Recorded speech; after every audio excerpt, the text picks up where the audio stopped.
this is the start of something new. Taking my steps only forward. A change in the air, can you feel it too? This world is so big around the corner. So many possibilities. No dream can be too big. 'Cause this is the start of something new.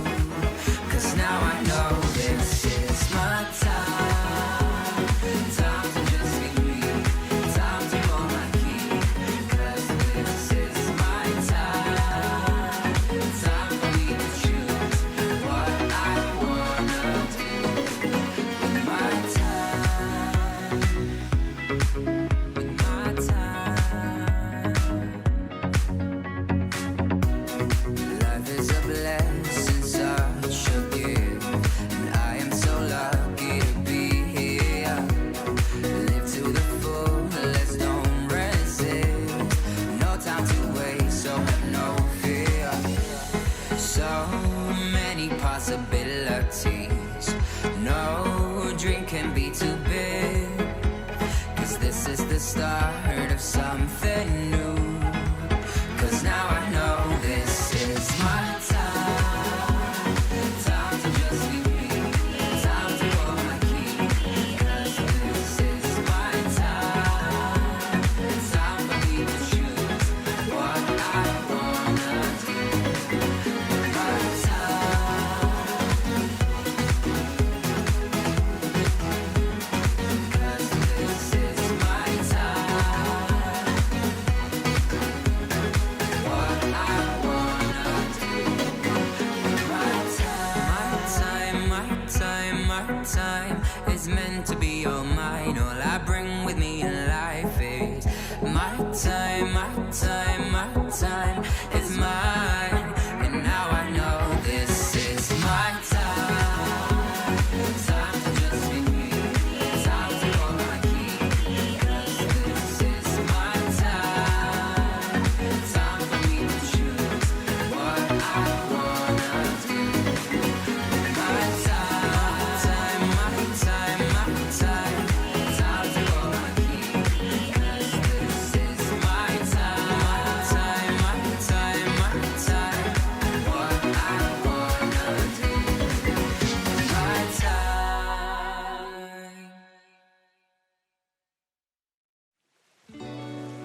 Line up, get on the track, it's us, no looking back. Your love ain't no race, but baby, if I win, then you win too. I close, there's always lose. Your kiss, I can't wait to taste it. Oh, it's running through my mind, oh. But we're running out of time. Just tell me that you're mine. Gotta get you, wash your hands on my skin. Gotta get you, need you pulling me in. Gotta get you, let the games begin. Games begin, games.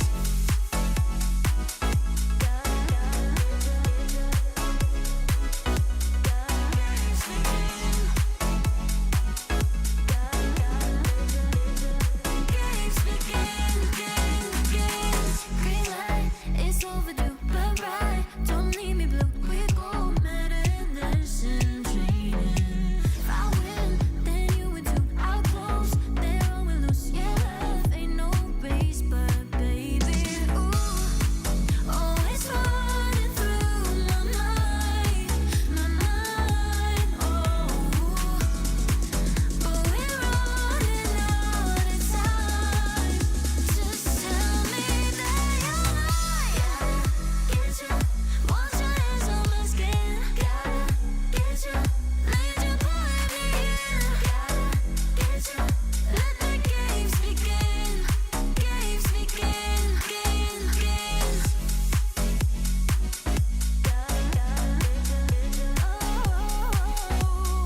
Pulling me in. Games begin, games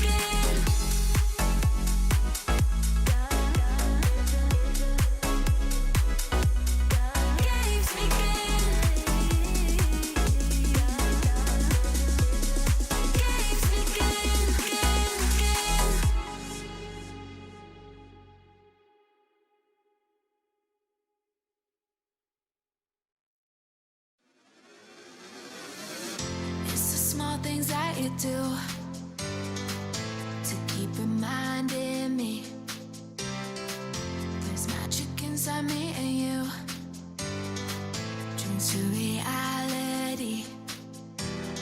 All of my worries and fears fade away with you. There is no limit to all of the things we can do. Let's go, take my hand and hold it tight. I won't ever stop dreaming. Eyes closed, jump right in, we'll take a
wait. I know that you're afraid, but it'll be okay if you just stay with me, and we can run from here, and we can disappear, and they won't find us where we are going, dear. So baby, hold on to me, 'cause I know I can make you believe in something that only we can see. Oh, so baby, hold on to me, hold on to me, hold on to me, 'cause I know I can make you believe in something that only we can see. Oh, so baby, hold on to me, hold on to me.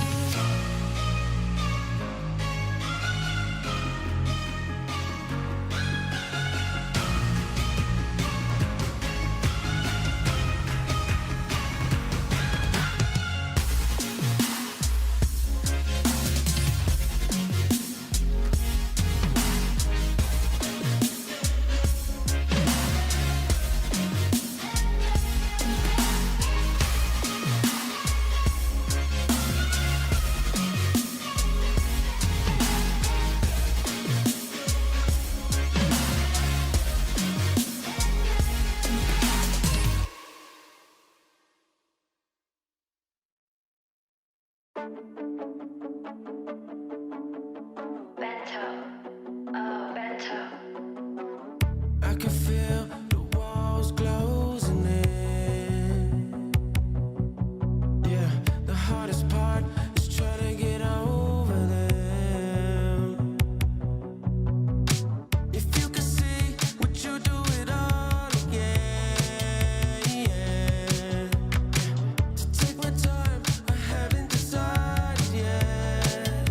Yeah. It's just a Saturday night, I don't know if I should call you. Deep in my mind, I find it's always all you. Waiting in line, I wish that I could walk through. To tell you the truth, there's still ways to go, and I don't wanna get too far. Now it's too late for us, 'cause I don't wanna get involved, not this time.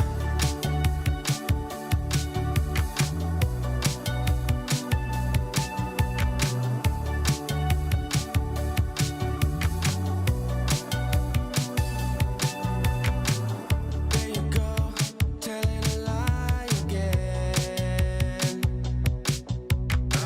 Messed up my mind, you want me to try again. The next Saturday night, I knew I didn't want you. Deep in your mind, I hope I always haunt you. Waiting in line, I wish that I could walk through. To tell you the truth, there's still ways to go, and I don't wanna get too far. Now it's too late for us, 'cause I don't wanna get involved, not this time. Ways to go, and I don't wanna get too far. Now it's too late for us, 'cause I don't wanna get involved, not this time.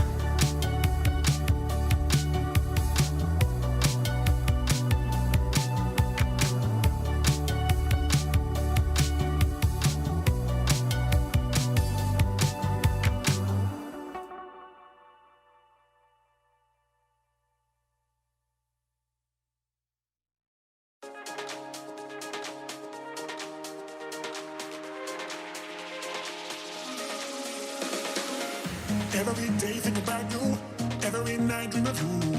Love the way you smile, love the way you move. Every day think about you, every night dream of you. Love the way you smile, love the way you move. Every day think about you, every night dream of you. Love the way you smile, love the way you move.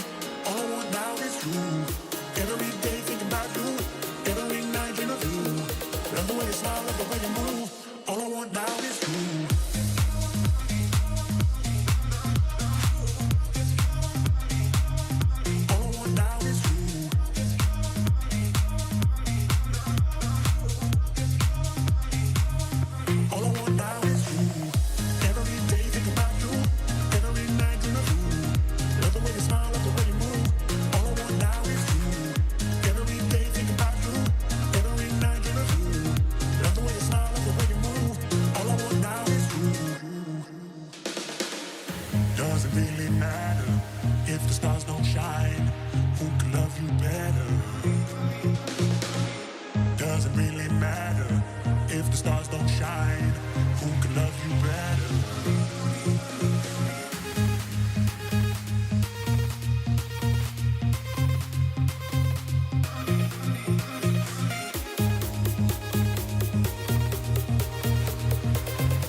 trying to find the words to say you mean the world to me.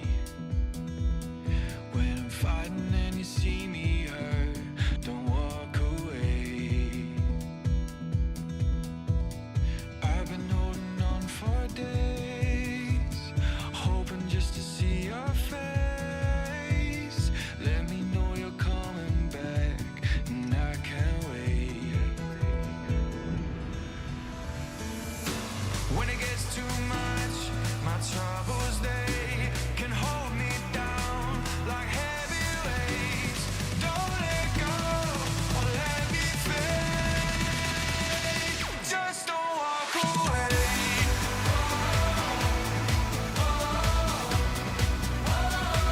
Just don't walk away. Just don't walk away. Hoping that I found the words to say you mean the world to me. When it's getting dark, you make it turn to brighter days.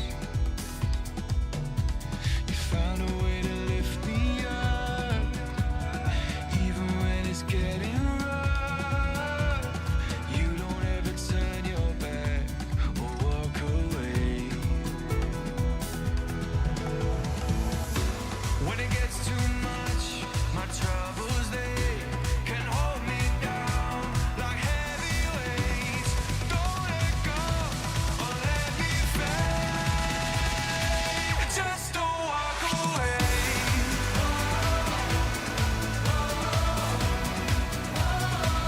Just don't walk away. Don't you walk away.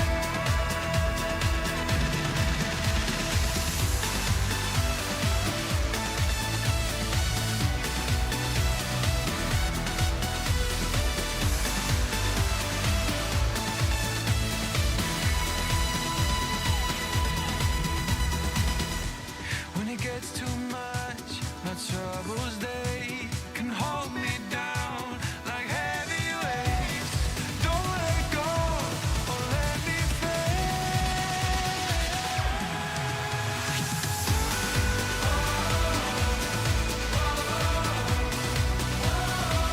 Don't you walk away.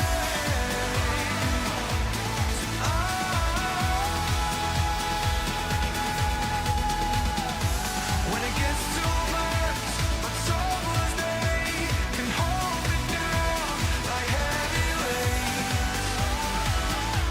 Don't walk away.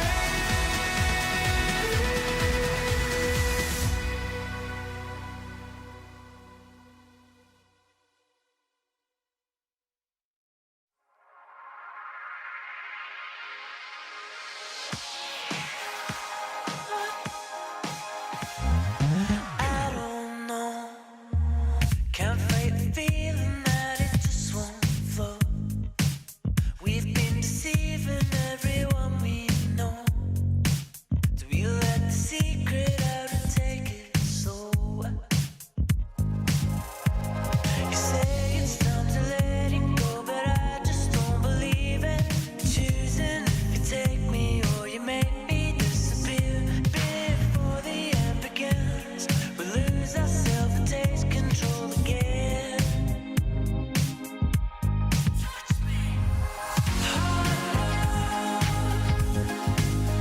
It's keeping us hanging on, and we know we'll never fall out. We just wanna try some more. This can't go on forever. Can we escape and start again when no one can get us? Now you say that the most we can be is a memory where we are.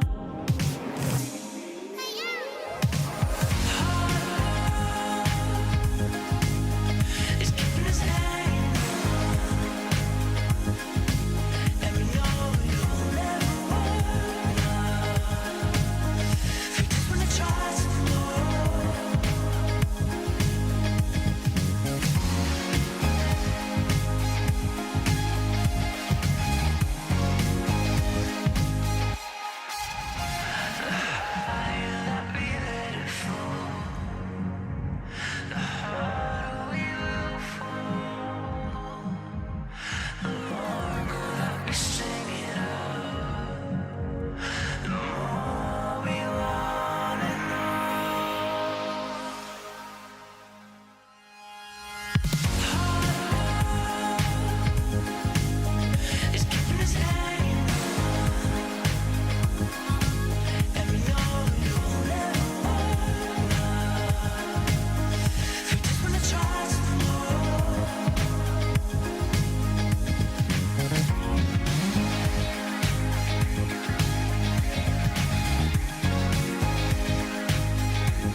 show them how bad you want it.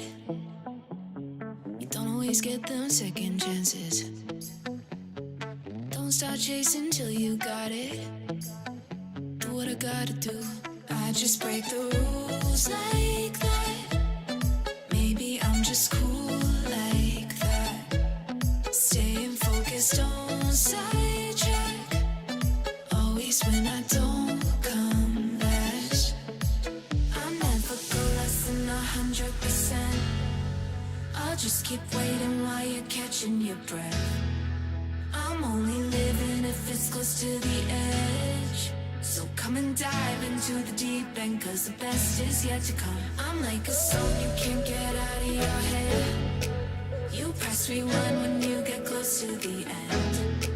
Each time you leave, I know you'll come back again. So come and dive into the deep end.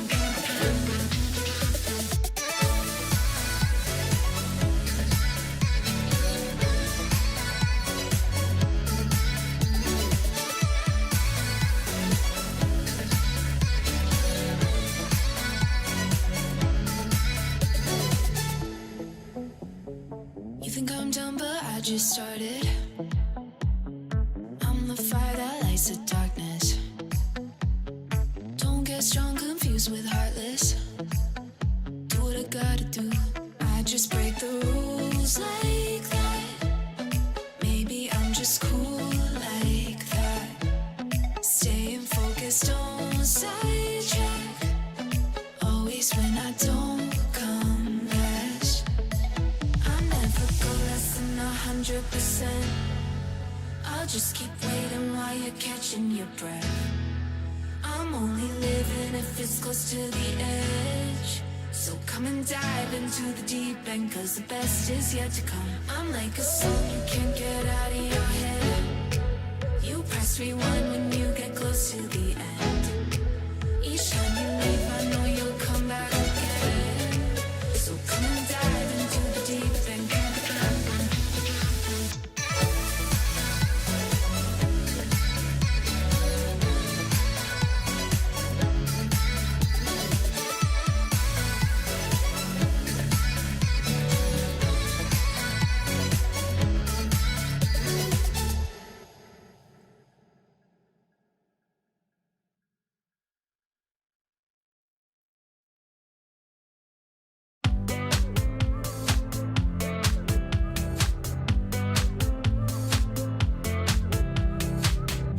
Got me thinking about tomorrow more than I ever have before. You're bringing light to my shadows. Every day you leave me wanting more. Every time you come up in my mind, a smile comes across my face. Even though I have no idea what we'll find, when I'm with you it falls in place. You're one of a kind. You're one of a kind. You're one of a kind. You're one of a kind.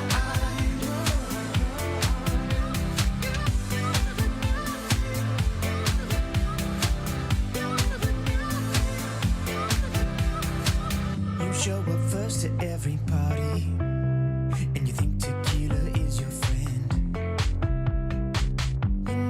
Say that you're sorry, and no matter what you can't pretend. Every time you kiss me goodbye, as I'm about to board a plane, you can't hold back the tears in your eyes, even though I'm only gone for days. You're one of a kind.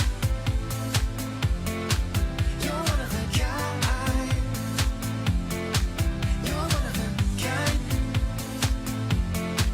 You're one of a kind.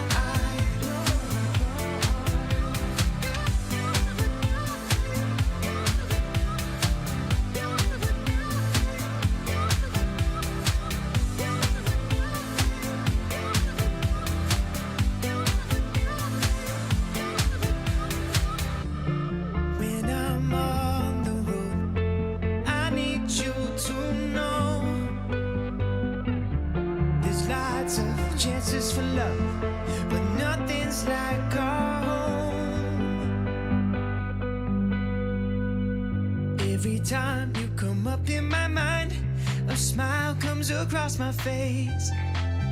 Even though I have no idea what we'll find, when I'm with you it falls in place. You're one of a kind. You're one of a kind. You're one of a kind. You're one of a kind.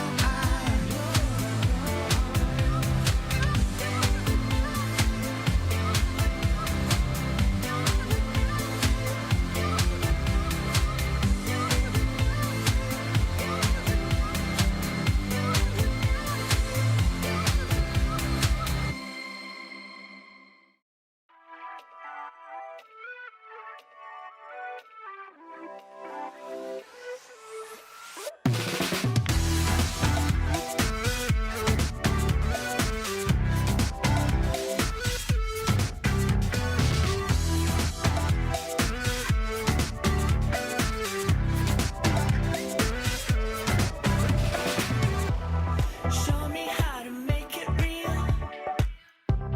I won't let you down. If this is how we're meant to feel, I never had a doubt. Through every test, I gave you my best. I am obsessed, believe me. So take the next step, we'll make up the rest. Try to let go. Just take me for a ride.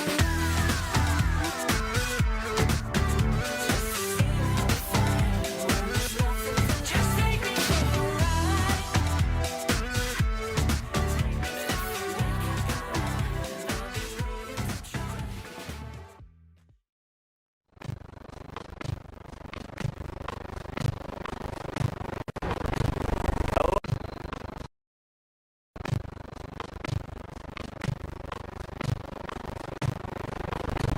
Hello, everyone, and welcome to South Africa.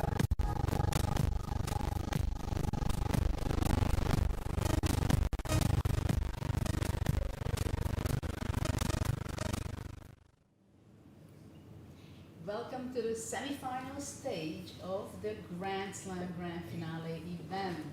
And we are here from Africa. In the studio, I'm Judith Polgar, and next to me, the legendary player and coach, Peter Leko. What do you think about yesterday? What has happened? It was an epic day, but also we can say that we have a champion of the Grand Slam 2025 tour. Were you expecting this, that Magnus may win ahead of time? Yeah, hello Judith, welcome everyone. Yes, I think we were kind of expecting that Magnus can win the tour already during the tournament, and I was a little bit worried about it, that how will it feel, yeah? And I believe that we had been treated to some spectacular chess yesterday. This match between Fabiano and Magnus had it all. Fabi winning the first game with the black pieces, Magnus bouncing back and then winning some crazy time scrambles in the blitz tie breaks. So amazing victory for Magnus, what a comeback, and that's the way how we want to congratulate Magnus for winning the tour with such a fantastic performance. And here in the studio, of course, we have Grandmaster Niklas Hirschenberg. What do you think about this event so far? Can you recall any special moment which catched your eyes and you have in your memory? Hello also from me to the semifinals here in Cape Town, not in Cape Town, in South Africa, but close to Cape Town. Yes, there was a very peculiar moment yesterday where Magnus, as he revealed afterwards, I don't know if you saw it in an interview, he said he forgot how the pieces moved. He moved the knight and he attacked the black queen and the rook. And Fabi traded the rooks, trade with check, and Magnus just forgot that it is a check. He thought he could take the opponent's queen in this moment, and then he was just completely lost with white. He had to resign a few moves later. But Magnus, being Magnus, he stroked back with the black pieces. He won the 2 tiebreaks games. He's in the semifinals. He won the tour, and he showed once again you have to beat him many times to knock him out in a match. He always comes back. Yeah, that was quite amazing. I suggest everyone to look back yesterday's stream because it was quite an amazing. I think I can say that it was one of my biggest moment to commentate it, see it live, how he came back, how he bounced back, and none other than the fantastic player, the stability against Fabi playing with white. I mean, resilience was there for Magnus. He showed all, and that was Magnus' magic. What can we say other than that? Let's see the upper brackets, how the standing is right now in the tournament, right here in the final stage of the Grand Slam, and this is where you see how the players were playing out yesterday, and we see great matches in the semifinal upper brackets. Of course, we're going to be talking about the head-to-heads as well, and we're going to see the lower brackets as well, just to see, of course, fantastic players are playing. I was talking with Aranyan yesterday, and he said, well, it's much better to win. You will play anyway with great players. Can you imagine you lose and then you end up playing with Fabiano? So it's true, fantastic players playing here, and we're going to see also some great matchups over there, great battles. And so why don't we see what are the, we have a short video also about the pairing, and we can talk about that, how the players are going to be playing against each other, right? Sindar of Magnus, what a match we are looking ahead of, what a match. And then these are the semifinal matches, and then the lower bracket. Parham, we will talk about that. Of course, he has a very, very sad event right here, but we are waiting him to bounce back, I believe. So why don't we start from checking the head-to-heads and analyze a bit what we are expecting today in the first, in this round. So we see Parham. What do you think, Peter, against Fabi? What kind of chances he has? What kind of feelings Fabi has coming to this game when he knows that Parham did not win and did not make a single draw? At the same time, he could have quite a few points. Yeah, and it actually all coming back to the very first game of the round-robin stages. Yeah, that was the first game when Parham Maxud in the first round had a winning position against Fabiano, and then he not only spoiled it to a draw, but he lost, and that's where all his problems started. Fabio, on the other hand, I think will not be really thinking about Parham at all. He will be trying to forget yesterday because he was so close of knocking out Magnus Carlsen, and then he would have still had all the chances to win the tour. Yeah, so Fabi is very experienced. He has already won so many things, but I'm pretty sure that it hurts him tremendously that he missed that opportunity. Well, what do you think, Nicholas, about this match? What are you expecting? How can Parham come to this game today? What is he can expect? Yeah, I mean, it is, of course, a very tough situation for Parham, who has lost all 9 games here in Corbus. And he, well, you could say in a way it cannot really get worse, but at this point, I'm sure it's very tough for his confidence. He is a very great player. He has shown it. He has shown it in this year in Karlsruhe, where he came second to Carlsen. He is definitely able to play amazing chess, and he's able to put up a great fight. I think he just needs to get his confidence back. So I think the first game will be very important, where he will play with the black pieces. If he can get a draw there, you know, if he can get on the scoreboard, then who knows what can happen. But Fabiano is clearly a massive favorite in this matchup. Well, I think there is only one question for me, one main question. How did Fabiano handle yesterday's journey? Because that was quite a painful one. Of course, he has great respect, as all of us, to Magnus. But still, after the game 1 which he won, it was so painful, that game 2, though Magnus was really doing some magic over there. But we'll see. So let's go to the other lower bracket match, which is going to be between Hans Niemann and Arjun. Yeah, Hans lost against Levon. It seems Levon is very much in the form.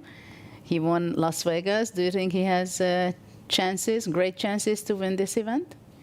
Well, Levon is Levon. When he starts to play well, he's often unstoppable. But, okay, we are now talking first about Hans Niemann and Arjun Erigaisi.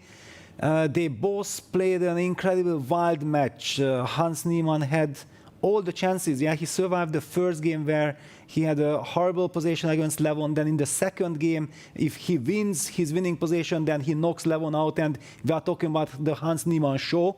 Yeah, and the same applies to Arjun Erigaisi, who had the chance in the second game with the black piece against Vincent, after Vincent overpushed to get the upper hand, maybe even to have a winning kind of attack. He missed that opportunity, and then exactly he broke with e5 at the wrong moment when it was losing and before it was winning. Yeah, it was just a very unfortunate timing. So Arjun also played a wonderful event so far. He had a tremendous round-robin stage. He will be also hoping to finish the tournament with highs because he deserves it. He played very well. Okay, let's see now. Let's focus into the semi-final matches. First, let's talk about Levon versus Vincent. Vincent, your student for many years. I always come back to that because there is no better person to give away some secrets than you are about Vincent. What do you think? What form is he in? Because yesterday when he won the match, the game was ups and downs. And of course, we also know that for him, the longer the thumb control is, it fits the better. But of course, I mean, Levon, he is Levon, as you said. I mean, with all the respect that he has, if he starts winning, it's hard to stop him, right? And what do you think, what are the chances here in this match? I think it's very 50-50. First of all, yes, I can reveal that Vincent was very happy that yesterday he felt that the quality of his games and the way how his brain was working was so much better than in the round-robin stage. Also the 30 minutes, yes, it's not too much, but still it gives you some stability. So he's clearly getting more and more confidence. Levon is Levon, but Levon is Levon for us, yeah, because we know from 20 years ago that, yeah, Levon was crushing everyone. And I believe that the younger generation, they have tremendous respect. They know Levon is great, but they haven't seen those kind of massacres that Levon has been doing during our time. So I think Vincent believes that he has an equal chance because he is the younger player, he has maybe more energy, but the determination and the focus of Levon, how he can focus in these blitz games and knock out everyone, yeah, so that's what we have witnessed in Las Vegas. It's truly stunning. Yeah, his focus, his resourcefulness, and he's also ambitious. We have to say that he's the oldest participant in this event. He's over 40, and he feels it. And I think in communication and discussions, of course, it's like that.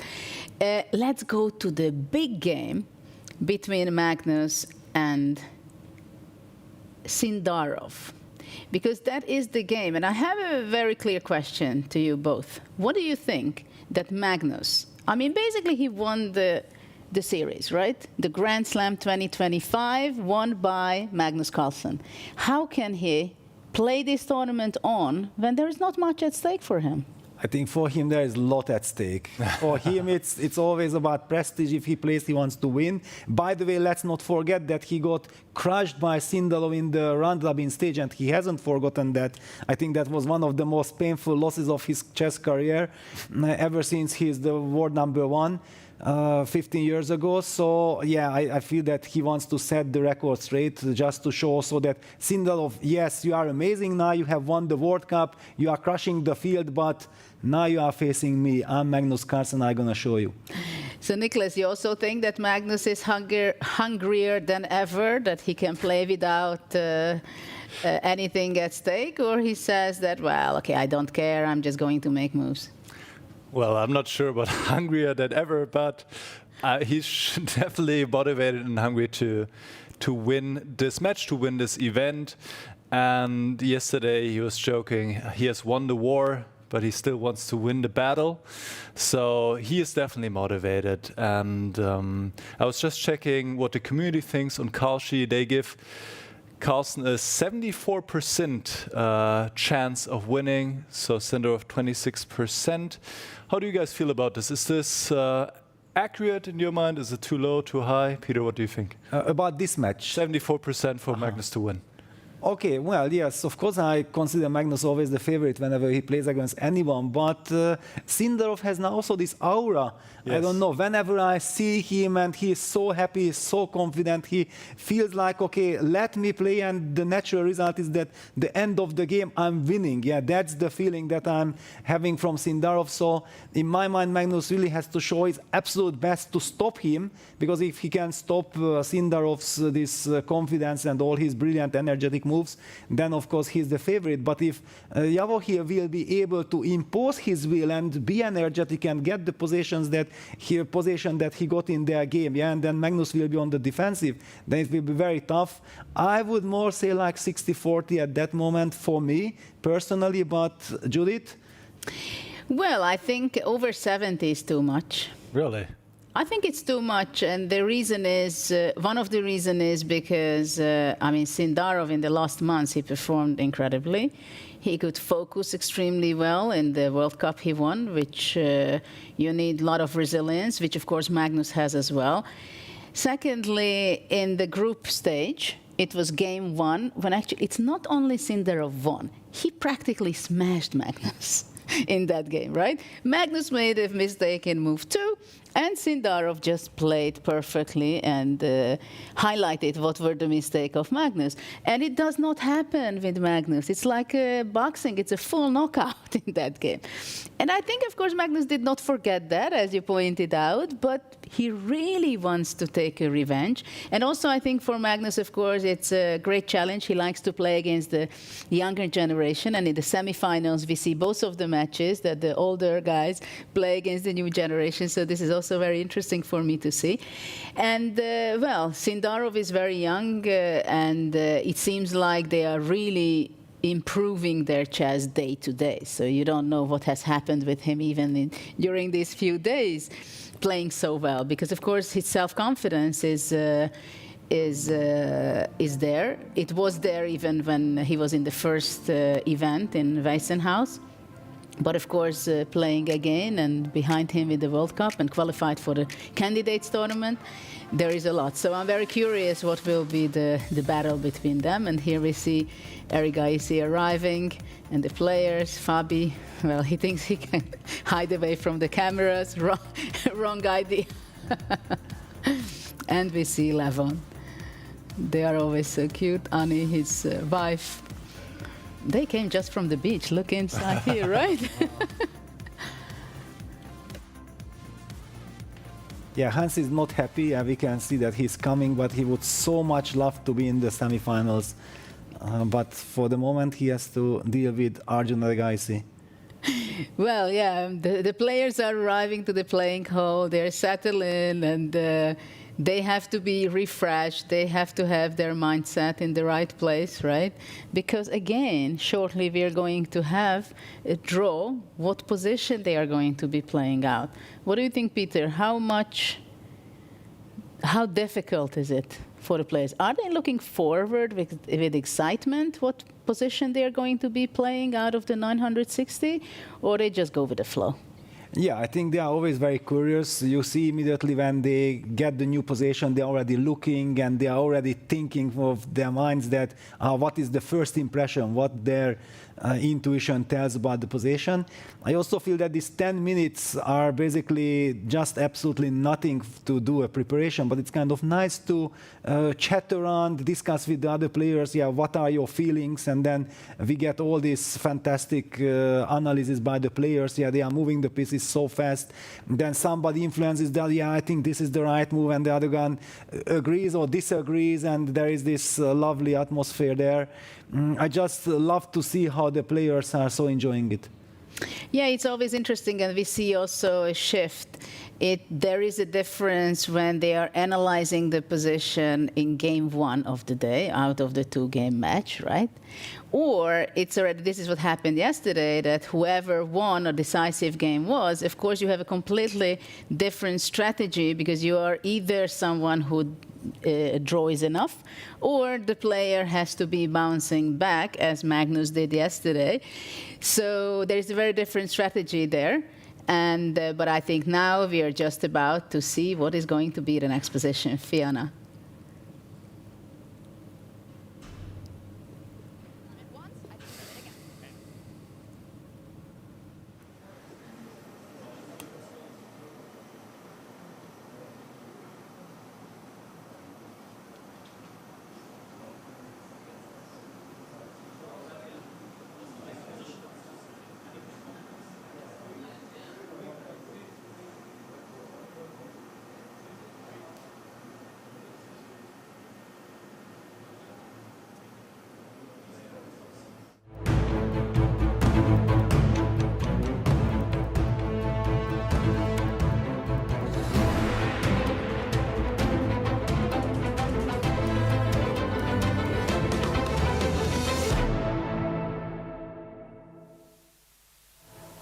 Hello and welcome to the semi-finals of the Freestyle Chess Grand Slam season finals here in stunning Grootbosch. Yesterday we saw 4 exciting quarter-final matches. By the end of today we will already know our 2 finalists. I'm Fiona Steil-Anthony. I'm delighted to be your host for the day. And before we get to the draw, let's look at the highlights from yesterday. Day 2 of the Freestyle Chess Grand Slam in South Africa. The quarterfinals promised pure drama and unexpected twists. Fabiano Caruana and Magnus Carlsen are the only 2 players left who could still fight for the overall Grand Slam Tour title. Vincent Keimer saw his chances slip away during the round-robin stage, unable to secure enough Grand Slam points to stay in contention. But Vincent still secured the first spot in the semi-finals of the last Grand Slam of the tour after being picked by Arjun Erigaisi. Parham Magsudlu had a crushing position in his first round against Javokir Sindarov, but let it slip. 12.5 minutes on his clock. He sacrificed a piece and could have just won on the spot now. Game's not over just yet, but what a breath of life for Sindarov. Javokir carried over his winning momentum from the previous day and took both games. In the replay of the Las Vegas final, the duel between Hans Niemann and Levon Aronian stayed balanced through the first 2 rounds. But in the blitz tiebreaks, Levon dominated, winning both games convincingly against the young challenger. All eyes on the quarterfinal clash between Fabiano and Magnus. In the opening game, Magnus came up short, giving Fabiano the early lead. But in the return game, Magnus struck back. Because Magnus obviously finds it. And it's a brilliancy. You capture the bishop, the rook slides over, you win material. A turnaround. Magnus about to make a comeback in this match. He turned the duel into a head-to-head battle that ultimately went down to the tiebreaks. In the 2 blitz games, Carlsen completely took over, securing early on the 2025 Freestyle Chess Grand Slam title. Parham Magsudlu, Fabiano Caruana, Hans Niemann, and Arjun Erigaisi dropped down to the lower bracket. With that, the semifinals are set. And now, get ready. It's time for the next round. There are only 4 grandmasters left in the race for the title. After 8 regular matches and 4 thrilling blitz games, the semifinals are about to start. The quarterfinals delivered non-stop excitement. Now the stage is set for the epic semifinals. Javokir Sindarov versus Magnus Carlsen and Levon Aronian versus Vincent Keimer. This tournament is far from over. Stay tuned.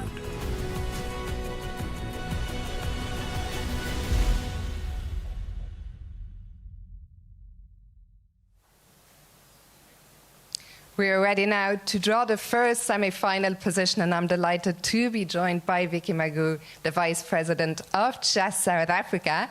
And let me ask you, what does it mean to you to have this tournament here in South Africa? I think we're very delighted to have freestyle in South Africa. It's the first time, and I don't think it's the last time. Like Women Grandmaster Gina said, keep coming to South Africa, and we will give you all the support and the cooperation. And well done to the organization and to all the Grandmasters. Good luck. Thank you. Thank you so much. We are certainly all very happy to be here. So let's get the draw underway.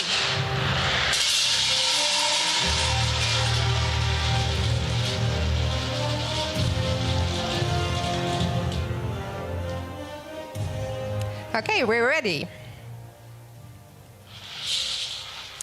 And the first position is number 44044. Thank you very much. As always, the players will have 10 minutes now to prepare. To the players, best of luck. And at home, have fun. Enjoy.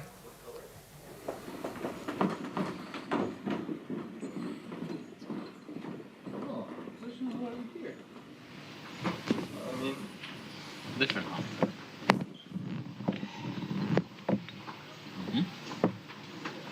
So like the low numbers, the king's always over here, yeah?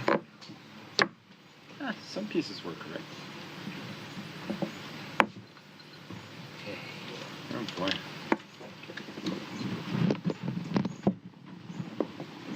D5, yeah? It looks very logical. 45. Yeah. Takes. D5. C5, D4. Maybe good. Sometimes good, sometimes not so good. Sometimes shit. Maybe this, no? B6, C3. I'm a bit afraid of this. If you want to make reasonable moves, you should go somewhere else. But what is D5? D5 you're worried about, or what? No, I don't know.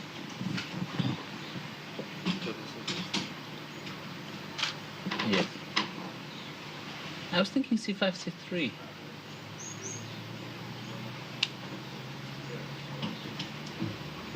You want to play D4? Or D4, Yeah. huh? But then this? Yeah, this looks completely wrong.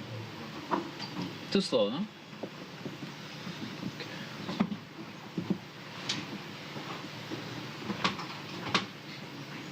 So our current hypothesis is that the position is lost.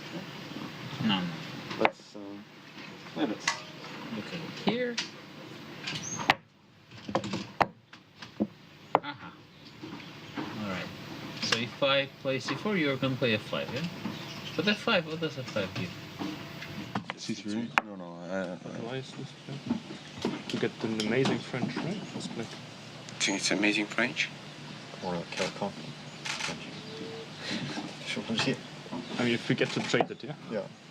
Okay, 92, 92. Let's slow down just. But I don't think it's okay. At this moment. I just don't think it's entirely stupid to think about C4, yeah? Because I think you're right, that if we get normal Sicilian, that would be great for... Here, yeah? Iona. Maybe B5. Why not? Oh, B5. A4? And just A6. A4's CD also. What about second move, C3, yeah? Let's check C3. Wait, but here you don't need to play... You don't need to play C3. Yeah, play C3 here. You're not in a rush. So let's check D5 again. D5, D5, yeah?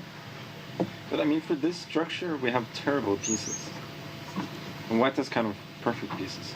Okay, C5? C5. F4, you're F4. worried. Just strategically wrong, yeah? The bishop on G8 is a complete patzer. C3, F6. It looks completely wrong. E6. No. No, not E6, but just CD, Knight B3, Queen F3 as well. It's terrible. Looks terrible. Save us. Save us, Arjun. Okay, let's try C5. What to do? We'll get some variation of the same, but... Okay, but... I don't know what to do against D4 though. I was thinking also maybe like this. F6, yeah? Yeah. D5? D5. This, not C6 first. I don't know.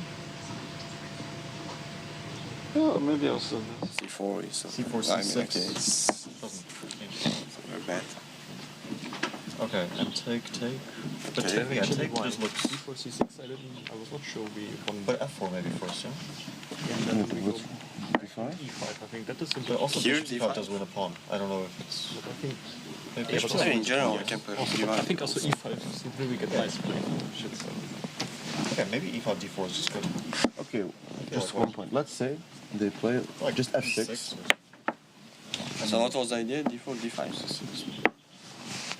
Like a game against Levon, No, it's Okay. not. No, so because you're castling quickly, you're developing smoothly. It's not like we had positions like this. It's not so easy. For it's really not that like because you're developing and then you have both e5, d5, and with d4 you have the c4 square. Yeah, this actually looks reasonable. This is probably how. H4, yeah? Maybe Yeah, h4.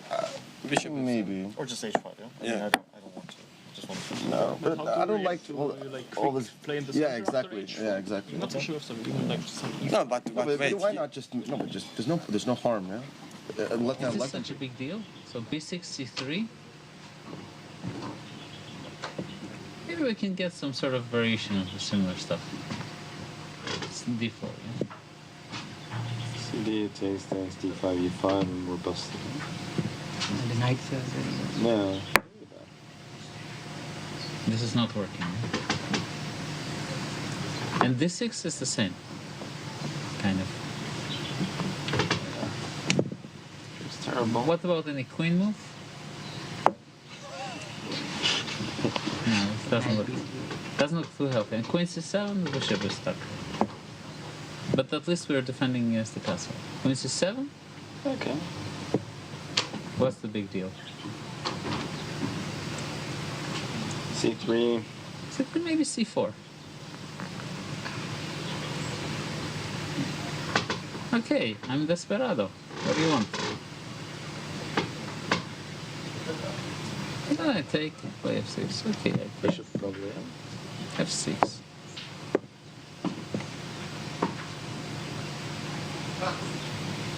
Desperado.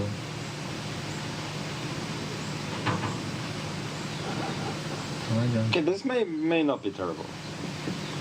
Because I think c6, this f6, I don't know. It's kind of so artificial to give the center and then maybe you'll never get it back.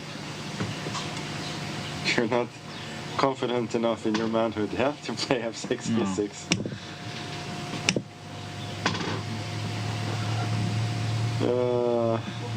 Okay, this. What about f6, d4, d5? Is it too ridiculous? e5. Takes D. e6. Bishop f7. This No, terrible. but wait, they play e4, f6, yeah? I mean, d4 is the most principal move, c6. Maybe here. Let's. What do we gain here? We're not going to not play d4, right? No, I have some idea. Maybe some d4, c6, and here I try to play some b2. d5? d5, e5. Still, yeah? Yeah, still doesn't matter. b3 is always should be. Okay, if you play b5, then b. d5, I will e5 play. I like, yeah. Yeah, That looks like- good. No, b5. d5, e5. No, b5. I mean, if you play b5, I can play like here and come to e3. It should be. Yeah, because here black can never Yeah. play d5, right? E3 is an interesting idea. Has potential. And if e5 now? d5, yeah? And we support. Yeah, and we support c4. Are we sure that take b5? I'm not sure of that. It's still Wait, e5? Yeah, it's a little. No, that I'm not worried You about. play. I can't play c4. My e5. Okay, but actually, if this is our idea, what's so bad about doing f3, bishop f7, and b3. Because Yeah. now if e5 we can't play d5. So. I mean, in general. that's the question, yeah. Ah. So what about if you take pawn? Well, then how can we be better? Yeah. No, I mean b3. Yeah. Like what is this? Just. Okay, take. Oh, b5 first. No, I think. Yeah, it should Okay, be. I think just Take this b5. first is not. b5. 1 minute to the start. Knight b6. Bishop d3 or what? It's too risky. Yeah, it's too I risky. mean, I don't see it as still an issue. If we do get everything, then I think. e4, yes, they're playing good.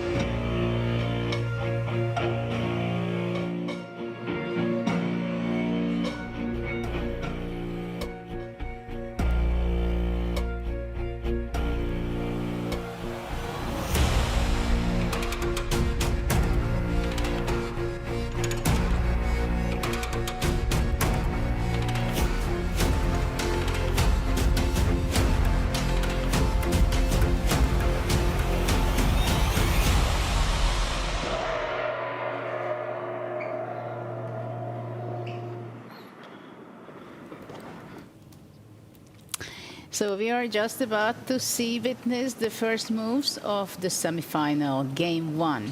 What do you think, Nicholas, about the starting position? Yeah, it's definitely something, a starting position that both sides were struggling a bit with. Both the white players and the black players were a bit unsure, and they didn't feel so confident. It seems that e4 was the favorite to be played.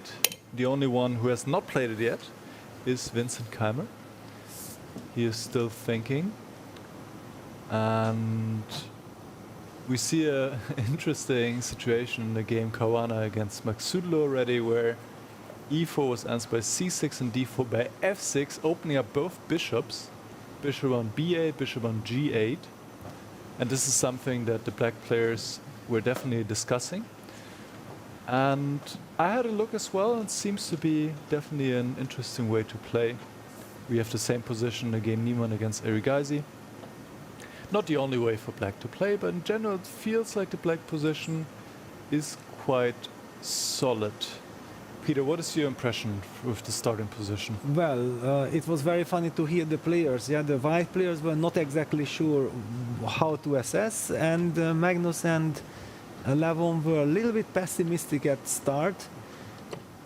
I don't know, it's always very intriguing, very difficult, and here we go. Vincent also plays e4, and Levon, the psychologist, yeah, he instantly plays e5 like, I have analyzed it with Magnus, we had worked it out, e4, e5, the Berlin is coming, and you get no chances, my friend. And I was a little bit puzzled, like, if Vincent spent like 10 minutes analyzing e4, then what are the chances that in a rapid game you will overrule your decision at the board? Yeah, so, but still he spent some time, he opted for e4. By the way, also Sindarov has played the move e4, and Magnus plays c6. Now this is good news for Vincent, if he can have a look and see that, well, actually Magnus played the move c6, not e5, then he will get out of this magic that while this e4, e5 blitzed out by Levon is some great preparation. Well, it's interesting that, sorry, that c6 is basically the Magnus's move, and not only him, also Parham played c6 already, that it is essential for him to have a very powerful bishop on b8 and to open up the diagonal. I'm wondering, of course, whether with the a8 knight, where is he going to be coming out? Is it going to be there for quite a long time, or is it going to come to e6 via c7 and e6 square? Or how is it? I also have the feeling that Magnus is not a player who likes symmetry very much. Yeah, exactly. I also have the feeling that he wants to stay as flexible as possible, and he likes these c6, f6 moves. I remember from Weissenhaus, he very much liked that. He does not come from the center yet, but one should not underestimate these moves because they are opening up the bishops towards the center, and they are supporting the potential d5, e5 breaks in the center. Yeah, I mean, yesterday also in Magnus's game against Fabi, he was playing b5, b4, he was playing e6, f5, right? He was not pushing his pawns into the center. Of course, that was a completely other story, that game. But anyway, I think he likes to somehow play it complicated, not to have a symmetric position, keep the options very flexible in many different ways, and he makes f6, so he feels really urge to open up the diagonal for both of his bishops. What I also like to highlight that I think Parham was not sitting with the players, and he still came up with the c6, f6 kind of setup. And by the way, Judith, your move, knight a to c7 has been played by Parham. He's transferring his knight towards the center, yeah, he wants to support the d5, e5 breaks. Very natural, and after knight b3, b6.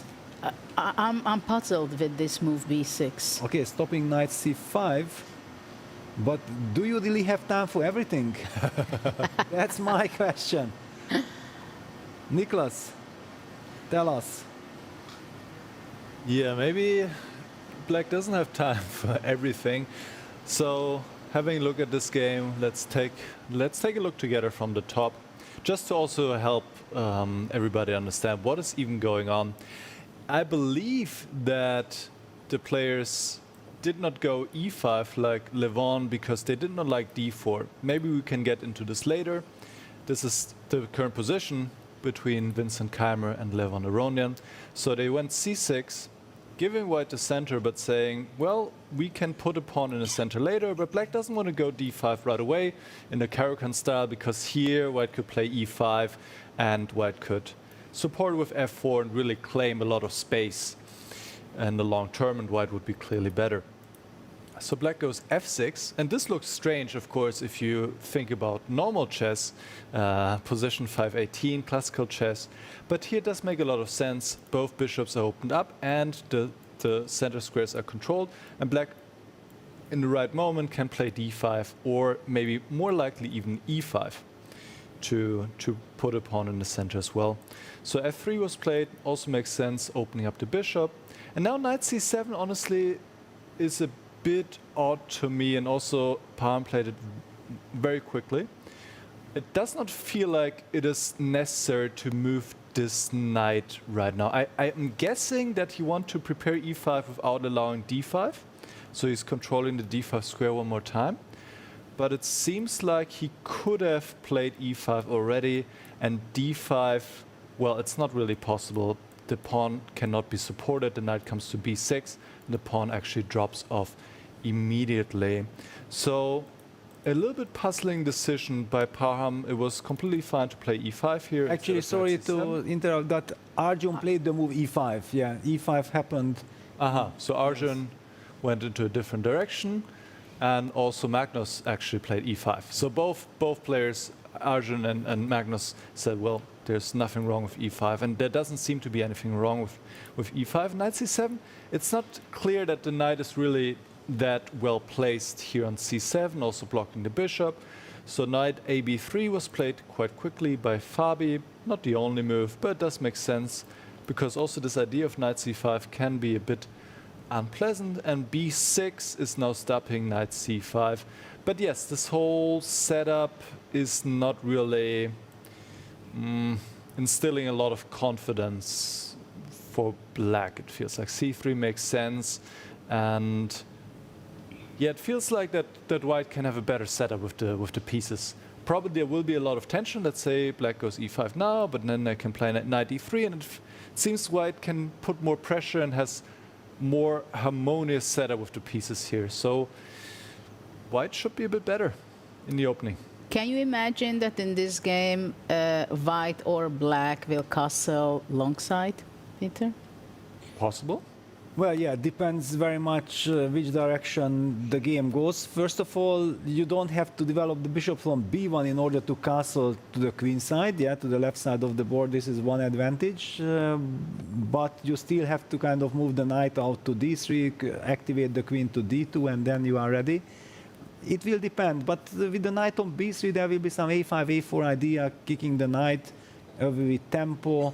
I feel like against Parham, I would just like to play bishop f2 short castle, just nicely, you know, protected king there on the king side. But yeah, having the chance to look at all the other boards at the same time, I think we have kind of talked enough about this position. I would suggest to go to Vincent's position. Let's pick that board, because we also have a treat by Levon, because he shared something in the confessional booth with us. So I'm the only one who went for e5. I guess the other ones are embracing this some sort of ugly beauty, you know, in f66. I really don't believe in that idea. I think e5 is more natural. So, but we'll see who's right. So, at least I think Vincent is spending time. So I think he's considering either knight d3 or d4. So. My goal is just to play fast and get enough time to deal with the difficulty of the starting position.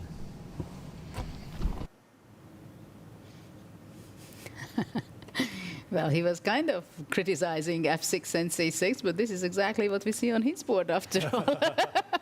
I mean, I understand that he wanted to show the principled guy playing e5 after e4, right? But after that, f6 and c6, it's also there.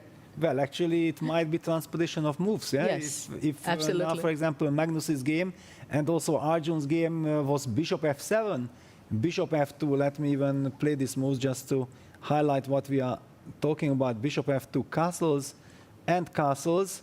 Very logical kind of moves.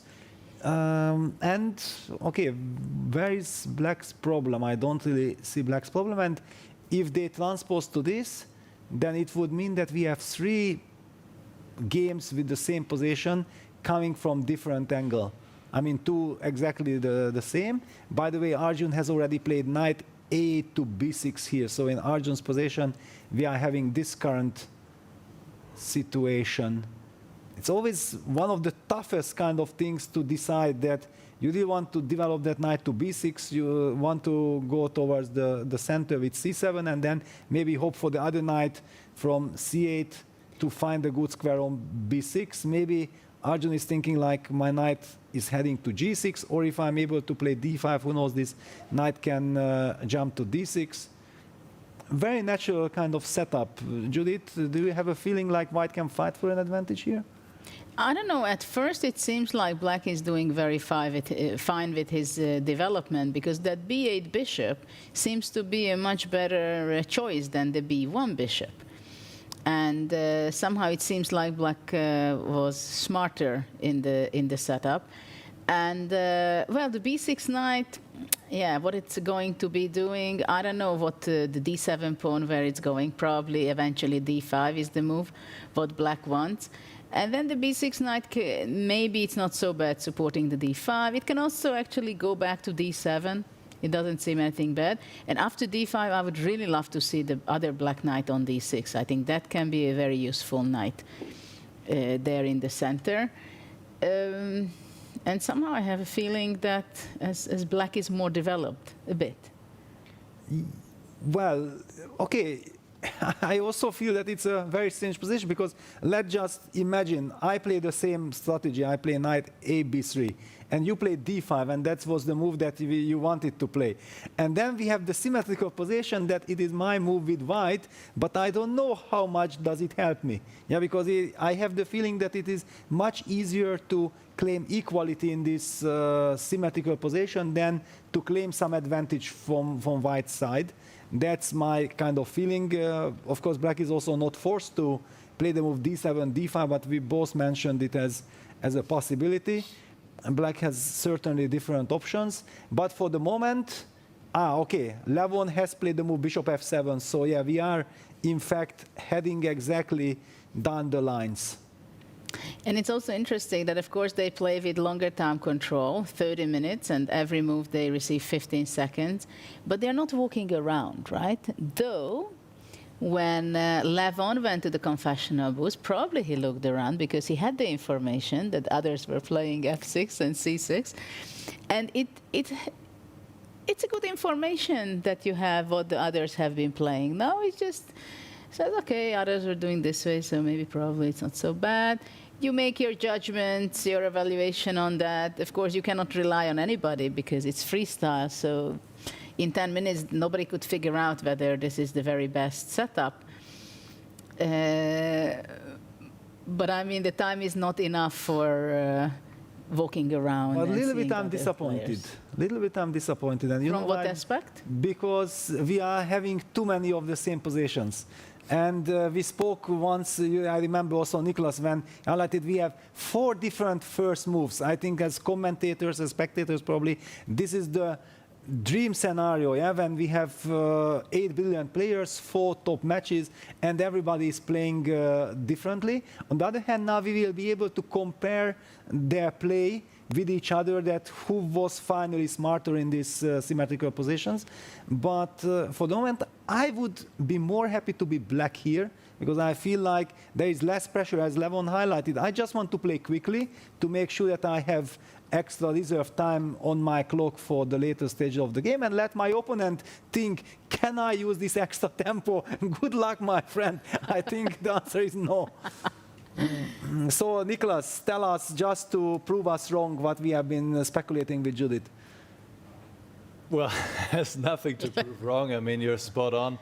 It is a quite symmetrical position. I'm just having the game open between Sindarov and Carlsen, which has advanced a little bit further.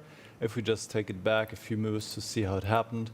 It is quite similar to the game between Hans and Arjun. However, there has been a change in the pawn structure. So just to point that out, in this position of the knight b6 here, Hans took D takes e5. So Peter, he heard you.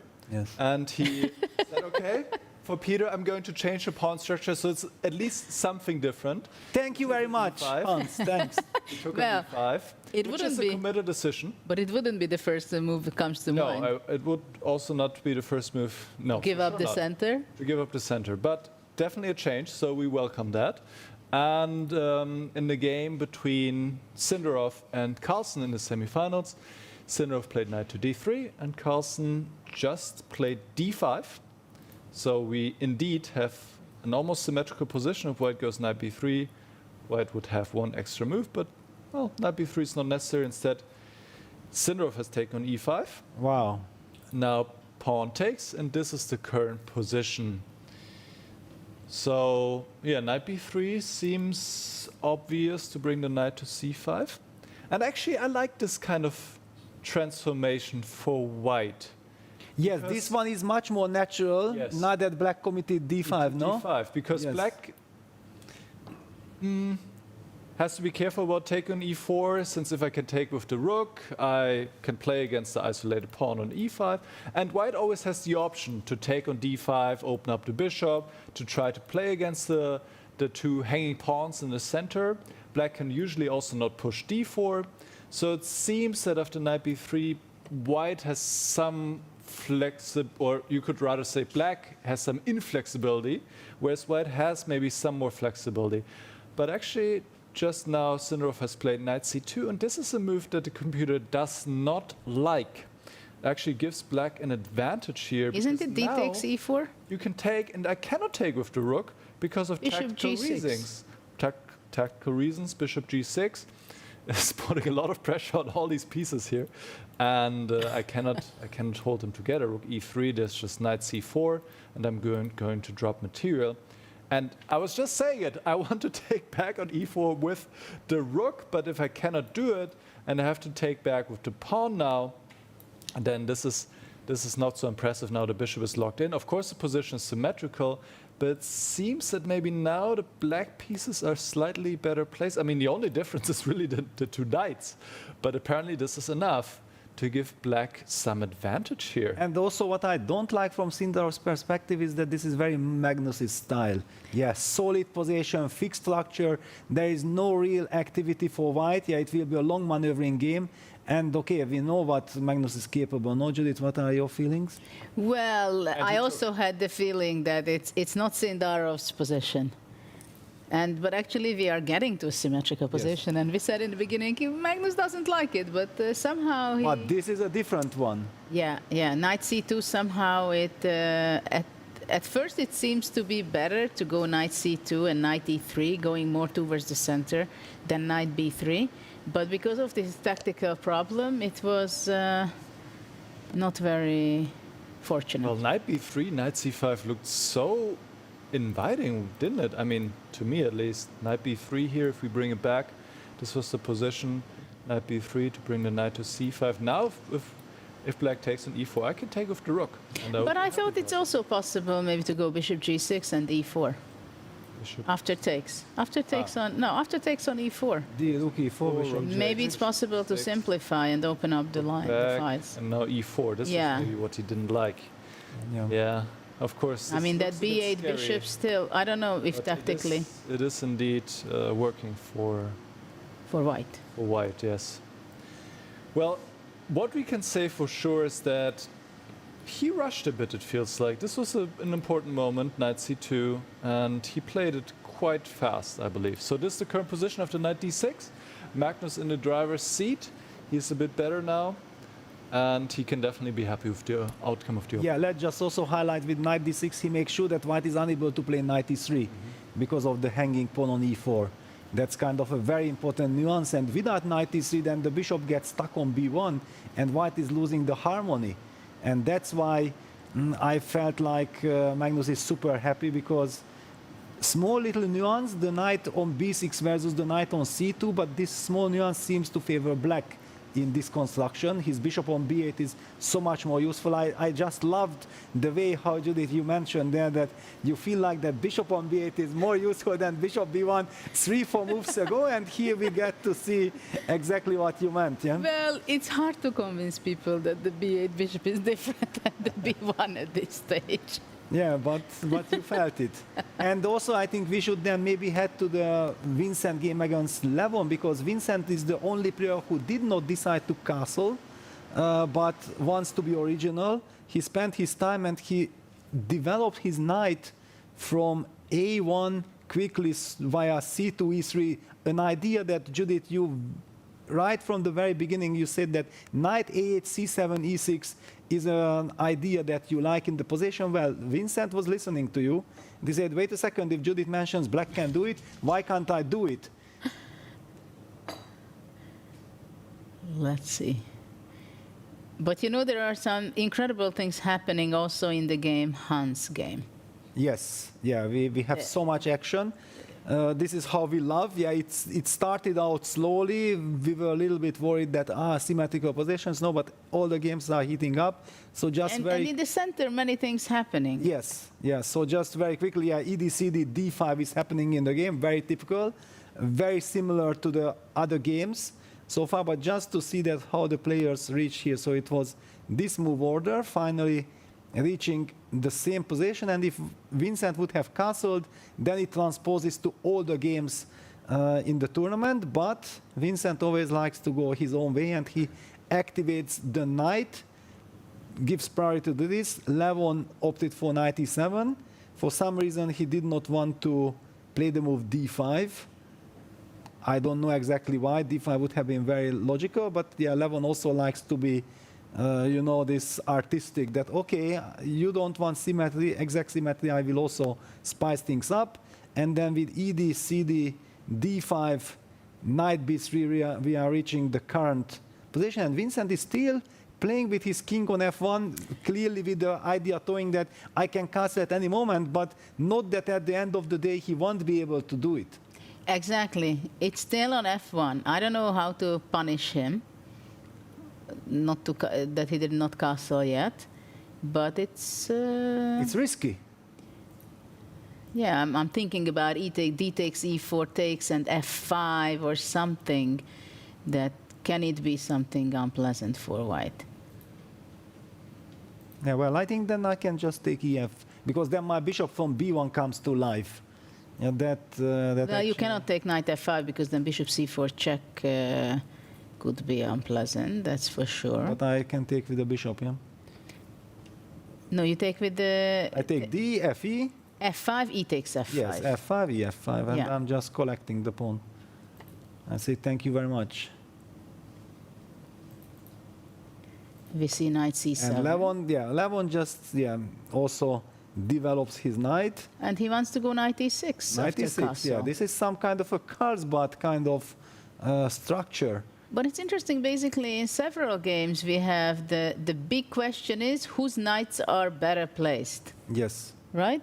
Yeah. Bishops are on the same place, rooks are on the same place, the queens are standing on the same place, but the knights, my favorite piece, jumping around. Yeah, and I'm not happy for white here, because I feel like black has won the battle and the opening battle, and this is why I felt that in a rapid game, it is so much more easier to be black in this kind of symmetrical stuff, that you just react to your opponent's play. And in almost all the games, yeah, we have seen Sindarov breaking the symmetry with knight c2, and he's already slightly worse. Now, Levon seemingly solved all his problems, and his position is more flexible. Yeah, one could maybe say like, why am I so pessimistic? Yes, let's just make a few moves. So white castles, it would be very natural, and then, for example, that knight from c7 goes to e6. For example, yeah, just hinting at the potential d4 weakness. Somewhere maybe this bishop from f7 can come to g6, maybe somewhere even bishop c7, bishop b6, putting pressure on the d4, just saying hello to this weakness on d4 is possible as well. While with white, it's not entirely clear how you're gonna put the pieces, but probably Nicholas is the right person to answer these questions, that am I seeing ghosts, or is black really more comfortable? No, you're absolutely right. And in fact, I believe in all of the 4 games right now, black is at least equal, or maybe even already slightly better. So that definitely speaks to the opening approach, which didn't really work out so far for the white players. In fact, if we take it back to move 1, the computer was saying that c4 is the best approach in this position. So going a completely different route than what the players did with e4. Anyway, taking it back to the current position after knight c7, yeah, this is more pleasant. I mean, it is exactly the same position reversed that we talked about briefly in the Cinder of Carlsen game, where black has the option to take on e4 whenever he wants, basically, because white never wants to take. He would end up with an isolated d-pawn, and you can also rarely, if ever, push with e5. So after castle, knight e6, already a computer is giving moves like knight c5 to try to change the pawn structure again. For example, if the knight takes c5, d takes c5. Breaking news. Yes. Levon has to say something to us. All right. In the confessional booth, so let's see how he feels. I kind of like my position. I don't know. I think the knight comes to e6 and it's very solid. I'm not sure if I'm better, but I don't think I can be worse. I think this knight on b3 is, I don't know, it's kind of misplaced, but I think he's not castling, he's trying to make a long castle, but I don't think it's gonna work. So at least I like where this whole thing is going.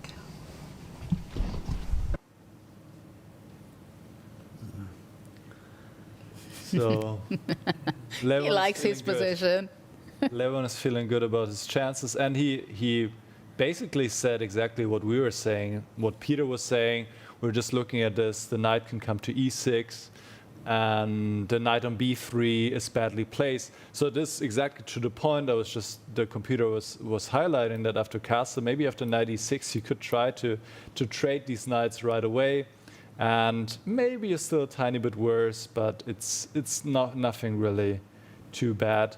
So black has other options here as well. Black could take on e4 first. But I'm sorry, there was something caught my ear. Yes. He's thinking that Vincent wants to castle long. Well, it I mean, makes is sense. this a joke? No, but it makes perfect sense because Vincent is keeping his option open.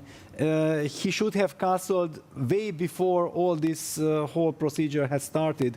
And but for some reason he's a very ambitious young player. Yeah, he's excited. He wants to fight for advantage. So, for example, what Nicholas highlighted with castles, knight c5 will never ever happen because then you kind of agree with white that you have slightly worse, and Vincent will not agree. And that's what Levon is hoping for, that actually he will lure Vincent into playing dynamically, trying to confirm that his previous play made sense, and then he will end up in trouble. He will counter it, and with his experience, he will just beautifully win a strategic game. That's his big master plan.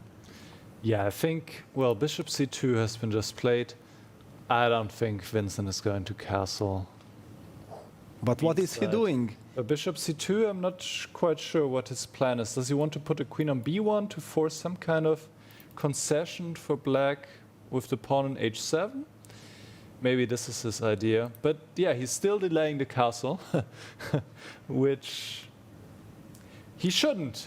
honestly. He should play the castle. He needs to do it at some point anyway. So. I can reveal that I feel very bad about this position. I'm very worried for Vincent because this is exactly a type of position where Levon is an incredible maestro. Just as he said that, I don't think that I can ever be worse. That's very nice. This means that he can will on his feeling, play quickly, will make all the natural good moves, and always White is the one who has to make up his mind. And look at the clock situation. Yes. Vincent down to 40 minutes because you cannot do anything. You have to take all your moves back, my friend. Yeah, all your moves back and think before, because here it's already too late. Yeah, the structure is fixed. Black has flexibility. Levon blitzes out 96, of course, with big happiness. And if somehow Vincent survives this game with a draw, I will be extremely satisfied. Wow. Yeah. You're so pessimistic Yes. already at such an early stage of Well, if I would be Black here, I would think like, okay, it depends. I should show good technique and win this because really, without exaggeration, right? without much exaggeration, yeah. Because White is also showing signs of weakness. Yeah, that burning time and not exactly knowing what he's playing for. And these are the most dangerous things, I believe, especially in a rapid game, because it's better you have a clear direction, you follow it. But you ask Vincent or ask me what is White's next move, I have no idea what is White's next move. Which means castle. that, okay, but then why you didn't castle before? So he will not castle, most probably. He Yeah, won't castle. Will he play some h4, h5? I don't even know what he will do, but already to castle now, admitting that everything that he has done was wrong. So what was his idea with bishop c2? Is it standing Postponing really the better? decision. Does he want to go queen b1 to use But it the doesn't work. It diagonal? also leaves the pawn on d4 undefended. I mean, bishop c2 seems to be like, let's make a move fast. And then look around and think in my opponent's time. And then you might as well castle. Yeah, but I don't want to castle. I want to keep the option. Queen So d2. my He opponent really wants to castle He wants to queenside. castle, yes. He really wants to castle queenside. It's a total desperado. Oh, yeah. It's total desperado. This is not, You guys are so pessimistic. not good, yeah. Let's go, Vincent. Long castle. And then king H4. g1, long castle, King king b1. B1. Yes, look or h4, h5. Yes. One can dream. I mean, if I make 10 moves, it's perfect. But okay, Black will play some You make b6, 10 moves in a row, a5. yeah? Yeah, of course. As Levon Why you highlighted, thought one each? No. it was also my kind of worry that the knight on b3 is misplaced. Yeah, just imagine some b6, a5 happens, and you just don't know what to do. It's a horror kind of scenario that basically kills all the idea of going long castle. Black can even go a5 already. Even a5 immediately. Yep. No, this is huge for Black. Already with Black, you are thinking about, this Black is okay spirit. How do I take over? How do What do I? you mean? Okay, a5. Let's play a5. Okay. Long castle.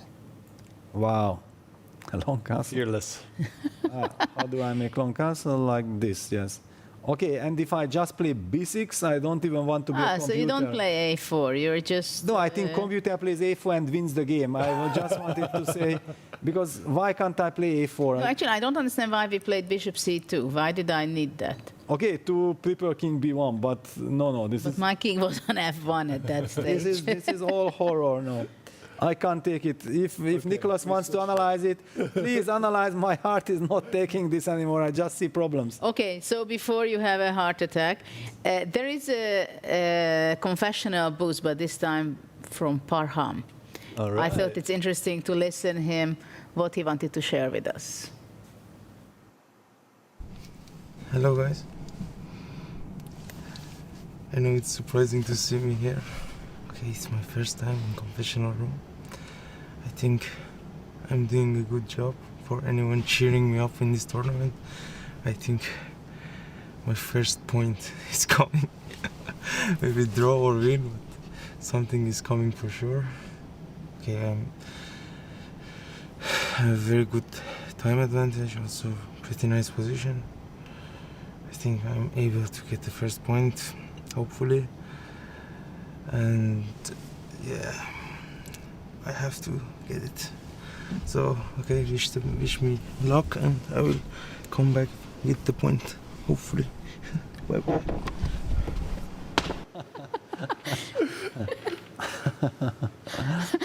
This was so cute. I think everybody you have a wish wishes- list. Yes, I think everybody in the world wishes the best for Parham. Yeah, that's for sure. And he says that I want to come back with a point, draw or a win, no matter what. He has a very solid position. He has time advantage, no weaknesses.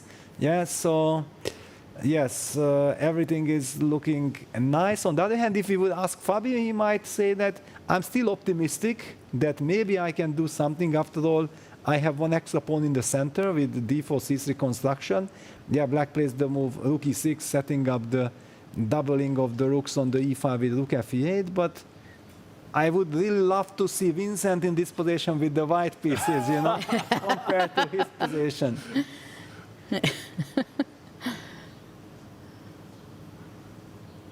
Oh, it's a very classical game position.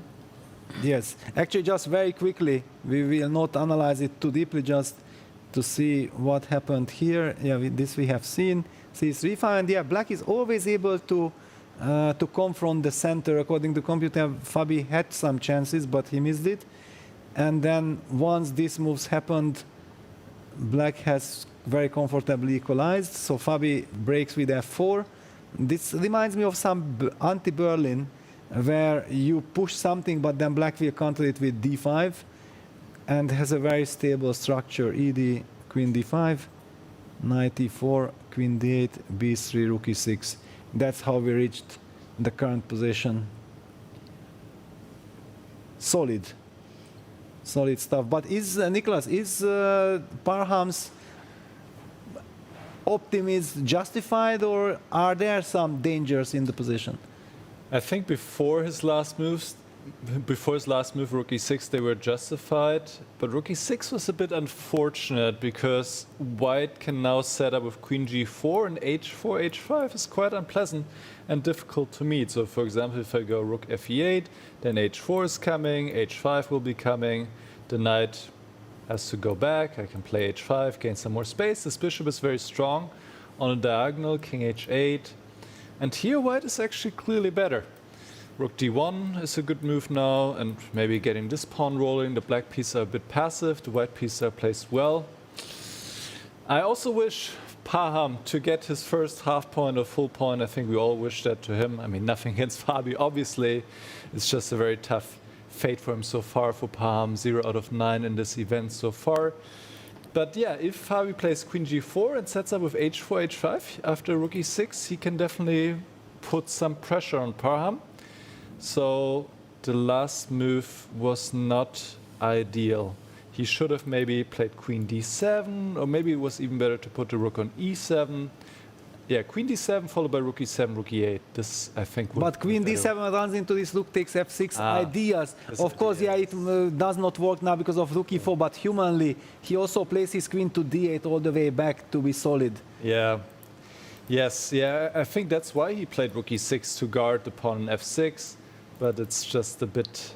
Yeah, Blocking the bishop is somehow not healthy. It's blocking the bishop and also not giving the queen some access to the g4 square via d7. So we're going to keep an eye on this game, but objectively, Fabi is better here. Can we go just a little bit to Hans Arjun game, because we were not really there only in the very beginning, because there was some very interesting unexpected move to me when Arjun played h5. Well, and actually, this is the best position white has. Yeah, okay, now Fabi maybe will also have a chance, but it feels when you look at this position that the strategy that Hans had in his mind when he opted for this d takes e5, f takes e5, bishop d3, which computer did not like, and we were kind of also puzzled that what's the idea behind it, but finally he was able to prove it in the game. So h5, first of all, he was setting up some battery against the h7 pawn. Would you go h5? No, definitely not. Just h6. No, don't push it so far, because I don't really believe that black can. I mean, I like pawn pushes, but h5 was somehow. Yeah, it doesn't feel like that black is going to checkmate on the king side. Yes, just h6 somehow looked more safe, but okay, we don't have time to analyze every single nuance. Knight b3, h4. h3, blocking the h4 pawn, and it feels like this h4 pawn might become a weakness in long terms. The bishop on f2 is beautifully keeping an eye on that. Pawn knight d7, c4, that's the typical break, yeah, that you want to kind of challenge black center and invite d4, and after d4 white pushes c5. And you get this c4 square, and the knight is ready to jump to d3. What a perfect coordination. This is this lovely structure. So I feel like actually Hans has strategically outplayed Arjun here, and after knight g6 also in time to ask the queens to be traded, and I don't really understand why, how could have black traded these queens, because also it's not Arjun's style. Arjun is a very dynamic player, so why to voluntarily get into this slightly worse position, at least to me, slightly worse position. White will just follow it up with b4, knight will get to c4. Maybe Arjun is counting on that I'm blocking everything with my pawn structure. What is your feeling? Well, he's bringing his knight f6, h5, black squares. Like this, yeah? And yeah, then he you played will, knight f6. Yeah, knight f6 played. Yeah, it's a big strategical battle. The clock situation, well, Arjun is playing fast, yeah? So he understood that normally Hans likes to put pressure on the clock. Now he's doing the same to Hans, just so that Hans knows how it feels to play a good game, but being pressed on the clock. Well, on the queen side, of course, white will be pushing. Yeah, okay, tough strategical battle, but both sides are probably more or less happy. Maybe we can go to the bird's eye view and just observe all games, what is going on, and then pick something. In the meantime, Fabi played this very powerful plan, queen g4, h4, h5, which Nicholas just mentioned before. So he's gaining advantage there, it seems. Yes, Fabi is Fabi. Yeah, he uses this chance. He probably also sensed it that my position is quite empty if I don't get something going, and he immediately jumped on this possibility. And what about Vincent castled short. Yeah, finally. Breaking news. Relieved. Well, okay, I'm relieved, but I see b6, a5 from black side. I'm super happy with black, but yeah, at least Vincent has given up on any kind of ambition in this game. He wants to shut the game down. Draw is the best result that he can get here, but still, it's not so easy. Yeah, because bishop e4, d5 is not so easy to execute. Yes, Levon is enjoying and putting some pressure also on the clock and on the position. And what about Sindelov against Carlsen? Because this we haven't Can we focus to that game? Yeah, we should. That game, because there are quite a lot of things happened, and it's interesting that while the white knight is on a3, not doing too much, on the other side, the pin with the bishop on h4, it looks kind of promising. And look at the clock situation. Sindelov down to 5.5 minutes in a middle game. It just shows that, yeah, this is what happens if you get a position in freestyle that you are not happy with. Then the clock is ticking. You can just never make a single this can happen in traditional classical chess also. You have a bad position and the time is ticking and you're not happy. Yes, but yeah, he's at least trying to cement that knight on c5. Because is it a desperation? Yeah, well, if the bishop on a7 comes to life, if somehow this knight has to move from c5, then I feel like white's position is very close to collapsing. But that pin is quite unpleasant for black, don't you think so? Bishop on h4, I like that a lot. At least there is something. Let us ask Nicholas, how bad is the situation for Sindarov? Why is it bad? Well, not how bad, just explain me, please, why is it bad? All right. I don't like my knight. I will try to explain it. So, for one, you have this knight on a3, which is indeed quite Thanks for bad. reminding me of that. Yeah, I have that. I admit it. Absolutely horrible on a3. Anywhere to go. I know. It's not my knight, but I still respect the other thing is that black has activated the bishop, whereas this bishop is still passive, and there could be some problems with the pawn on e4 as well. So, for example, black could go bishop g6, and I think I'm just threatening to take on c5 and take on e4. Wow, what a greedy people here in the studio. Yeah. And I'm not sure what you're going to do about it, because you don't want to take on f6. That would be just very, very sad. Yes. And I go queen b3. queen b3. Well, check. Okay, a step to the side. And the question is, what has that Knight help you? e6 is nothing. I'm Oh, blundering 96. something. Oh yeah, okay. Well, this is an important tactic. Yes, a4 is. Oh.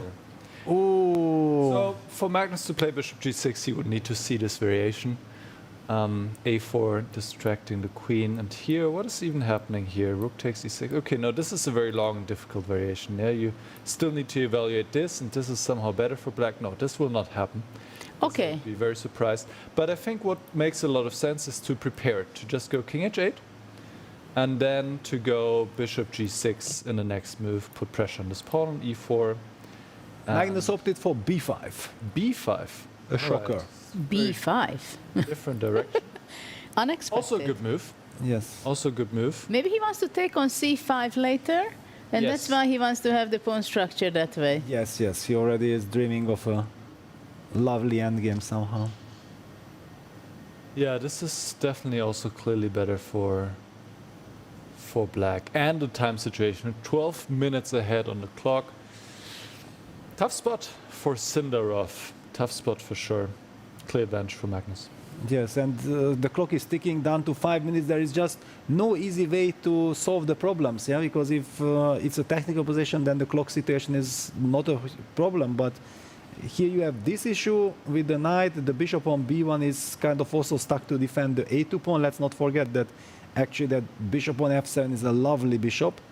The pin doesn't really do much. If that knight from a3 could somehow jump to e3, then we would be threatening knight g4, and then this pin would certainly be So very why don't we worrisome. jump? Why don't we jump? Knight c2. Well, because then already probably you can take on c5 and Yeah, the e4.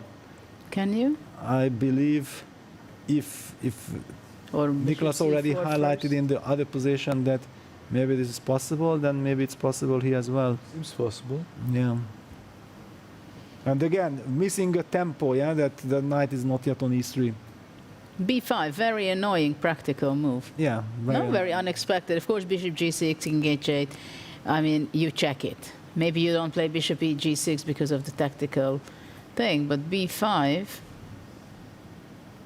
Yeah, that's it. And look at Magnus's body language. yeah. I have a good position. What do you do? Yeah, Think, make think, a move. Try to make a move, my He friend. needs yeah. to take on f6, play queen f3, and then maybe try knight c2, knight e3, something like this. Yeah, maybe he has to, but it's also so difficult psychologically to give up the only asset in the position, yeah, this bishop on h4.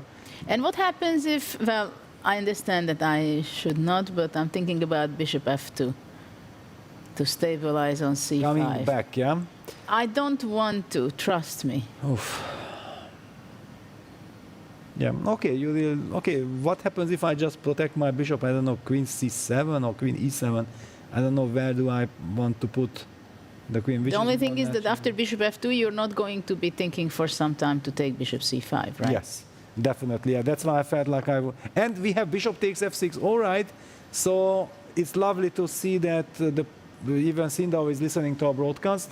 Niklas highlighted bishop takes f6, gf, queen f3, and then knight c2, knight e3. And finally, that would be a position that suits Javohir's style, right? Because he doesn't want to stay passive. He wants to get some counterplay going. Yeah, queen f3 or queen g4 maybe. At least you have something to play for with the king and some variations. Yeah. Queen f3. That should Yeah, be queen the- f3 is more natural. Yeah, this king h8, black anyway wants to play. I don't want to force it there. 2 minutes 40 for Yeah. Sindarov. Though maybe Sindarov wants to go queen g4 and rook d1 Something to concrete. have a new pin. And then maybe at some point queen d7 trying to... But I'm a little bit surprised that Sindarov, So that he slow. was knight c2, well, that he's slow, but also that his heart Oh, rate he is went knight only c2. 90. because that is low for him. Exactly, it shows that he doesn't see any excitement in the position because normally he is. You have seen him, know that he's very excited. Aha, I'm coming. I'm doing this, and he goes all the way to 130. It's kind of natural for him, I think, but here he just doesn't see what to do. Okay, knight c2. I mean, black should be doing something fast, but because if white reaching with the knight to e3, potentially to g4. Well, but I can take on c5 and play knight c4, for example. Yeah, what is this transformation? Is this bad? Because but can I take and rook f6? Yeah, but I think endgames are just winning for me with this construction. Are you sure? Yes, I'm pretty sure. I'm pretty sure in this because nothing moves here, and I will collect everything. I can do whatever I want. Just bishop, for example. He says it's like a buffet, you know, which one to take. Yes. For example, maybe I have bishop g6, rook takes c6, bishop e4, and then I'm coming with the rooks to the side. I just don't even know what to do. For example, your bishop e8, just straight the only active piece. Yeah, but also bishop g6 I can do, I think. You can do too, yes. I believe, okay, bishop g6. These pieces are not moving, and also the back rank is a horrible issue for white. And Magnus will go for this endgame. Magnus loves the better endgames, especially with... Sindarov will not exchange the queen. So let's go back. You know what? Maybe after knight c4. Yes, okay. Knight d7. And there you go, chop. Chop, no knight left. That's the problem. Chop, knight c4. No knight left. Magnus says, thank you very much. I'm not going to miss this opportunity. Okay, so he goes something, I don't know, queen g4 and knight e3. Yes, that's what he has to. And let's kick. He needs to do it. He has to do it. And he's worse, but he's not lost. No, of course. He Actually, shouldn't be lost, but well, it's very unpleasant, yes, still. It's just the bishop on b1 is so bad. And also the structure is so compromised. Sindarov has 2 minutes and 20 seconds only. Yeah, he's in a very tough spot. Now, first of all, he has to calculate that what happens because he knows that he's in a worse position that, but I can take and take on f6. Yeah, it's a human kind of reaction. Yeah, that if I have a bad position, at least let me be pawn up. But then he will realize that, no, this endgame is very bad, so he will have to do something else. Well, of course, it's very dangerous, the endgame. Those everything what's going on the queen side is upsetting. Well, and look at the evil bar. Maybe we have to jump to Parham's position. Apparently he made a mistake. Apparently he made a big mistake. Yeah. And we have heard from him how much it meant for him that hope the best for me. I hope to come back with a point. And knight h7. Nicholas, maybe you can then quickly highlight what's going on there. Yeah, knight h7 obviously wants to improve the knight to g5, which would be amazing. The knight on g5 would be so well placed and block the g file, still control h7. Bishop but unfortunately, F5. you're not going to make it there. Bishop f5. Yes.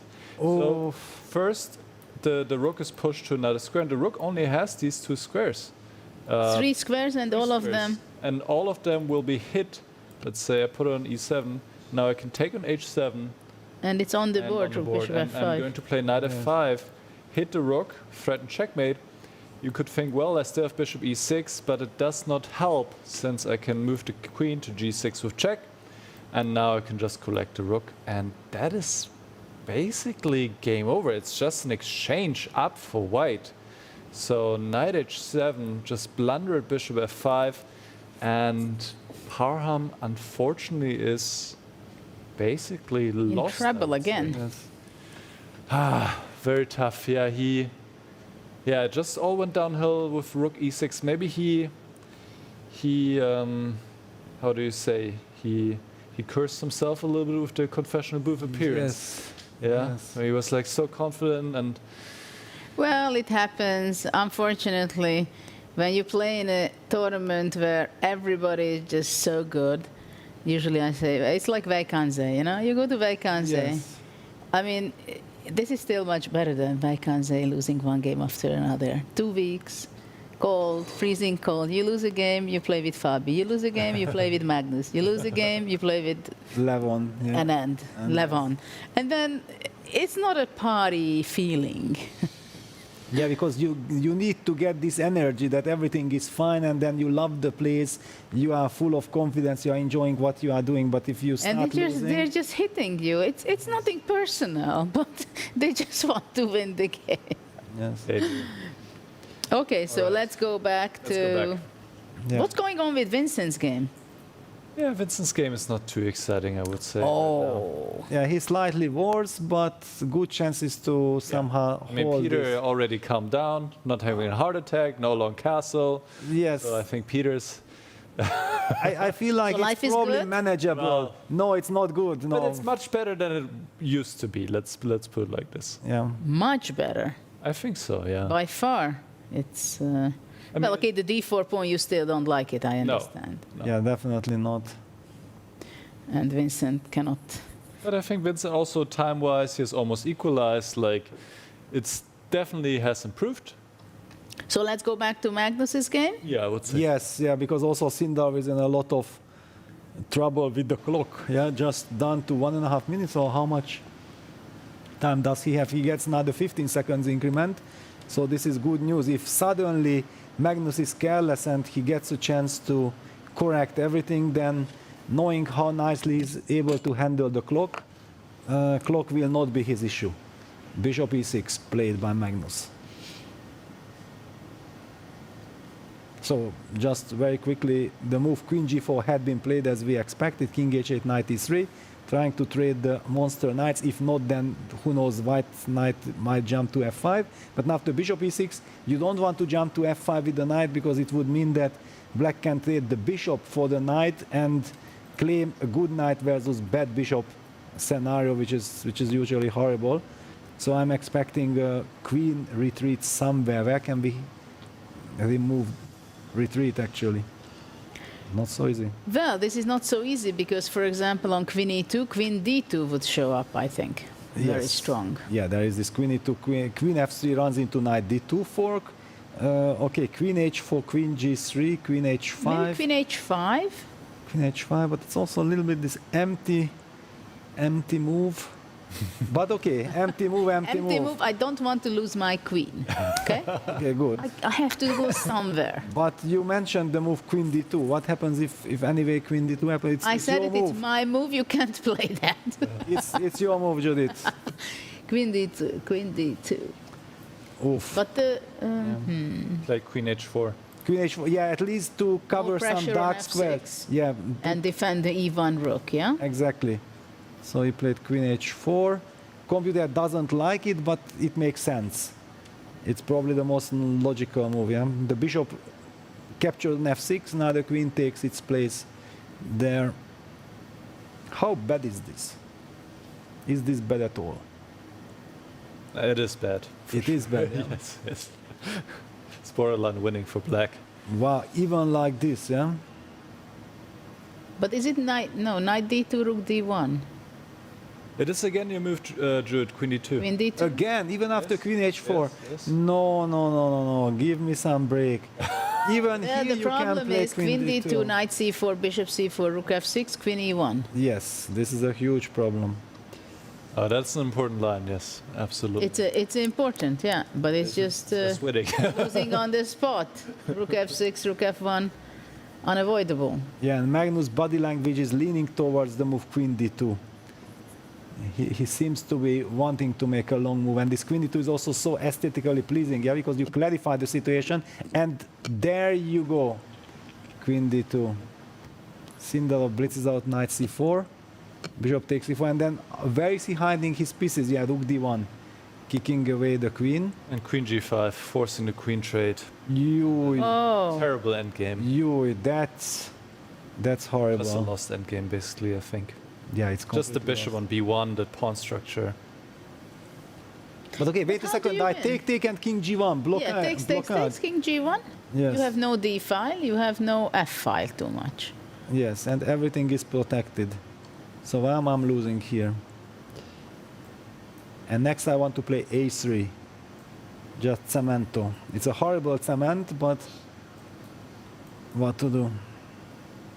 Yeah, it is actually surprising that this is so bad. So which means that Magnus actually might want to get something more, but can You know he? why? Because bishop e2. Bishop e2, rook e1, e1. bishop h5. And then you enter Rook rook d8. d8, rook d2. You. Yeah, that is. He played queen g5. Yes, he. I mean, he needed to. Yeah, and of course Magnus is Magnus. Yeah, give me this endgame, I will convert. Yeah, at first it really looks like safety for white, taking on fa, playing king g1. But after rook takes king g1, bishop e2 is the only killing move, or other two? Bishop e2? Or bishop e2 is not good. No, it's not so convincing, this plan, No? because white can go rook e3, I guess. And then I have rook d3 always against Maybe rook d8. something Yeah. like this, yeah. Oh well, yeah. Let's just. I'm going to show what the way is for black. So computer wants to go a4. Of course, I cannot allow a3, so I have to go a3 myself, and then just rook f4, and just nothing moves for white basically. If you go g3, I have rook f3. You cannot trade the bishops. You cannot move the rook because there's checkmate. So maybe you go h3, and now I just improve my position. And yeah, apparently at some point I'm going to just force something. h5, g4, g3. You cannot keep everything together. Just too passive. The bishop is the biggest problem. So it's just lost. Yeah, and Magnus still has 11 minutes. Yeah, he will most likely Versus find 1 this. minute and Yeah. 10 seconds. Yeah, very tough. I mean, I think the main idea is to put the rook on f4, so that this bishop d3 idea never works. Well, if you don't want to have such a positions against someone, it's called Magnus Carlsen. Yeah. You would maybe think that you have some chances if you don't play against him these kind of positions, no? Yeah, because against someone else, you might feel like, okay, I have survived up till here, and he pushes g4. He wants to occupy everything. That's a big mistake. That is a big mistake. Wow. So a3 we go. It's a big a3 and then bishop d3. And yes, after rook f4, a3, rook f4, bishop d3, the rook in game is still bad, but you have chances. Or maybe you can actually hold. Wow, that is shocking, honestly. A3. Because it was played so fast. It was played so fast, g4. He must have been so confident. Look. And look at Sindarov. Yeah, like, exactly. okay, now. Yes, and his heart rate is going up. He feels that, wait a second, There's a I chance. might Oh, survive. It's almost equal. I mean, it's still better for black, but it's like 0.40, and before it was plus 2.5. So g4 was a huge blunder by Magnus. Well, basically he was also not able to understand that rook f4 is so incredibly important, yeah?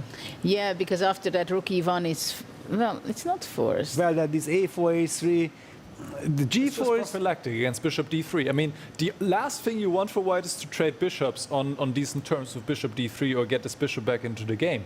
So you need to stop that. But okay, why couldn't I do that? If you go rook f4, I Exactly, go a3. because no, it was a4, a3, rook f4, and then suddenly bishop d3. That black's pawn on a4 is so important for this rook endgame. But why? Now if black goes rook f4. So you mean after A3? Yeah, now it's still bishop d3, and then the rook endgame apparently is not that clear. Yeah, I guess it's the details there. But what? My pawn Yeah, is so, on okay, a5 let me and make not then on the moves. a4. Yes, I mean, is that's it a the human explanation or some... we Yeah, go to the so moon to try to understand. Let me try to, yeah, so this is the position that with pawn on a4, this endgame is then just winning for black. Why exactly? What's the big difference? Or I'm already making And mistakes. in the other setup, what we have in the Yeah, game, you shouldn't black take on pawn... c3 apparently. Yeah. Okay, but okay, this is like some study-like stuff, yeah. This is definitely not easy. This is study-like stuff. And then what, king g7 or just... King g7, yes. Okay, You're yeah. joking. Okay, this is... You're joking. This is impossible to foresee. So wait a second. So he played g4, a3 happened, and now if we do the same, just so that we are cheating compared to players, let's see what we get here. Why is this such a big difference. So takes, rook takes Because this. then white gains the tempo rook a6 in the end. And you can activate the rook. And c6 if you go a4. And if not king g7 but a4, then rook c7? Yes. Yes. Yeah, then the king is cut. Okay, but this is, I mean, Yeah, come this on, is- we cannot blame Magnus. No, for, not at oh, you played g4. What a blunder. Yeah, it's not- We are not expecting you to do these blunders, right? Well, I would have at least expected him to take some more time. I mean, g4 was not that obvious. There was also king g7, a4, there was this bishop e2 idea. And he played the move rook f4, yeah, so Yes. this is the current position. And now bishop d3 only move. He needs to play this move. No, rook f4 was kind of logical that he would play because it would stop Sooner bishop or later, d3. yes. But why don't you play sooner to start with? Well, but also that this a4, a3 that That you is- fix, this yeah. is very difficult to understand. No, this No, is that's very impossible. difficult.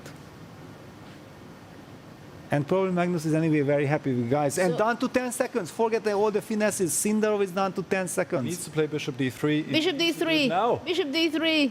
4, Make a move, 3. don't lose on time. 2. Make a Don't lose on move. time. What is happening? Oh, the times are incorrect. He has not lost some time yet. Okay. Can we maybe get a close-up? We need a close-up here. Yeah, to see the See the correct time blocks. also. And Magnus's heart rate is over 100. And he opted for bishop c2. Oh, no. Oh, no. And then all back to normal, yeah, for black. Yeah, now a4 and yes. He didn't believe in the rook in game, I Yes. guess, but it was his only chance. And now king Only chance. a4 Okay, is he has coming. 15 seconds. The time has been corrected. Or maybe he made a move with 3 seconds, I think. He was then up to 18. Yeah, and he has no moves. We'll play rook e1. Yes. But now it's just passive. Black can improve and he's just going to lose, unfortunately. Yeah, he's trying to dig in. Yeah, he just wants to block everything But because he cannot. yeah, he cannot in long Because term. h5, he h4 cannot. will come. Yes. Too passive. Yes, h5, h4. And then g3, rook f2, or against g3, rook f3 will be the entry. Yeah, this is the problem, that there is no space. So And- what about bishop d1? Yeah, that's what he does. Bishop d3, h5, Okay, h5. h5, g3. Yeah, then you fall back with the rook to f8. f7 or f8. Yeah, and then the rook comes in via the d file. Yeah. And the bishop c2, then rook f3 back, yeah. And there we see 10 seconds, yeah, g3 played. Rook falls back. No matter where f7 or f8, it's the same.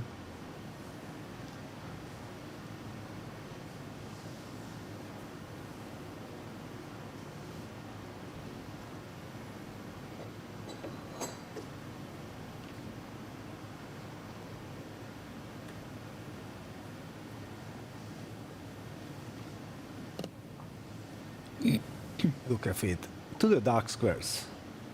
Back to f8 and then rook d8 is coming next. And if white plays bishop c2, then the rook gets back to f3 entry square. Yeah, the problem is white cannot get any activity. Yeah.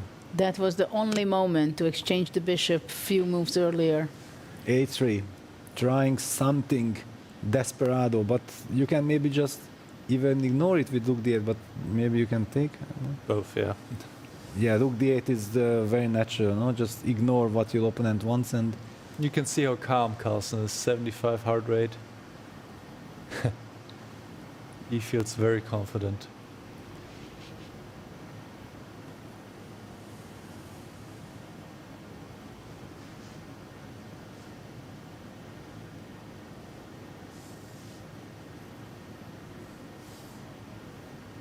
And he has all the time in the world, basically.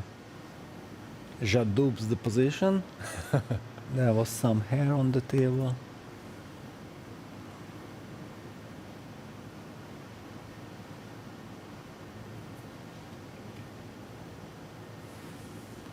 One could argue that, yeah, if rook d8 does not run away, then I don't even need to give the g4 pawn. I can just take gh.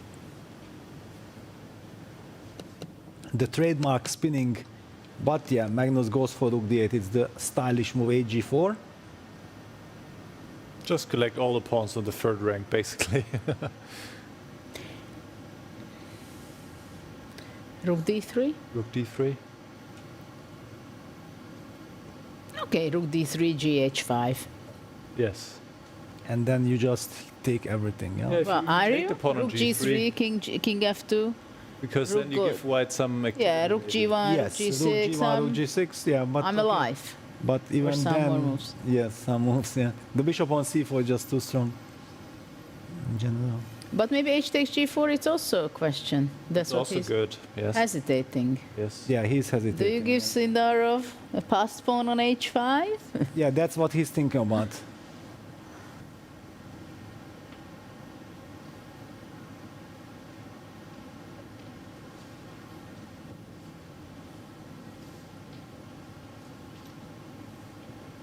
In the meantime, Vincent is balancing out against Levon. Yes, seems like it should be a draw.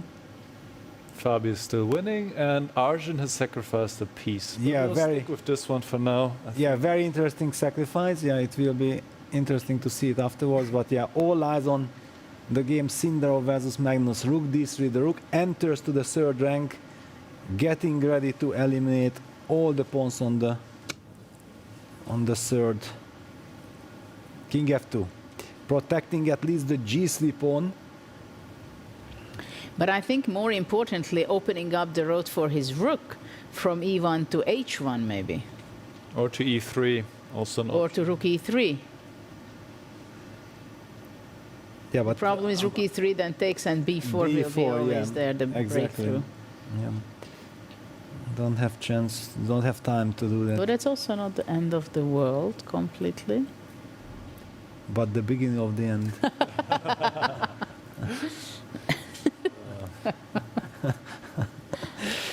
Yeah, that's what happens if you're in trouble. Nothing works for you.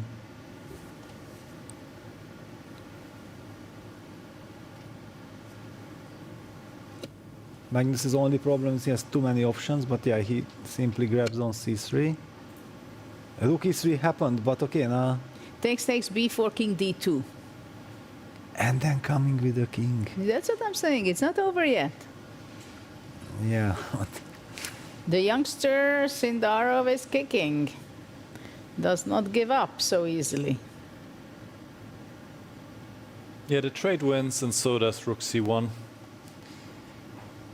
And rook d3 for the matter, but okay, we won't see rook d3.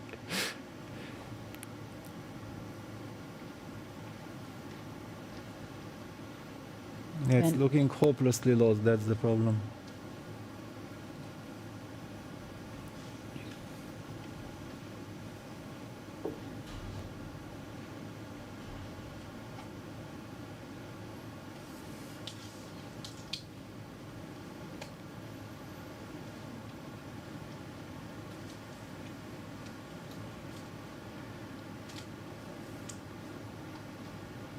It's also just very tempting to take and then b4, take b takes a3 and then bishop d3, take on e4. The king will take care of the g and h pawns. But yeah, Magnus does not even want to go for this. Yeah, rook c1. Hitting the bishop. Bishop f3. Played. Yeah.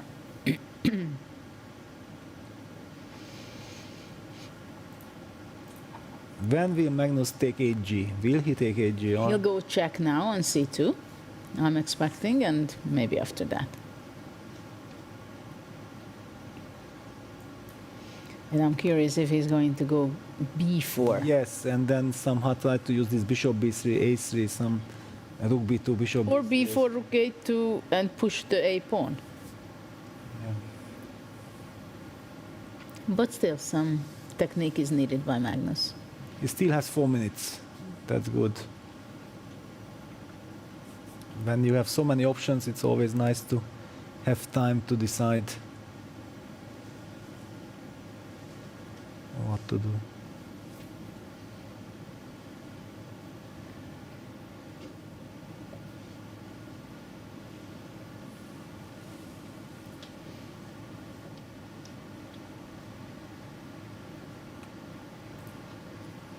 By the way, Niemann against Erigaisi just ended in a draw. Wow. So the piece sacrifice gave enough play for a perpetual or a draw in either case. That is in the lower bracket. We're of course focusing on the semifinals here between Sinnerov and Carlsen, going on right now as we speak. And Kaiman Aronin is a rook end game, not too exciting, probably heading to a draw. So we'll stick with this one. Can Carlsen convert his winning advantage? He goes rook c2 Rook check. c2 check. Judith's move. Was expected. Yes. But actually wasn't the King best. e1. Okay, let's start moving with the king towards the queen side. King d1, king c1, tempo, tempo. Yeah, bring the king over, try to defend somehow. Yeah. it is still Javokir, go for it. very much Defend. lost. Yeah, too many weaknesses. Everything is a weakness. Well, to A3. save this game for Sindarov, it would be equal to a victory. Oh, absolutely. Would be equal to a miracle. Not in the on the cross table, but in feeling for sure. He's considering bishop d1 or bishop takes g4. But this is a very bad sign, yeah, that if even already Why not bishop g4? he goes bishop d1. Because bishop b3 probably Yes. just picking up the c5 The pawn. c5 pawn. Even you can't take the g4 pawn because then there's bishop b3 and That's why. That was the problem. yeah. But now there's probably rook b2 and b4 coming. Rook a2 also doesn't seem to be very bad with the idea of bishop b3. Absolutely. Yeah, we are about to witness the knockout punch. Vincent Levon draw in the meantime. Yes. That's kind of nice. Bishop takes g4. Yeah, you're happy, Peter, right? I'm happy, yes. And since Levon didn't make most of his chances, I think he is also satisfied with the draw. He didn't really manage to get anything serious. So we have 2 draws so far. 2 draws. 2 draws plus Fabi is about to win. Probably 2 decisive games. Yes. So bishop b3 is the move we expect to pick up the pawn on a3. Okay, bishop b3, bishop d7. But also there is this argument for b4, a, b, a3 and then just push the pawn, yeah? Just promote. Yeah, just promote, yes. That's a little fast. Yeah. It's also a Faster. tempting option, but doing... Surprisingly, there is some counterplay with b5 then. This does not work so well. Yes. Wow. Yes, Wow. this is the big moment, yeah, because it's very tempting to just try to finish the game on the spot Yeah. with b4, but No. And Javokir will find those moves. yeah, it's I mean, he only... has to. Only move, but it's instantly. So b4 would be a bit premature. Even, yeah, and Magnus done to less than 2 minutes. But bishop b3, bishop d7, and then b4. That's what he does, yeah. Accuracy is there in Magnus's hand. As usual, yeah. Bishop d7, okay, contra. Contra juego. Going off the board. Yes.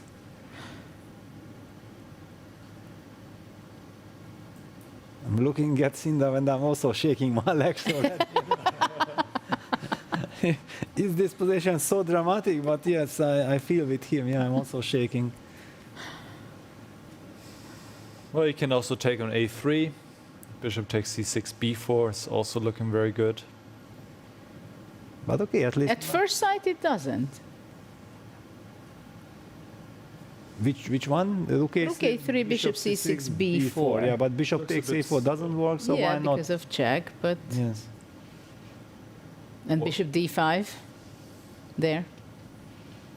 Bishop takes d5. And take. And I'm even queening with check. Yeah, Magnus looking like, why am I not winning completely? What's happening? Well, he is winning completely. Yes. He just has to finish it up.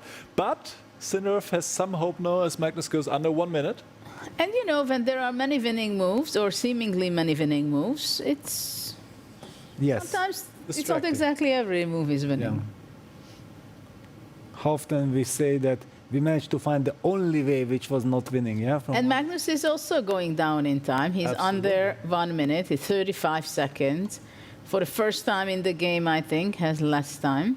He gives a check, inviting King D2, Rook D1. Yeah. Thank you very much. I don't have to pick up the pawn. Where is this king going now? E2. E2, F2. Has to be one. Ah, or the he other. wants to go King E2, Rook A3, and you cannot take on C6, Bishop C4, exchange the rook, and Yes. A3, A2. So King F2 he has has to to go be played. Now further. he picks up the pawn. Bishop Okay. takes C6. And another check. Not bad. King F3 cannot be. Bishop D1. Yeah, checkmate. That is unfortunate. Cannot even step up. So the king has to fall back to Yeah. E1. And B4 will come.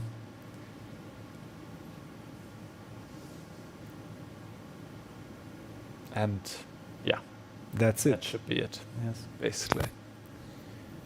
It's horrible feeling, yeah, that the white is not even pawn down, but it looks like only black has pawns. Yeah, It's all about the power of the pawns. Yes.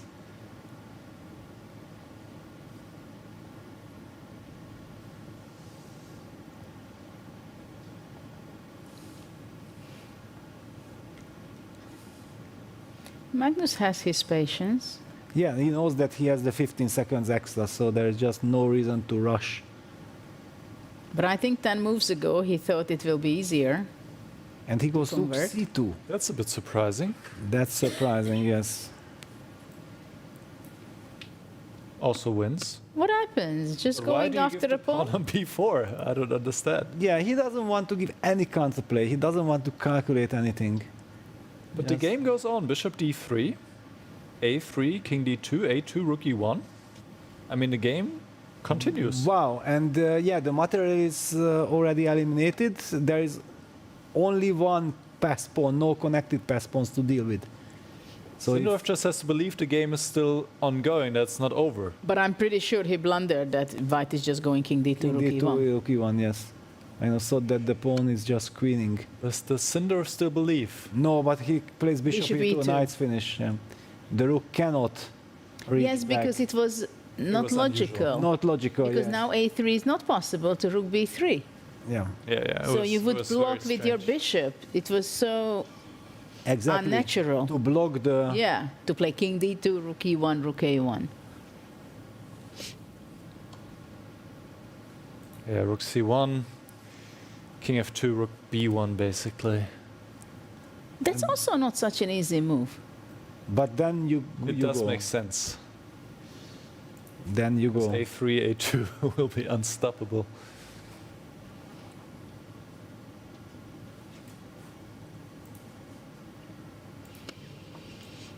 King D2, Rook C2 check. And then Rook B2. Yeah, against King E1, Rook B2. So he goes up with the king. But not just A3. A3. Bishop He D1. he goes, Queen, Rook. That's what we're going to okay, but- witness. Okay, it's No. O plus, yeah. You won't get A2. queen against Rook here.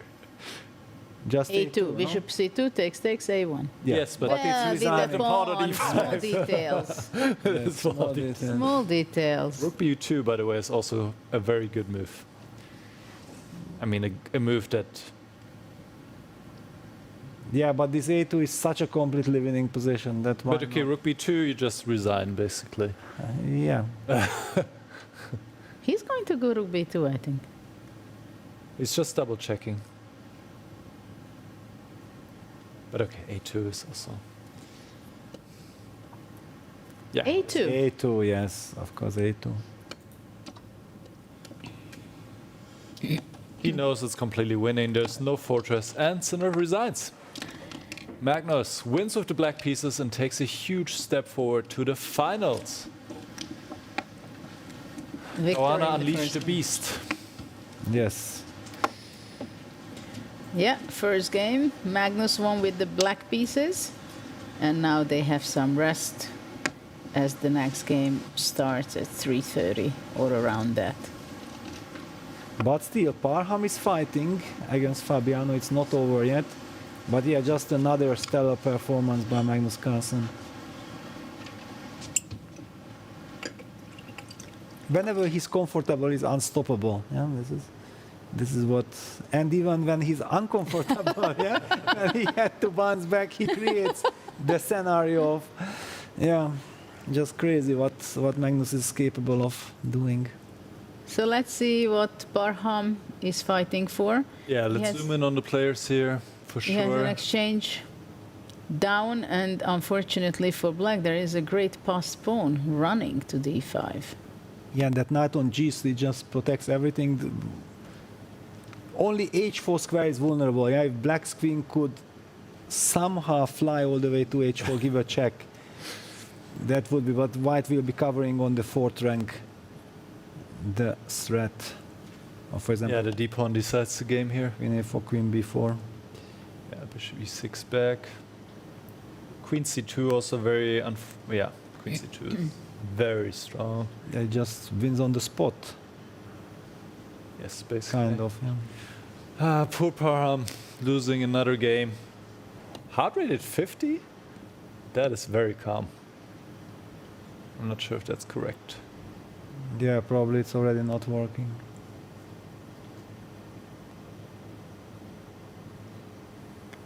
Resignation is in the air. Yes. Yes. Queen a3.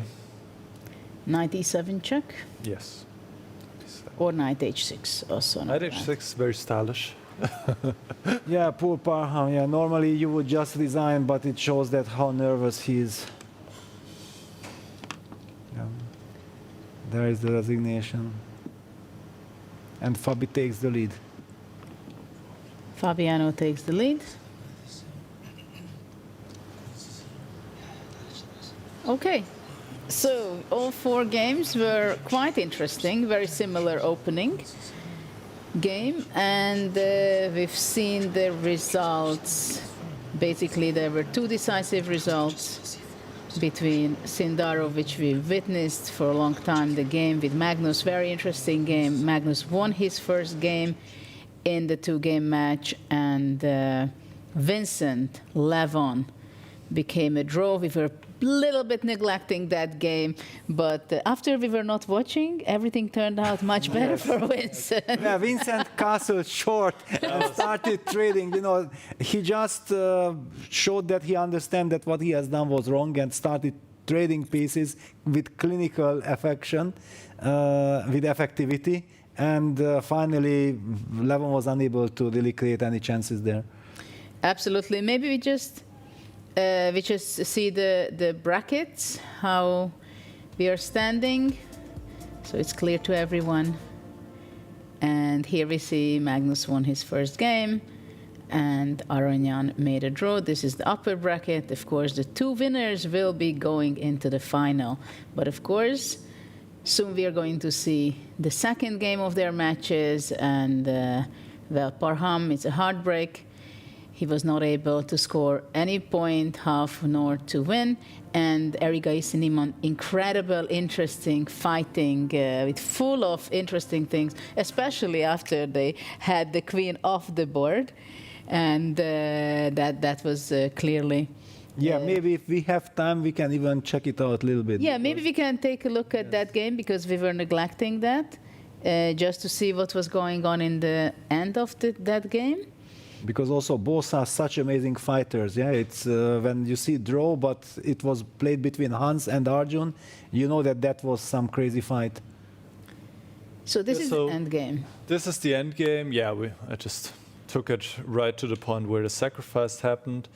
And maybe white could have prevented it going somewhere. Rook f2. In general, position is equal. Maybe Hans even felt like, well, if you want to sacrifice, then go ahead. Bishop d2. And now Arjun sacrificed the knight on h3 for 2 pawns, but the rooks are entering. Black gets a lot of activity here. Rook f8, threatening rook f2, or maybe also rook g3, followed by rook f2. Bishop to e1, good move, stopping this. Rook f4 and rook e2. Bishop d8 And here White had a fantastic move available, knight to e3. Wow. He had found this one, then he maybe had some chance to win. Even here, well, it's not that much objectively, but it would have been a shocker for sure to Erigaisi. Instead, knight b2 was played. Also makes a lot of sense to get this knight to d3, but black goes g4, keeps opening up the position against the white king, h3, and actually black is a bit better now. Rook takes, no, bishop g5, rook takes g4 was a better move. Difficult to play for sure here for both sides. Bishop g5, rook d3, trading a rook, and now. And Nicholas, can you just reveal how much time they had? They had plenty of time here.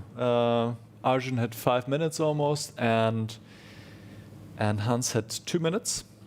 So rook f3, bishop d2 only move, by the way, because otherwise, well, if the knight moves, it's bishop f4, this pawn is coming down, so clearly only move. Bishop d2, bishop h4, and now we have this kind of funny repetition of moves where the bishop is chasing the other bishop, and if black ever trades, the knight can take back. And here, if black trades, the rook takes back and guards the bishop. So both sides could not really get out of it. I guess if anybody, then it was Hans who could have played on with knight b2 maybe, but he also did not feel like this was really a winning attempt, allowing d3, and indeed it should not be. So this game ended in a draw, and I think overall it was quite a well-played game, and the draw seems to be the fair result here. Yeah.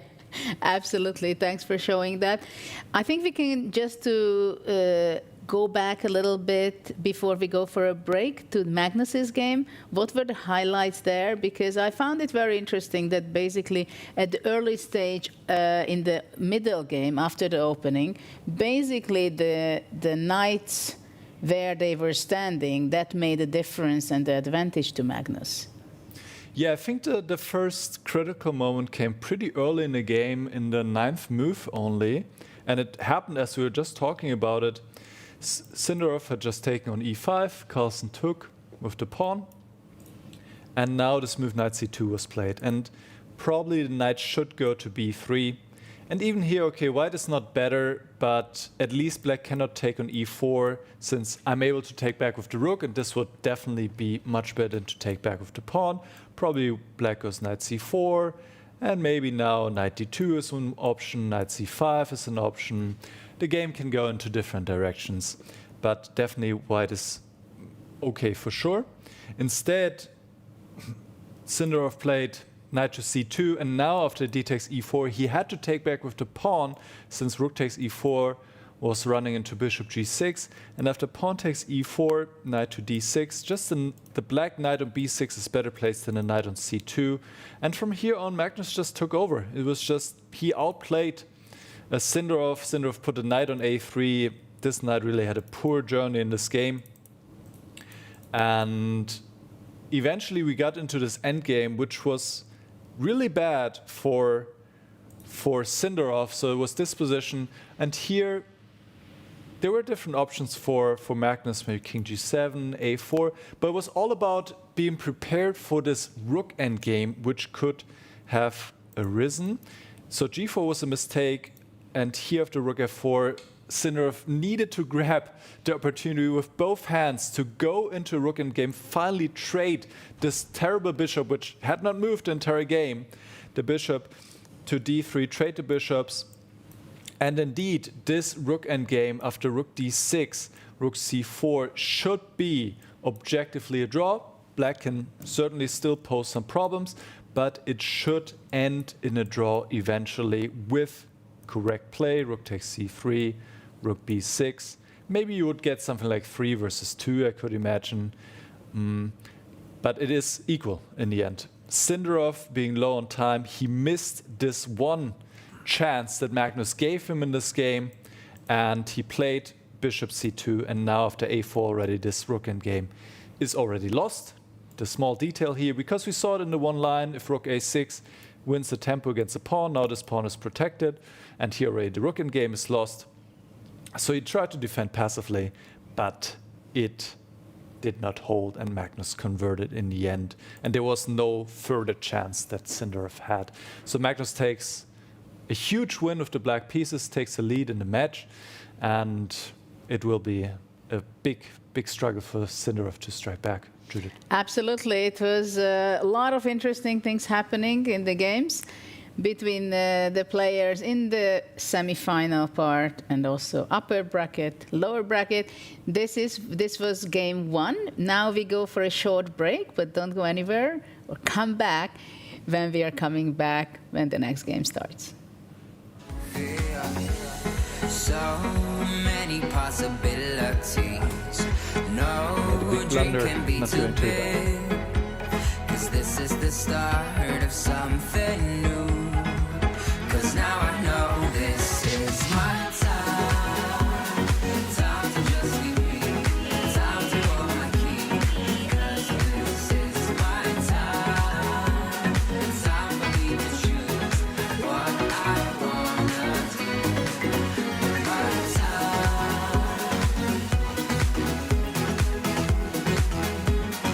'Cause this is my time. What I wanna do. My time, my time, my time is meant to be all mine. All I bring with me in life. Are you curious to play freestyle chess but don't know how to? No opening theory, no memorized moves, just pure strategic creativity. But how do you navigate 960 possible starting positions with confidence? That's exactly what I'll teach you in my Freestyle Chess Masterclass. You'll learn how to develop your pieces effectively, recognize key positional patterns, and avoid early disasters. I'll break down some of the best freestyle chess games ever played, featuring Magnus Carlsen, Alireza Firouzja, and Fabiano Caruana. Freestyle chess is still in its early days. This is your chance to get ahead of the competition. Sign up now and let's take your freestyle game to the next level. Join my Freestyle Chess Masterclass today and save 20% only during the Grand Slam. Dream to reality. All of my worries and fears fade away with you. There is no limit to all of the things we can do. Let's go. Take my hand and hold it tight. I won't ever stop dreaming. Eyes closed, jump right in, we'll take 'em tight. Let's go, 'cause I got that feeling. Give me that, give me that, give me that, that feeling. Never stop dreaming. Give me that, give me that, give me that, give me that feeling. Never stop dreaming. You take me to a better place. Never wanna leave. Affection in a million ways. When you're next to me, all of my worries and fears fade away with you. There is no limit to all of the things we can do.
Every day think about you. Every night dream of you. Love the way you smile, love the way you move. Every day think about you. Every night dream of you. Love the way you smile, love the way you move. Every day think about you. Every night dream of you. Love the way you smile, love the way you move. All I want now is you. Every day think about you. Every night dream of you. Love the way you smile, love the way you move. All I want now is you.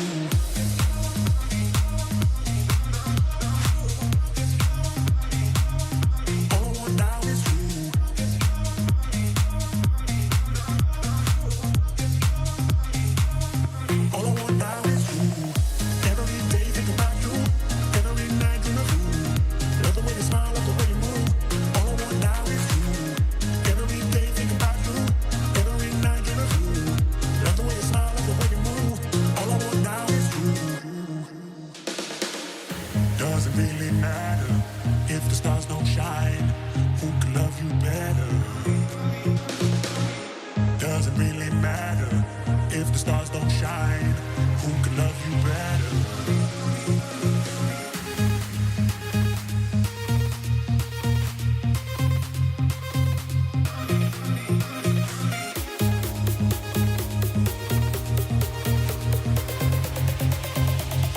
All I want now is you.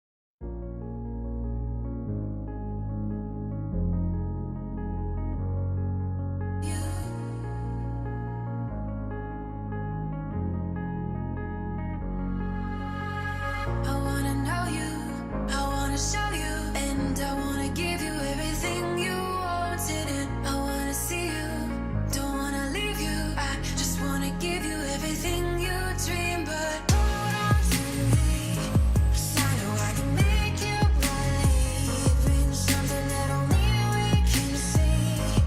Oh, so baby, hold on to me, hold on to me, hold on to me, 'cause I know I can make you believe in something that only we can see. Oh, so baby, hold on to me, hold on to me.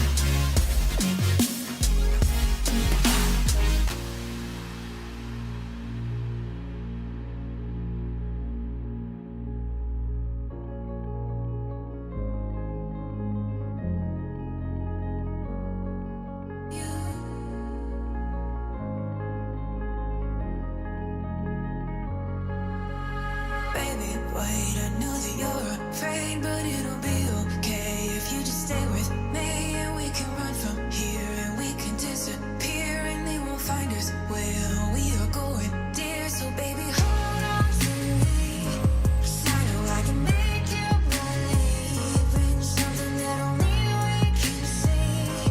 Oh, so baby, hold on to me, hold on to me, hold on to me, 'cause I know I can make you believe in something that only we can see. Oh, so baby, hold on to me, hold on to me.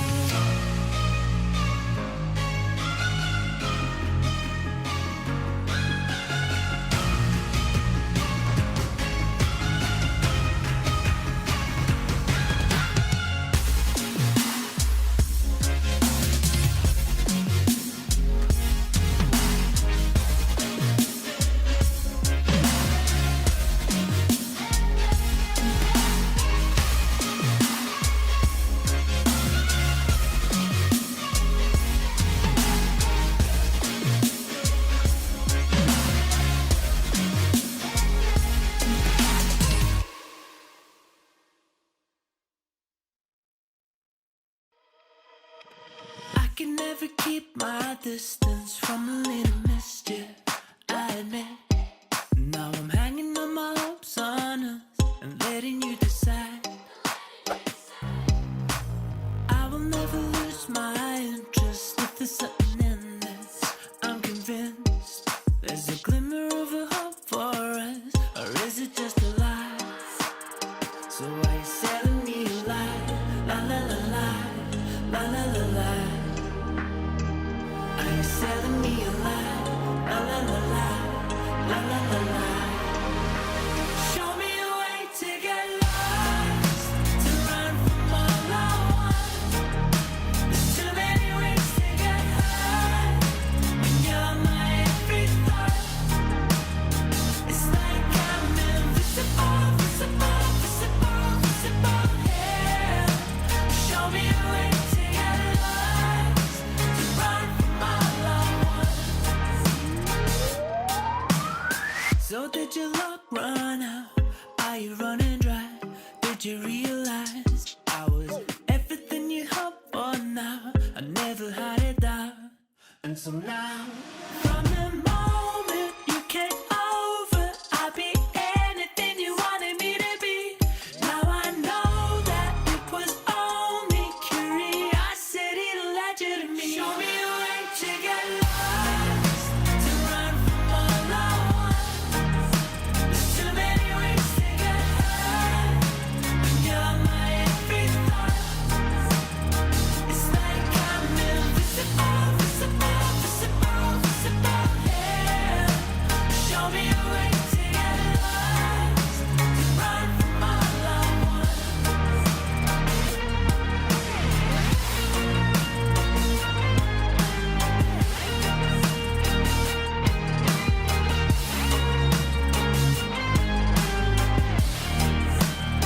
So are you selling me a lie? La la la la, la la la la. Are you selling me a lie? La la la la, la la la la. So are you selling me a lie? La la la la, la la la la. Are you selling me a lie? La la la la, la la la la. Show me a way to get lost, to run from all I want. There's too many ways to get high when you're my every thought. It's like I'm invisible, visible, visible, visible, yeah. Show me a way to get lost, to run from all I want.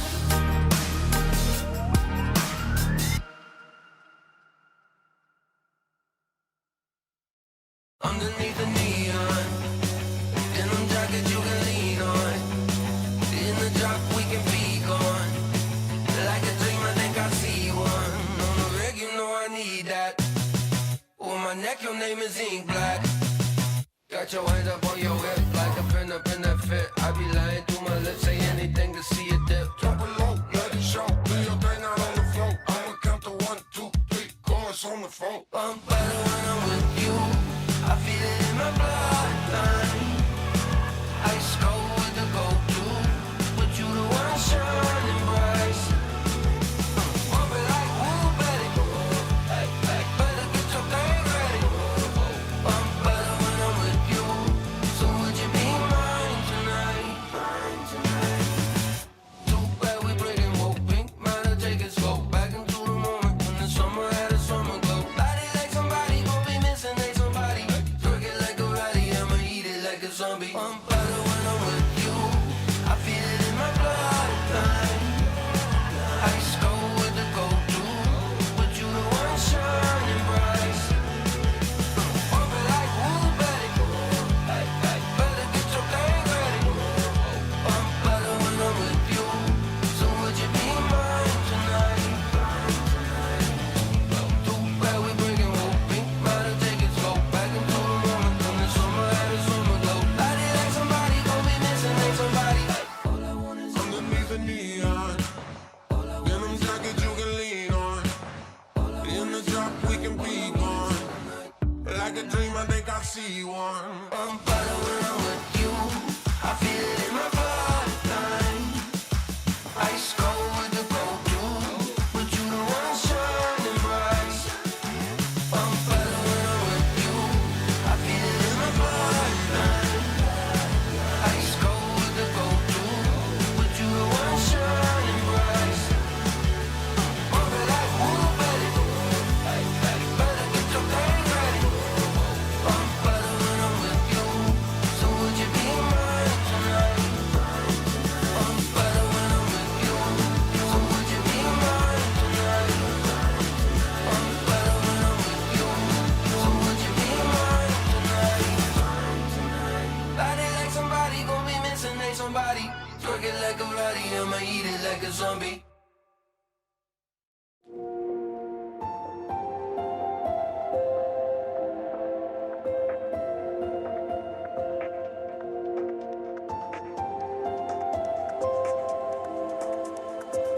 I can feel the walls closing in.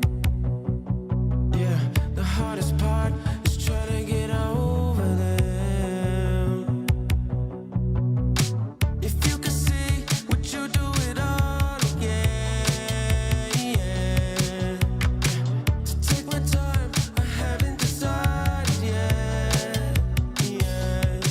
It's just a Saturday night, I don't know if I should call you. Deep in my mind, I'll find it's always all you. Waiting in line, I wish that I could walk through.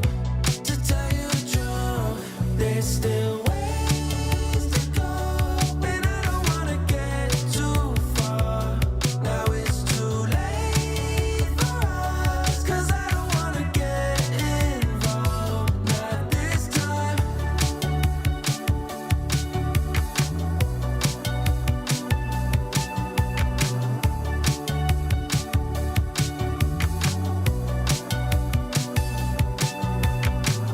There you go, telling a lie again. Messed up my mind, you want me to try again. The next Saturday night, I knew I didn't want you. Deep in your mind, I hope I always haunt you. Waiting in line, I wish that I could walk through.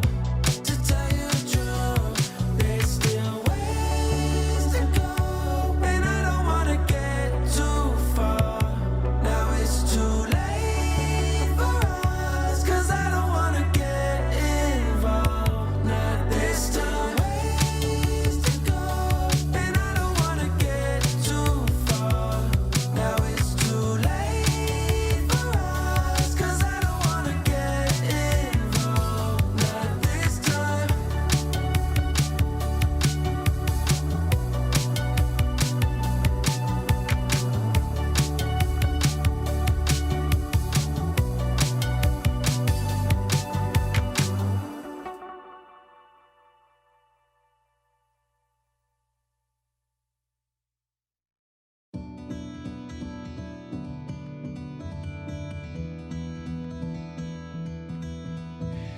I've been trying to find the words to say you mean the world to me. When I'm fighting and you see me hurt, don't walk away. I've been holding on for days, hoping just to see your face. Let me know you're coming back, and I can't wait. When it gets too much, my troubles they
complicated, 'cause all along I've been waiting. Just take me for a ride.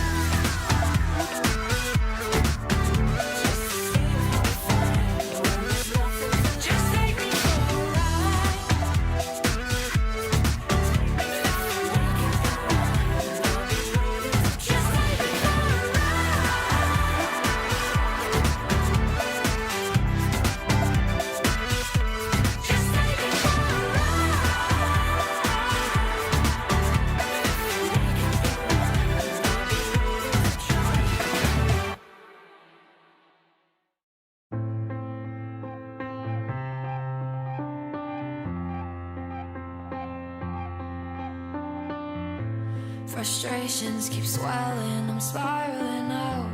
My mind's overthinking, I can't hear a sound. Stop looking past me, putting me down. I know I can't be strong, but everything I say just comes out wrong. I'm worried that I'll always feel this lost. What cost? I was drowning in a sea of my doubts, in a sea of my thoughts. Now I'm shouting just to let it all out, just to let it all out. I was falling and I couldn't look down, and I couldn't look down. Now I'm shouting just to let it all out, just to let it all out.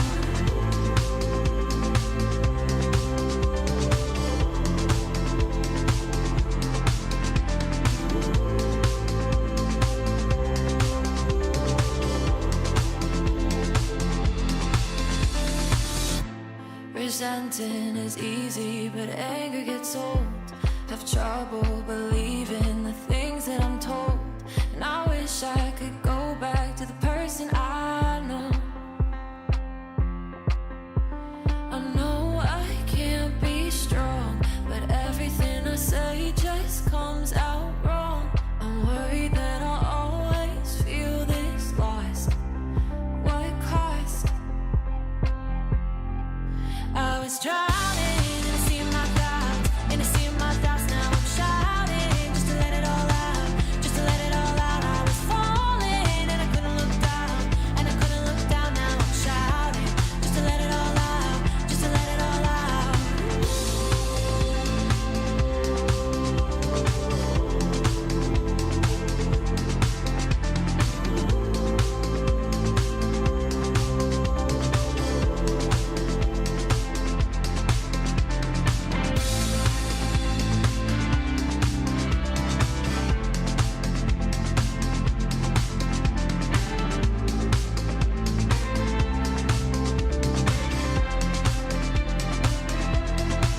I was drowning, now I'm shouting. I was falling, now I'm shouting. I was drowning in a sea of my doubts, in a sea of my thoughts. Now I'm shouting just to let it all out, just to let it all out. I was falling and I couldn't look down, and I couldn't look down. Now I'm shouting just to let it all out, just to let it all out.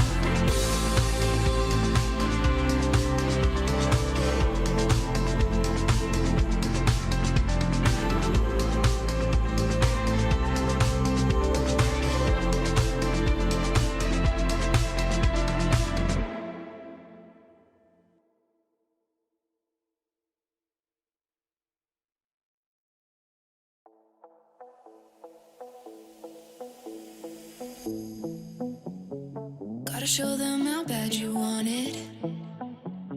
You don't always get them second chances. Don't start chasing till you got it. Do what I gotta do. I just break the rules like that. Maybe I'm just cool like that. Staying focused, don't sidetrack. Always when I don't come last. I never go less than 100%. I'll just keep waiting while you're catching your breath. I'm only living if it's close to the edge. So come and dive into the deep end, 'cause the best is yet to come. I'm like a song you can't get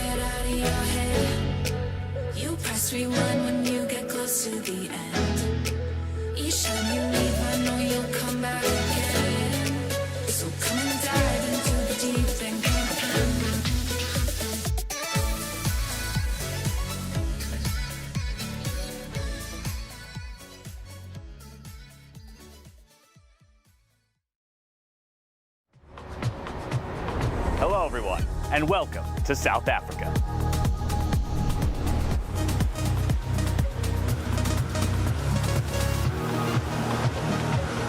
The best players from around the world have come here to fight for the title of 2025 Freestyle Chess Grand Slam Tour champion. After an incredible journey, Weisenhouse, Paris, Las Vegas, it all comes down to this. With this as our backdrop, you can really feel the energy of this place. It's powerful, just like freestyle chess, full of emotions, creativity, and surprises.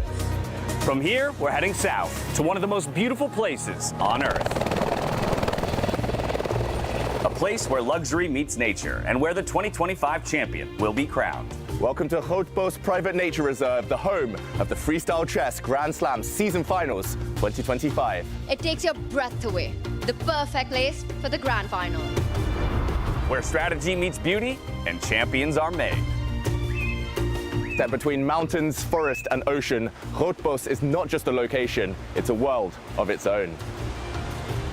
It's the perfect place to celebrate the beauty of nature and the brilliance of freestyle chess. Who will win the Freestyle Chess Grand Slam in South Africa? And who will be crowned the champion of the 2025 Freestyle Chess Grand Slam Tour? Get ready!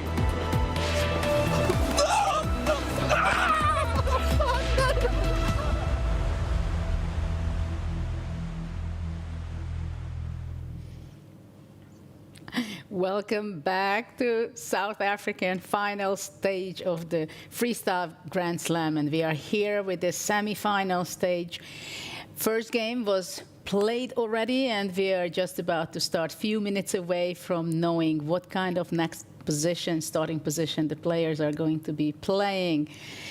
What do you think, guys? What has happened? Let's bring up the brackets. So to analyze a bit what has happened as a result of today's first game, we were having lunch together with Vincent and Fabi, and it was interesting discussion that generally speaking how important it can be, how fortunate or unfortunate to play with the pieces, whether you play with the white or black pieces. What do you think? What was the first game? Who did it favor, black or white? Well, both Vincent and Fabi kind of agreed that black had a very harmonious position with the bishops already beautifully placed on b8, g8, so the c6, f6 was a very natural way to play, and they were not happy that it is such an easy play for black to neutralize white's pressure. This we have seen also in all the games, that black was not facing any issues. And there we see Fabiano Caruana finally then nevertheless winning against Parham Maksudlu, and the big wild encounter between Hans Niemann and Arjun Agassi ending in a draw. Yeah, it's interesting that how the top players can discuss the freestyle opening starting position, because in the first game it was really amazing to see and witness that how much the knights took the main role in this round, because as Vincent said, that just the other pieces were standing so well compared to the knights. And we've seen this with Magnus's game also, that somehow he was optimizing his knight plays just as well as Levon did with his knights, and it seemed like black was doing much better after move 8 or 10 in all the boards. Yeah, because with black you just have to react. With white you feel like, I have this extra one tempo, let me try to do something out of it. But very often it's much easier in such positions to react. Yeah, and you can also play fast. Vincent was also saying that he was regretting all his choices, just as we speculated, so draw was a great result for him. But now Levon will have the white pieces, and Levon is a big maestro, so I'm really hoping that Vincent will get a position where he will feel comfortable, so that he can stop Levon, because Levon is really tremendous. Just like Nicholas highlighted, that Magnus usually wins scores with white, and they are teaming up in the preparation as well. Yeah, it's interesting also, this opening starting position keeps me busy, how it affects the players. What do you think, Nicholas, about the previous starting position? How does it really affect the players? Because do they see ghosts, or they really have their plans or worries? Well, we heard it when they were discussing it before the game. They were not happy with the white pieces. Also, Magnus was not so happy with the black piece first, but then I think they found a good setup. And as we saw, black was doing quite well in all of the games early on. So I believe now, you know, Vincent and Fabi, they're all going to be playing with black, and they're just hoping, don't give me a position where I'm just worse, where I'm just struggling to survive in the first few moves. Just give me a position like we just had, where I can, you know, play some mirror chess, get a solid position, get a game. And Fabi was, you know, he was posing the question at the lunch table. He was like, is there anything to do about, you know, this luck about what position is chosen? But it is part of the game, I think. There's just nothing to do about it. Yeah, it is very interesting because after all, the freestyle chess is very interesting. Let's go for Fiona to see what is the next position. Let's see it. Style Anthony on the stage for the draw.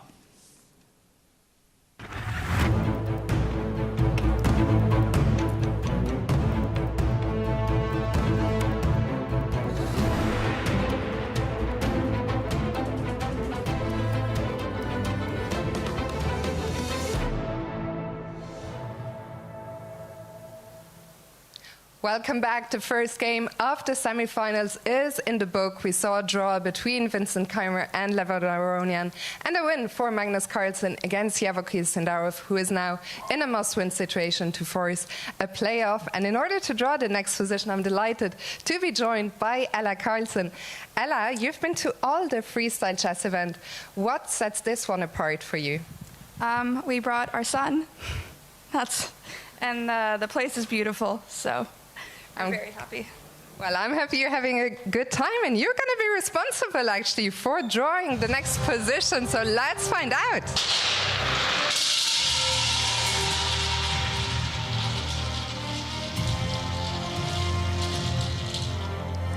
Yeah. So it's going to be position number 413, 413. Thank you so much. You can give it. Oh, we're going to have to find that one back. Position 413. The players will get 10 minutes. Best of luck.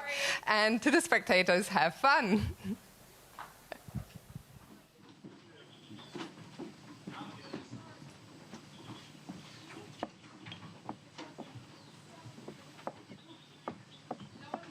Oh, dude, this is an interesting position.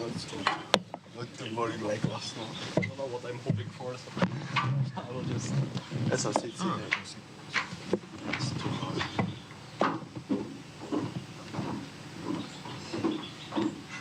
Again, we have the C4, C5. Yes, C4, C5, F3 is A-game. It is very similar to me. It doesn't feel too dangerous. No, C4, B5, C5 doesn't feel right. For white? For white, I think it's got a 20.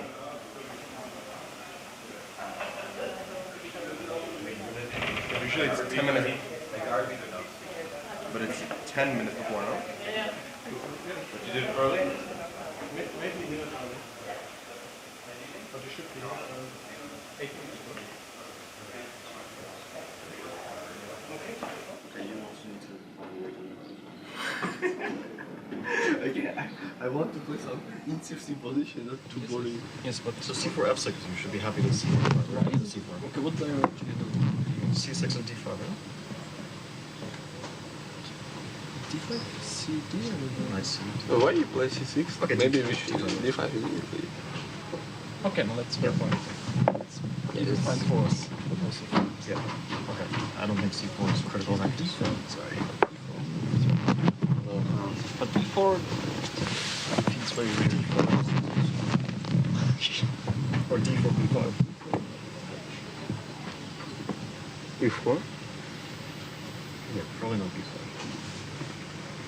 Okay, to ask a stupid question. But why not, yeah? Yeah. I don't... What else? No, there's probably nothing else. So we could also see it somewhere. F6, C6, or...? It's not stupid at all. But it should be worse than the other one. Kind of the same, right? No, D4, D5 is very solid, yeah. Yeah. I didn't see any problem. I don't see any amazing move for white. To be honest. It's quite E4, C5. E4 serves. B4. Yeah, of course it is. If it doesn't win a piece or a pawn, queen d3 shouldn't be played.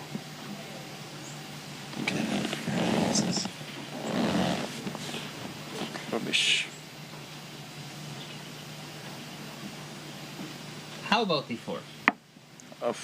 Looks so dangerous, no? C5? c5, okay. I'll play with c3. f3, let's see. Why is this dangerous?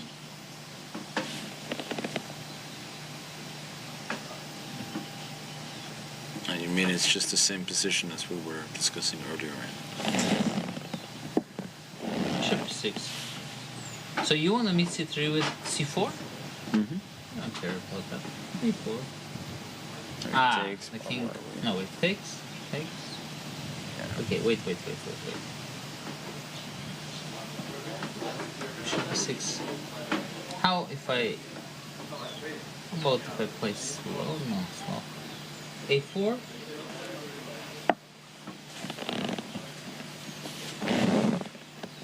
Slow massage. The massage variation. This is okay, yeah? I think so. But this, okay. And if I go c3 immediately, he still goes for c4.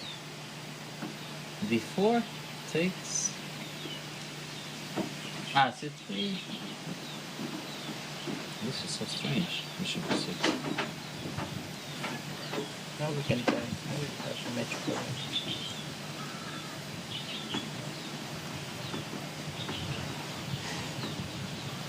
f6, yeah? d4 takes and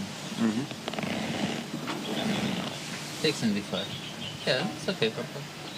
Should be. E5. Then we take it. Takes and D5, E5. Queen F5. But then bishop f7, e6. Aren't you wasting too much time? Jumping around? Yeah. Don't believe it. And f3 is already dangerous for it. When you expose it. Don't expose. Yeah, it's a decent exposure. Yeah, I don't like giving this tempo. Okay, but let's just see this position. But perhaps we can like b6, d4, so yeah, d4, d4, c6. No, Play White. too Black's fast. point of view, the structure looks good for Black. From Black's point of view, it also looks good for the Black on the opposite side. No, both Maybe it's positions have theirs. some bias for I'm not Black. sure about this. It could be dangerous, but I think we can. I mean, you are for sure happy, but it has some. It also looks danger. Our moves are very easy, right? Bishop Okay, C7. I'll just make this, I guess. But where does this knight from e8 go? But you can also play E4. And the bishop on g1, where does it go? If you play E3, F5 and knight f6. And Black is probably better. Yeah, curious like. Okay, so d4 f6 is not dangerous. D4, we said d5 is forced, right? So what else can we... It's actually not a bad position to play for. It's f3. Let's just. Well, the question is maybe now we play like h5, bishop h7. knight Yeah, f6. maybe. Because h5, h4 is good. e4. Bishop. e4. No, you cannot play bishop h7. Take. Oh wait, take and c5 maybe? Or I don't know, there's some... Maybe bishop h7 first? Yeah, bishop h7 first. Hi. Very good. Bishop h7, e5, c5. CD? Yeah, should be four. Your queen is gone. No, what do you mean? C3 is next? Sorry, not C3. I mean, bishop. Oh, but e5 you can't be. I think that this is just... 96. Ah. That's what you do. Okay. Queen d5, c4.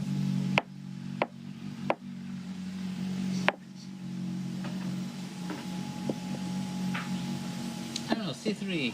Nah. Come on.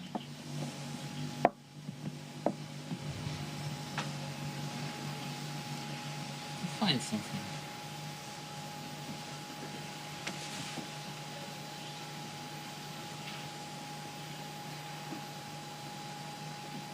So you're saying d4 is the move. d4, d5. Maybe find here.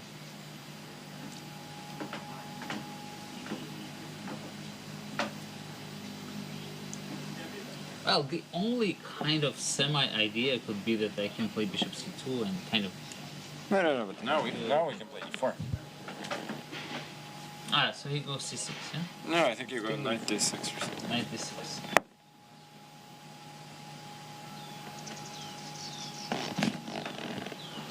Ugh.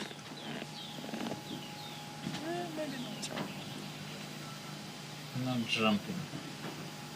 Maybe c5. And it's 2 minutes. Takes knight c4. Oof. Queen c2. Queen 4. I don't know. Okay, maybe this one. Knight d3, knight d2. Yeah. Okay. C3 f5? But I'm just, we can use this for Yes. this h. No, Bishop C3 h7 knights, f5 once the bishop is on That's for c2, me. then some knight c4 can already might be. I like h5. Okay, we can also go h6 if you want. But h5 maybe c3. This is.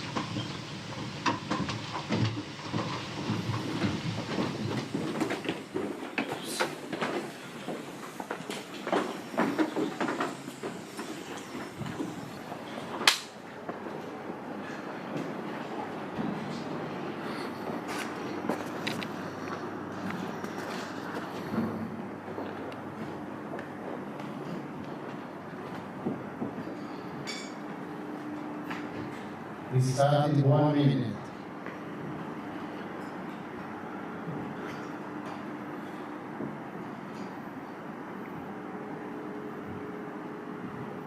Wer ist drauf? Wer ist drauf?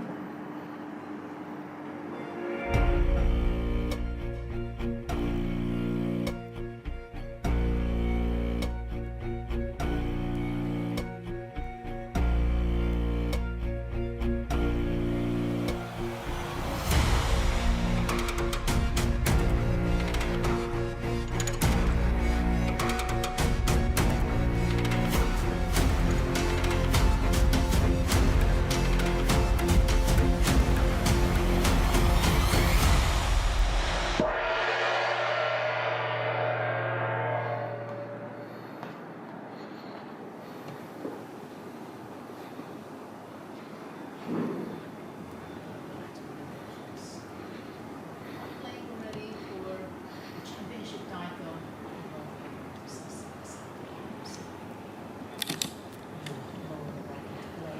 Well, so let's see. Is it going to be e4 on the other games? But for now, Aranyan started e4, who was suggesting e4 actually. Oh, Arjan started c4, no? c4, I but think he was talking about e4. He was talking about e4, yeah, so he changed his mind. That was the misleading Yes. information to others. And it seems that Parham started with d4, or, yeah, that's how it seems. Yes. While Magnus is still hesitating, and also Eriga is see what to play in the first one. And I love the intensity that Parham is already bringing to the board in the first two moves. You can see he is focused. He's very motivated. He wants to score his first half point, full point, whatever he can get. And that is good to see that he hasn't given up. He's in a fighting mood. And we have a third different move. Erigaisi has played e4. Peter, they've heard us from Exactly. From the last round where we said, please guys, give us different positions, give us different structures. And I think we're gonna, there we go. Carlsen goes c3, 4 different starting moves. And we might get 4 different, very different games. That's exciting. Yeah, I think that here we have to highlight the bishops. The bishop on d1 and d8 is usually the headache. The bishop on g8, on g1, the bishops are actually doing extremely well because once you play f3 or f6, the bishops are immediately on the right diagonal. With this bishop on d1 and the other one on d8, you always have to show some maneuver. Yeah? And we are seeing that players are planning to activate the bishop to c2 most probably, but who knows, maybe just we'll go to e2 later on. Parham goes h4 as you highlighted, yeah, that this is very much Parham's style. He wants to create complications. He's playing in his trademark creative style. But Judith, what are your feelings? That is this h4 now an aggressive move, or it's a sign of desperation? Well, h4 in freestyle chess, I never felt that it's something special, especially if you do it move 2, move 3, doesn't matter, especially when you have the rook on h1, right? Many times the players feel that you don't move anything, no moves with the rook from h1, and it can become active, playing h4, h5, or even rook h3 sometimes, especially that there is no bishop on c8. Yeah, but for example, if I play now h6 and then get the bishop to h7, isn't this a nice little control on this diagonal? Because the queen is on b1. Well, it is possible, but we have to highlight that Parham has a must-win situation just as well as Sindarov. And the first few moves can be very decisive, as we've learned with Magnus, the way he was bouncing back against Fabiano yesterday. And for Sindarov, actually, it is a big question. Can he get out from the symmetry? Because Magnus is professional, he wants to move to the finals, and for that he needs only a draw. And so far, it's a symmetry what we see on the board. Yeah, that's why he did not want to go into this e4 adventure, which Arjun has opted for. I felt like e4 is a critical kind of move, puts pressure on black, just to decide, do you mirror or do you go for the unbalanced position? But we see e4 with Magnus. He wants to open up the position. I was thinking about that, to play e4. At the same time, it might be... We remember when against Sindarov he played d5 move with the black side and came out with his queen in the group stage of the event. What about now black takes on e4 and comes with a tempo with the knight? Yeah, but then he falls back with the queen to e2, probably knight comes to d3, the other knight comes to f3, and he gets this Caro-Kann Scandinavian kind of position, which looks very nice for white actually. And this is something that Magnus always tries to make sure of, to activate his queen as quickly as possible. If he gets the chance, I remember many of his games with this d4, d5, e4, d, queen e4 jump, and all of a sudden he gets the grip on F6. position. Yeah, and funny enough, this can go in quite a similar direction like the last game. We again have the c6, f6, d5 on the board, and bishop f7, castle can happen. White will probably play f3. So Unless he wants to go h3 and bishop h2. Or h4. Or But h4. h4 wouldn't be really in Magnus's style, especially not in a situation where he only needs a draw. The same applies to Arjun Nagaisi against Hans Niemann. Also, look at this e5, f6, c6. But with Very opponent similar, e5, yeah, not with- opponent d5. Yes. Maybe we spoke too early, Peter. But already, the games between Levon and Vincent and Maksudli and Karan are definitely going in a very different direction than the games between Carlsen, Sindarov and Erigaisi and Niemann. So that is definitely for sure. We are in the very early stage of the second game. What do you think? Are we going to see a playoff? Any playoff. Any playoff? Yeah, I think the chances are high for that. So out of the 4, what is your number, Peter? Well, at the moment, I believe that Arjun against Hans and Levon against Vincent, those are the main candidates. I don't really see from this position, for example, Parham has the white pieces, but Black beautifully reacted to this h4. He got his knight from c8 to e4. How do you kick this knight away? The bishop on c7, queen on b8 already lining up to stopping any bishop h2 kind of things. I'm already getting worried for Parham because this doesn't look so nice. That's a very nasty knight on e4, from looking at it from the white side. Absolutely. No, Parham was playing very quickly, trying to put pressure on Fabi on the clock, like he did in the last game. And there it somewhat worked out. He had a decent position and more time on the clock. Just went wrong later. But in this one, he should have taken more time, it seems like, because he's already a little bit worse and he's in a must-win situation. Yeah, and also there are no easy moves because it's not just slightly worse like the computer says, but I just don't see moves for white. Yeah, how do you get out? How do you kick this knight away with black? We know that, for example, h6, bishop h7, followed by short castle will be a very harmonious kind of way. The knight from e8 can jump to f6, reinforcing the position. And this is often the case in freestyle. If you rush with your moves at the beginning, you end up in a position that no amount of time in the world can help you. I see something very strange what Vincent is doing. What are your thoughts on that? With this f6, c5, yeah, d6. f6, d6, c5. I mean, it's kind of strange at first sight. Where is this d8 bishop will be activating? And what about the e8 knight? Is his plan to play e5 at some point? Well, his problem was that after f3 he had to protect the pawn on c5. And he didn't know how to do that, and he played the move d6, which, as you highlight, kills a little bit his pieces, yeah?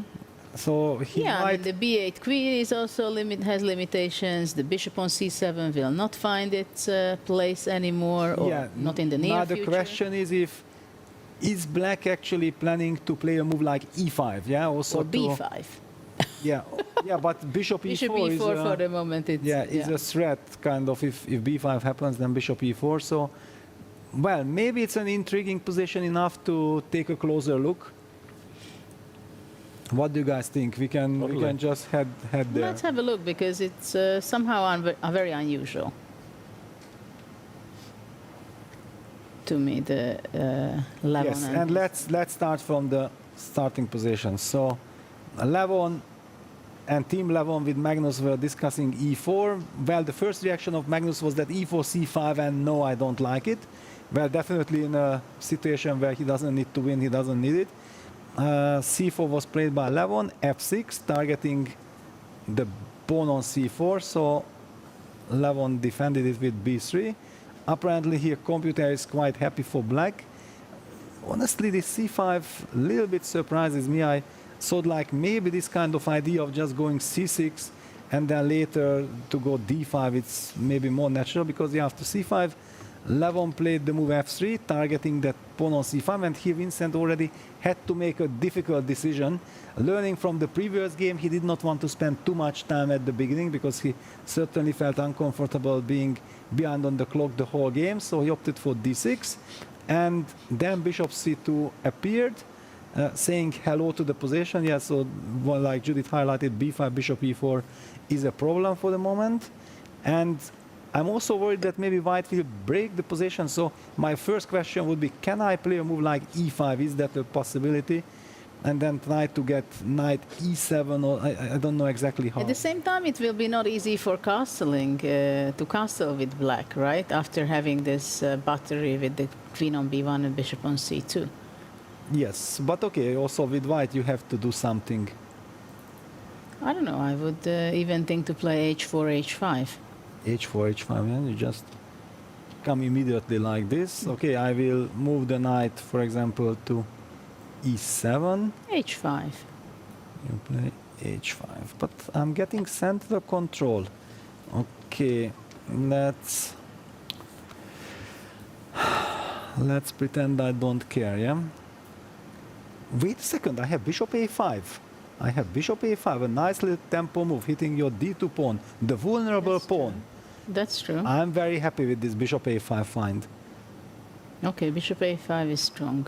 Actually, you could do it already. Yes, but I did not see it yet. Yeah, I just realized that when I say hello from this and angle. Actually, e5 is on the board.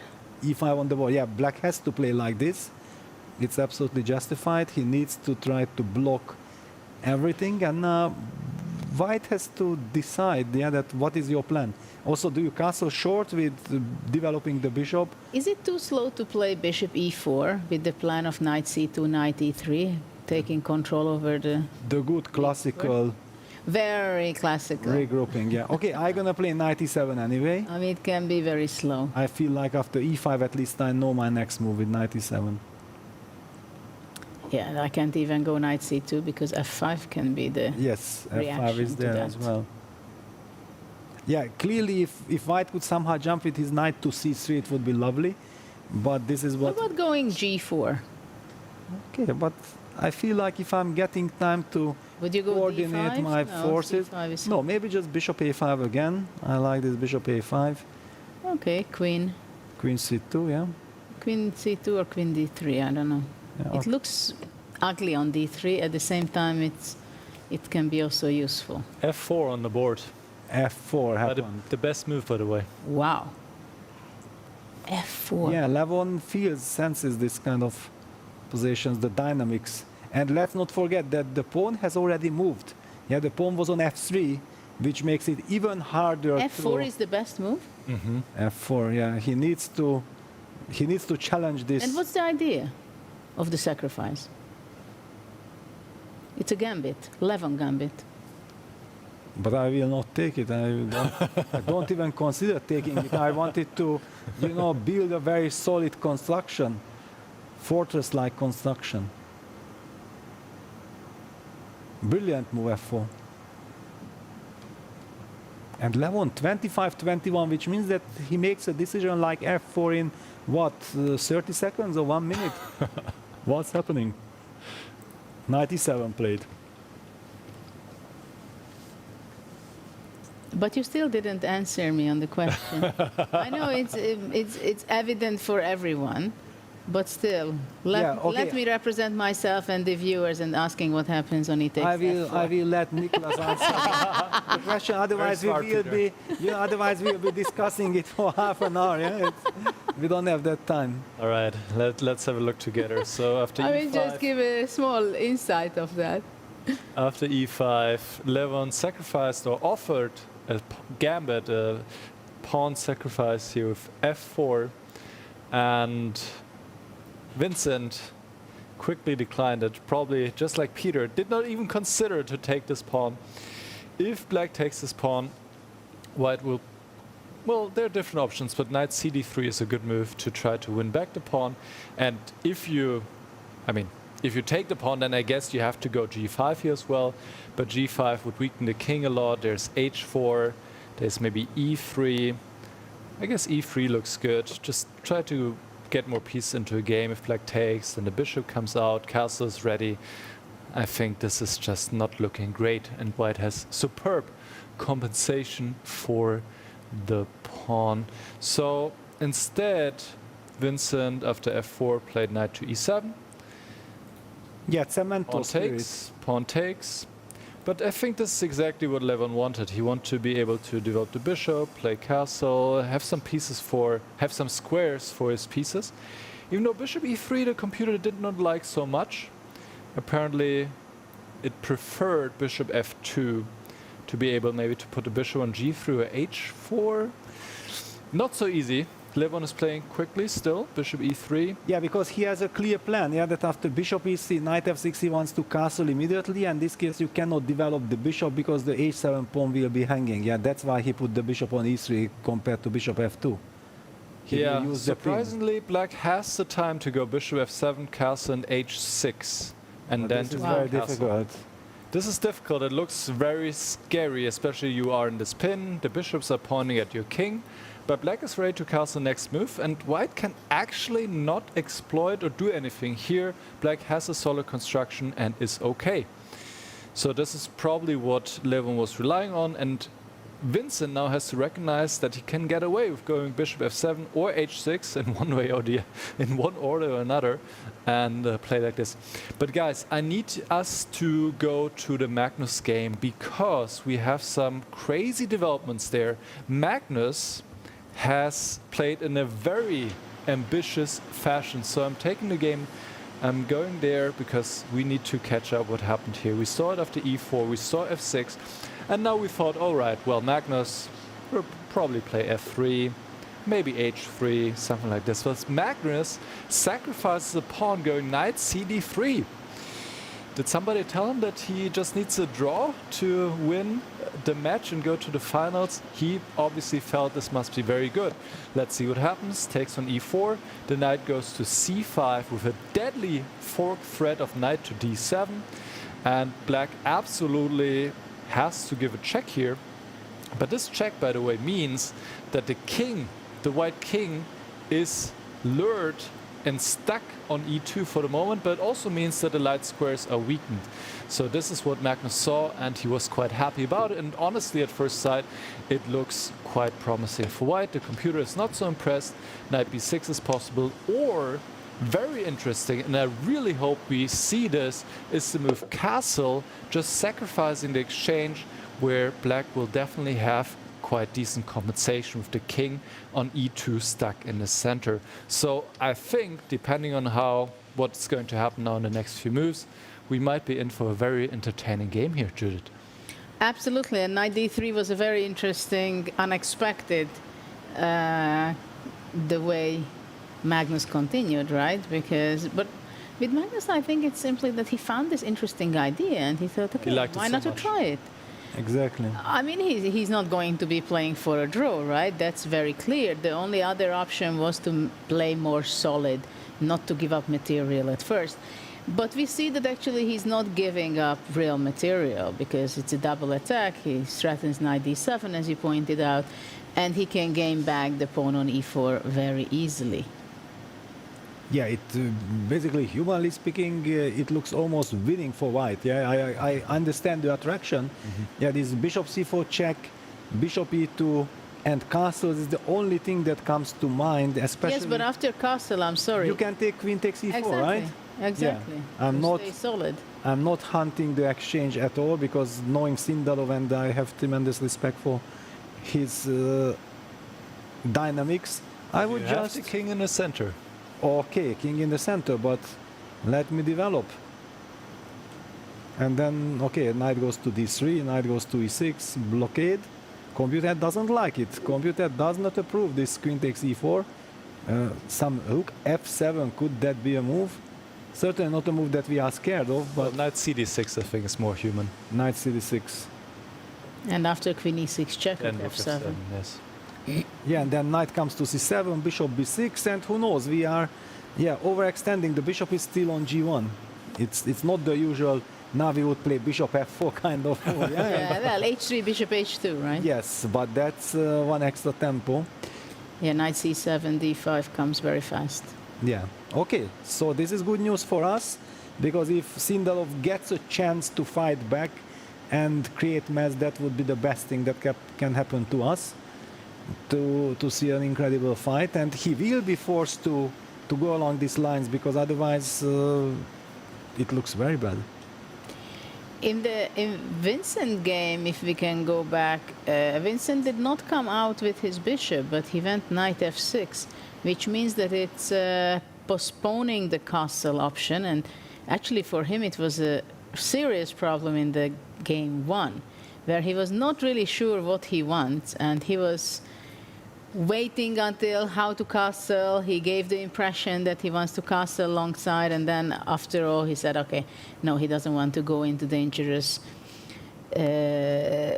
direction in the game, and he castled short. Here it seems also that he's not in a rush to castle short. Yeah, but excuse me, this h6, knight f6 is the most natural way to react to these castles, no?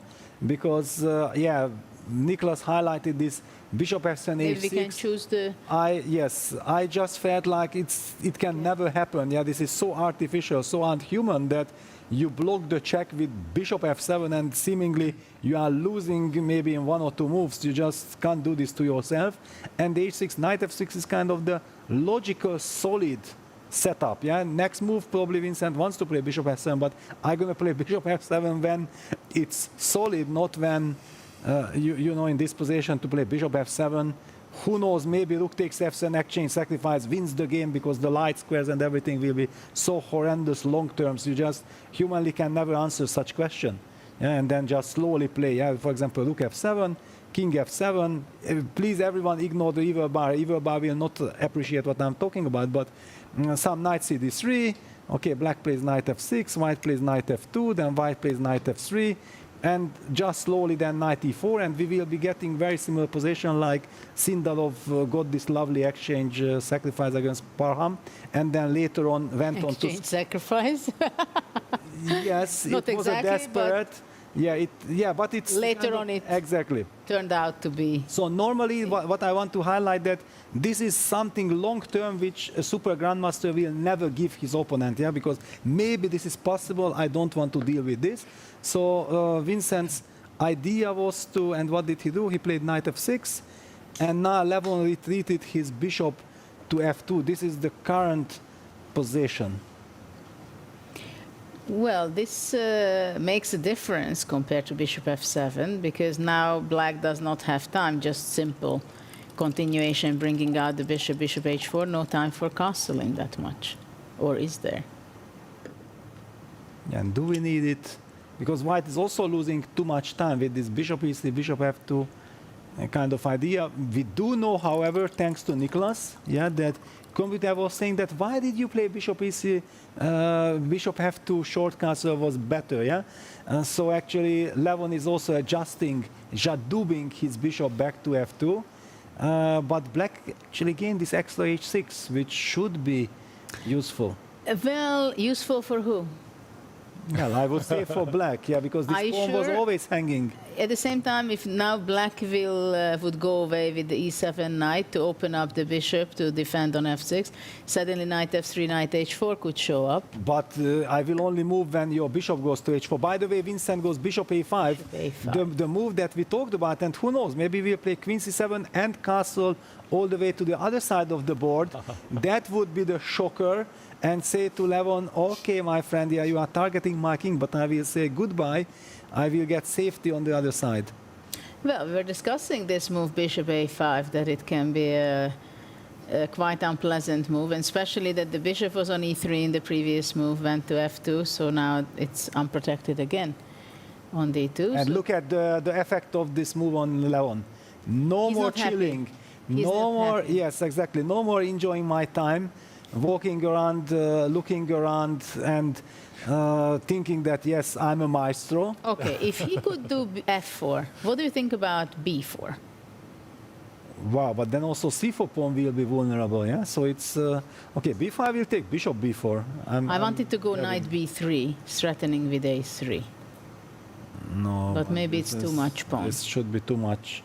Already c4 is hanging, then I will also set up castles.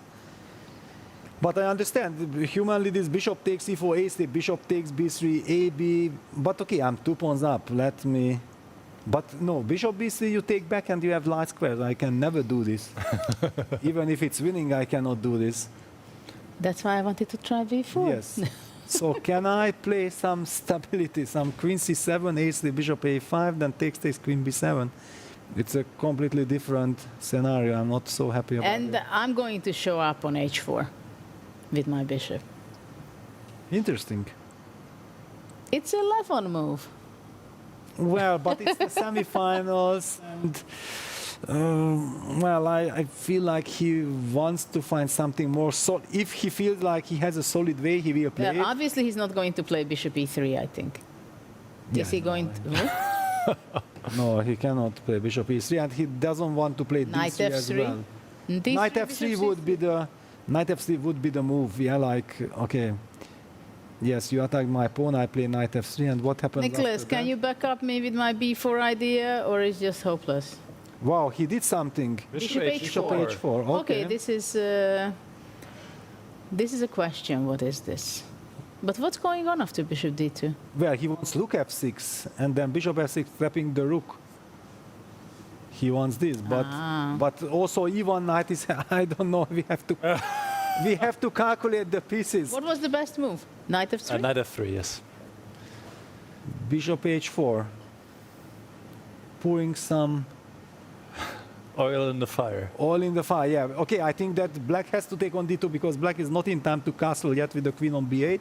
So if we already said A, we have to say B, we have to take, close our eyes, and go. So what is the line? Rook takes f6 check, g takes f6, bishop takes f6, the rook is trapped, the knight is hanging as well.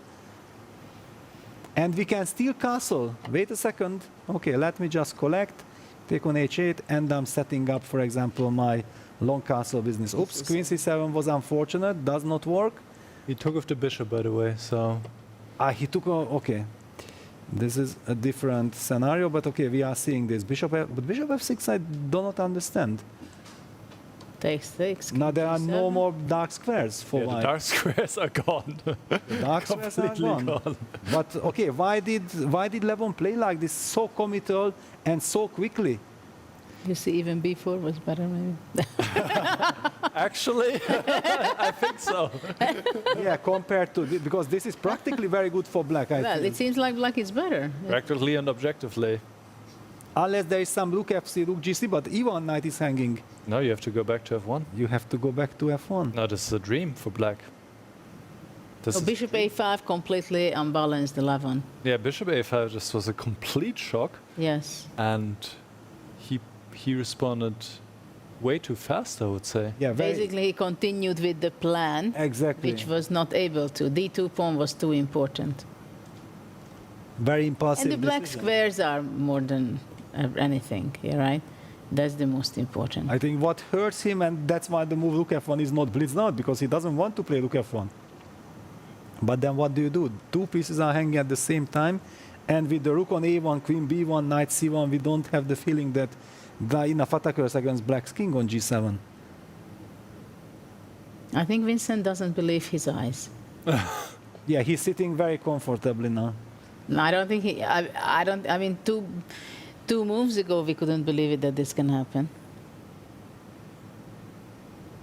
But how could Levon get carried away like this?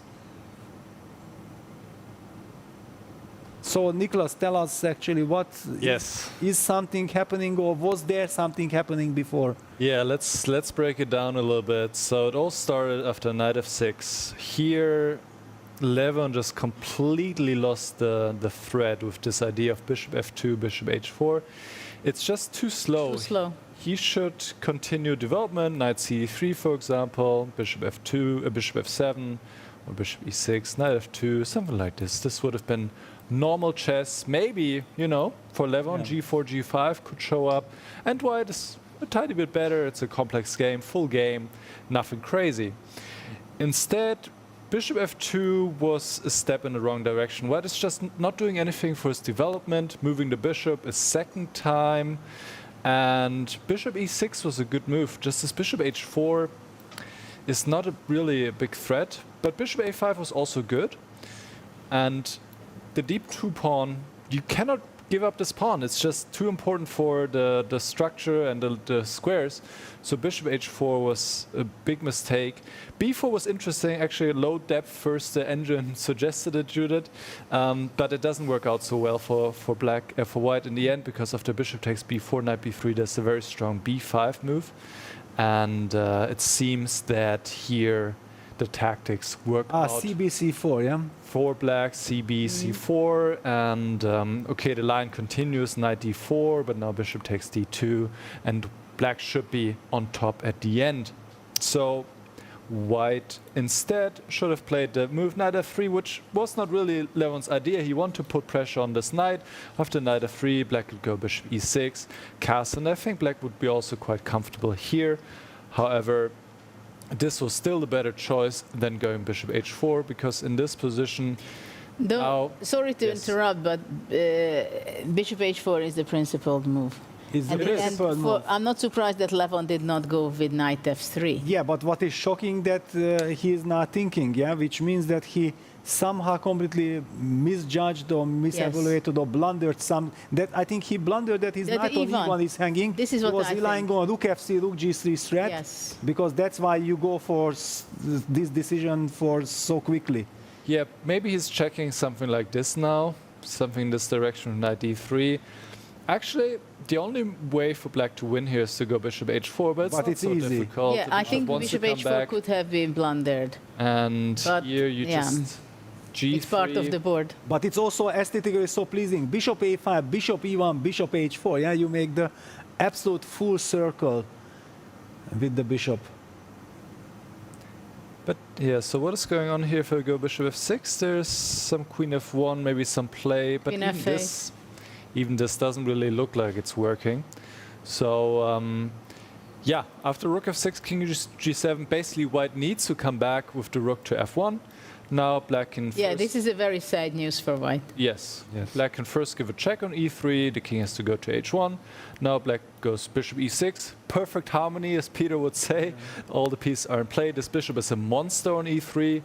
You don't even want to collect the rook on a1, it's not important. But You okay, just want still, to for example, I go on organize. knight f3. How does it continue? Knight f3, rook f8 looks very logical. Yes, bishop e4. Bishop e4. But yeah, with knight on d1 or b1, it would be great. Queen d3, knight c3, but the knight on c1 will be a headache forever. And now actually bishop d4 is the only very strong move, surprisingly. Well, it does make sense, the knight is Yeah, pinned, Ah, so I can knight play is like this, pinned. yeah? And I can actually collect, and Yes. I should be better. Okay. All right, well, with that being said, this is the current position of the king g7. Levon is thinking about sacrificing the knight on e1, which would be way too much. He should have thought earlier before going into this line, and now he's clearly worse. And Vincent, if he wins this game, he's in the final. So big moment here, for sure. So why don't we go back to take a look Magnus's game, because that's also the semi-final, the other game, which is going on, and there are some things happening not very promising for Sindarov, I must say. No, actually for Magnus.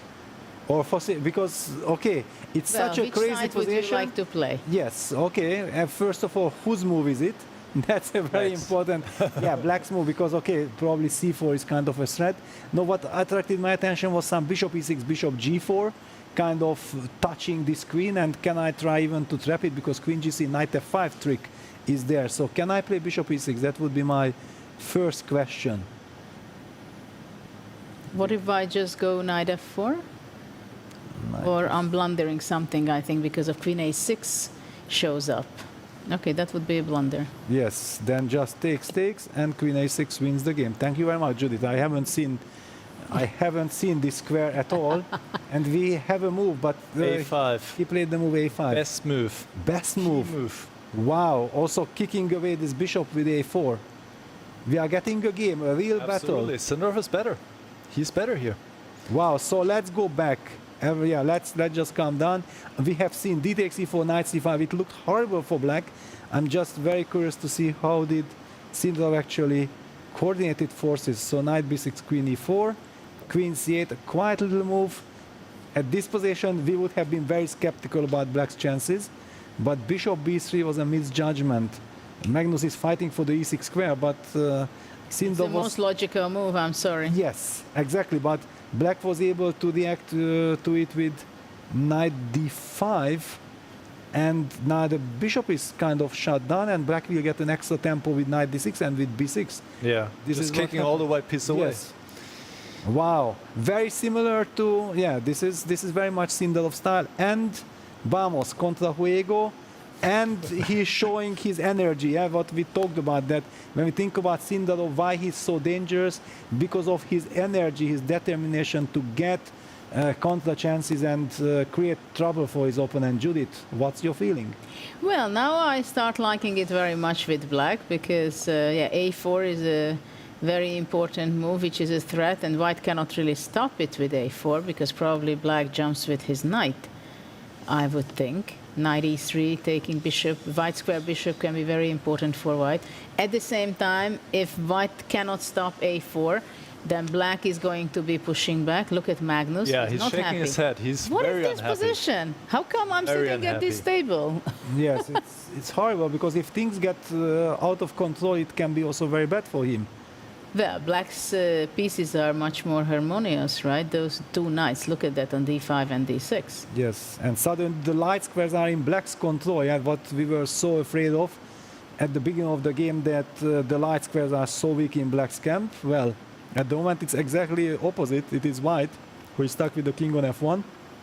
Let's just highlight also that if white plays the move like a4, then black even has the chance to potentially give a knight e3 check, and then trade the knight for the light square bishop, which I believe should be strategically a huge news for black.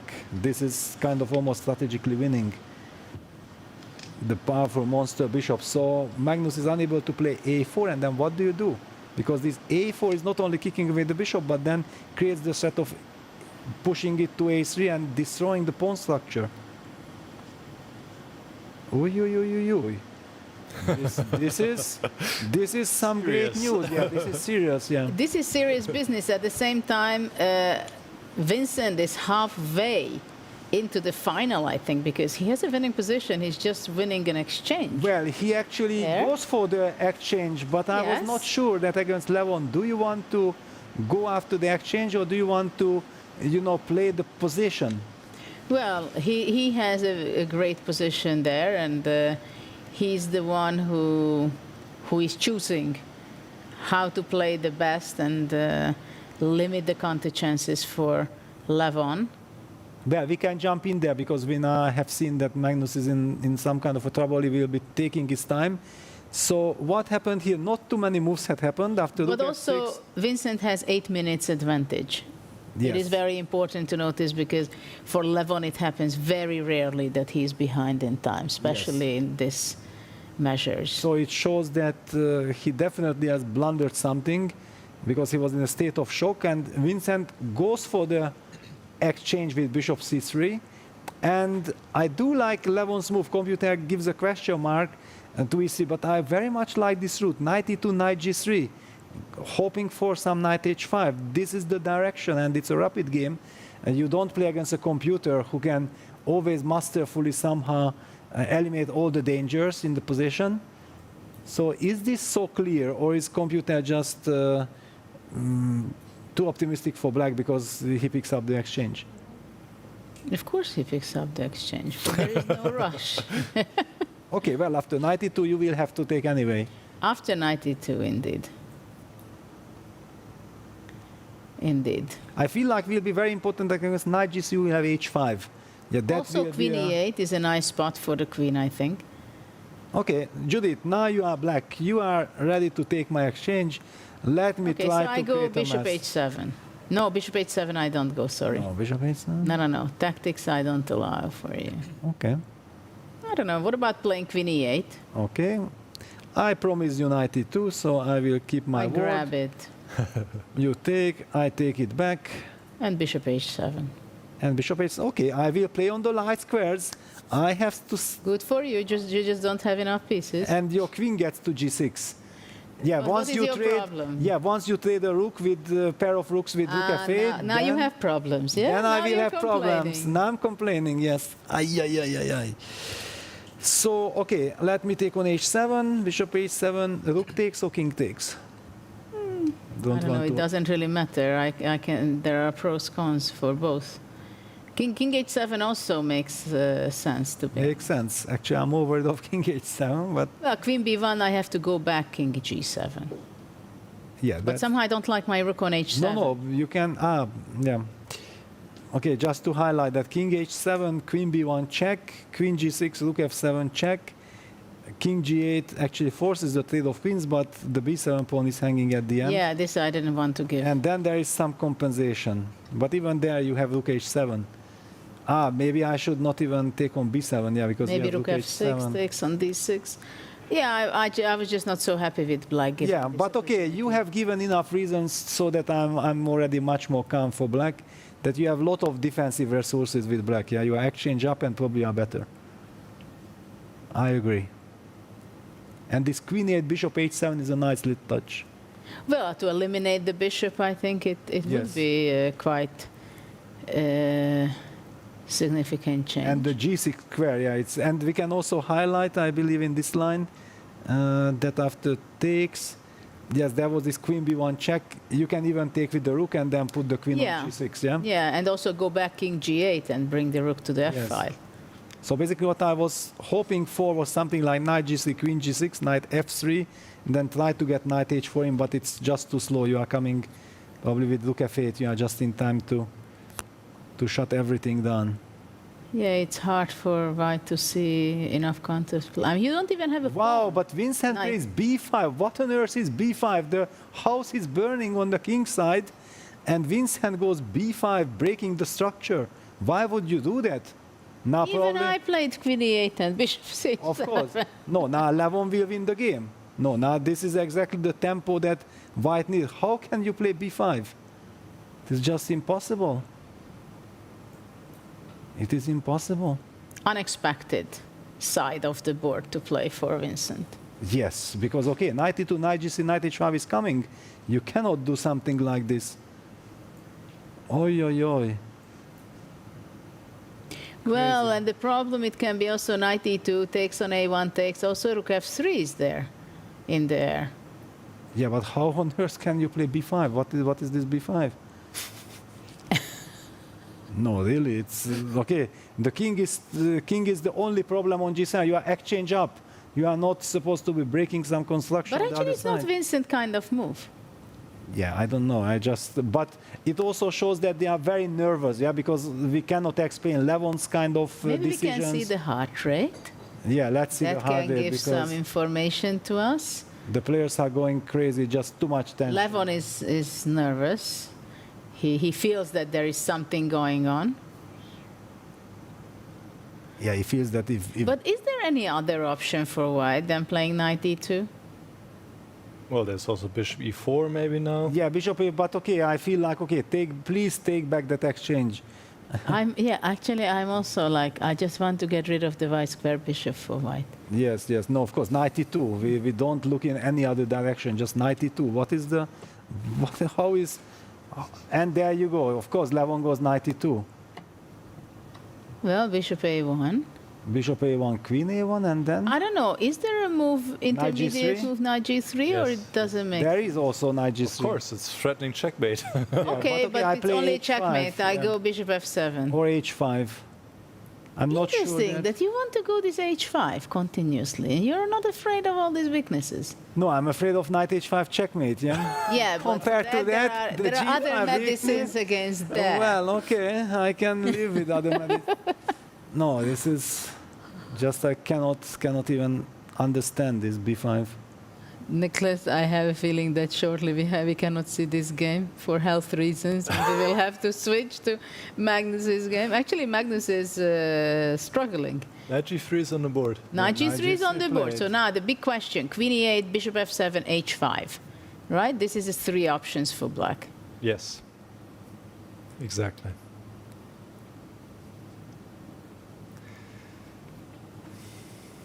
Oh, this is just the tension, yeah? It's just absolutely unexplainable what happened here. Yeah, also Levon's reaction to blunder everything away so easily. And then also Vincent going exchange hunting and then playing b5 instead of just, cementing and enjoying that he has all the great potentials in the position. So what happens if anyway I go queen e8? Yes. And after queen a1, I do my boring bishop h7.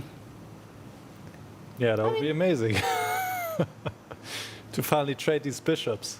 Yeah, but I mean, okay, I have b5, big deal, don't complain too much. Well, it was a very big tempo. It's not just the b5 move, but it was a tempo. Ah, Peter, you're complaining. b5, let it be there in the beach, having fun, chilling.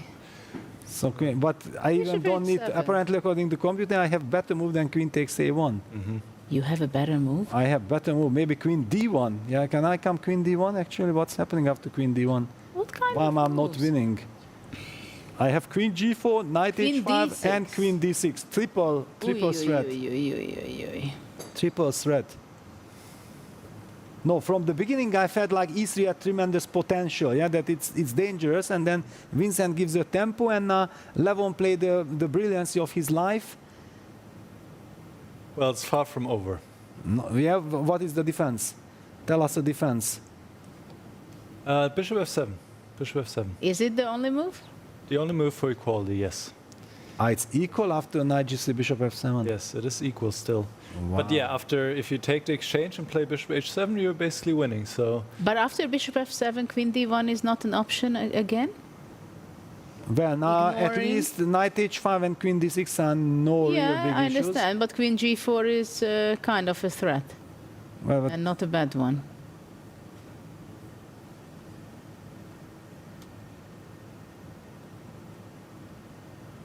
I don't know, queen g4, I have bishop g6. So can I maybe even play rook that's, f8? that's not, that's a strange Can I taste play of rook having f8? knight rook h5. f8 is the only move. Yeah. Yeah, rook f8. And then bishop g6. Then I'm coordinating. Yeah, Vincent That's has what you to- think. And then Queen G4, Bishop G6, Knight H5, Yes, okay. King H7. King H7, Bishop G6, Queen D7. Ah, Bye-bye. Okay, bye-bye. Okay, so I have to go King See you in the H8. next round. Okay, King H8 then. King H8, true. Yeah, I mean, black is up like a rook in this position, right? So you can give back some. I know. I can, yes. I Important know. to change something, but yeah, all eyes on Vincent. Yeah, he has to find Bishop F7, otherwise he gets crushed. So after Bishop F7, white should be taking on A1, I guess, right? And then just play long-term compensation. Yeah.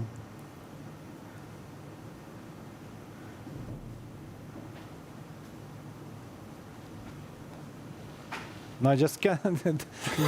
The fact that I cannot calm myself, that Levon plays E3, signaling that knight E2, knight G3, knight H5 checkmate is coming, and then B5, just B5. Like, okay, Levon, yeah, you are such a nice person, you know.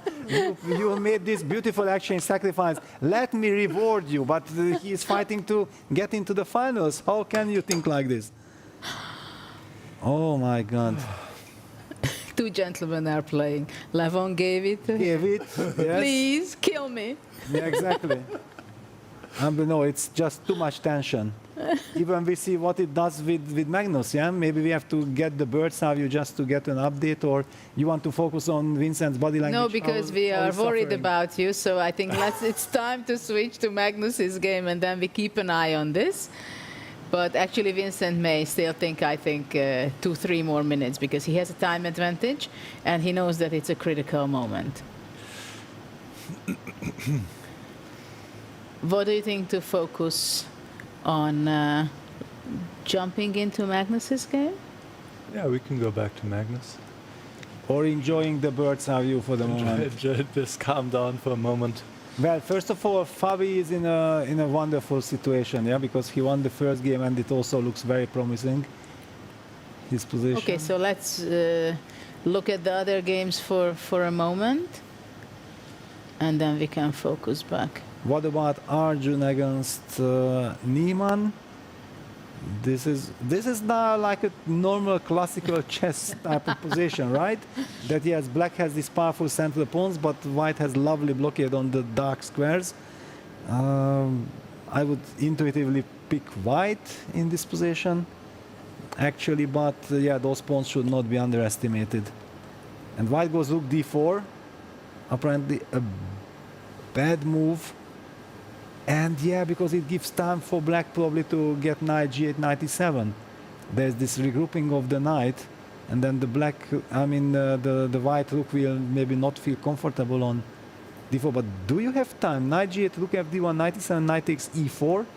Can I just do this? Let me just highlight what I spotted. But then you still have knight c6, yeah? Because just to highlight that, yeah, this would be good for white takes, and the bishop is hanging on f7 at the end of the day. This is a problem, but of course we don't have to, as they say, this is no checkers. We don't have to take the opponent's pieces. We can just include knight c6, hitting the rook, protecting the bishop, and black wins. So this is a huge moment for Hans Niemann. He might be able to regroup his knight to e7 and then potentially be always threatening this knight c6 move. Judith. But white can go with b5 to stop knight c6 option. But he has played the move. He played bishop g8. Okay, also possible, but not using the chance. And this knight on f6, this construction. But he wants to put pressure on f4. Yeah, but I told you that I loved white's position to start with. Yeah, that this control, this blockade, everything. I'm a big believer. But black suddenly had this knight g8, knight e7 resource. Without this resource, I'm picking white again. Strategically, Nicholas, what are your thoughts? Well, Peter, you're 100% correct. I don't have anything to add. It was a chance for Niemann to take over with knight g8, knight e7, exactly the plan that you highlighted. It worked. It would have worked perfectly for black and given black the advantage, because you finally can lift this blockade that white built up on the dark squares. The only way for white to keep it would be to sacrifice the exchange, basically.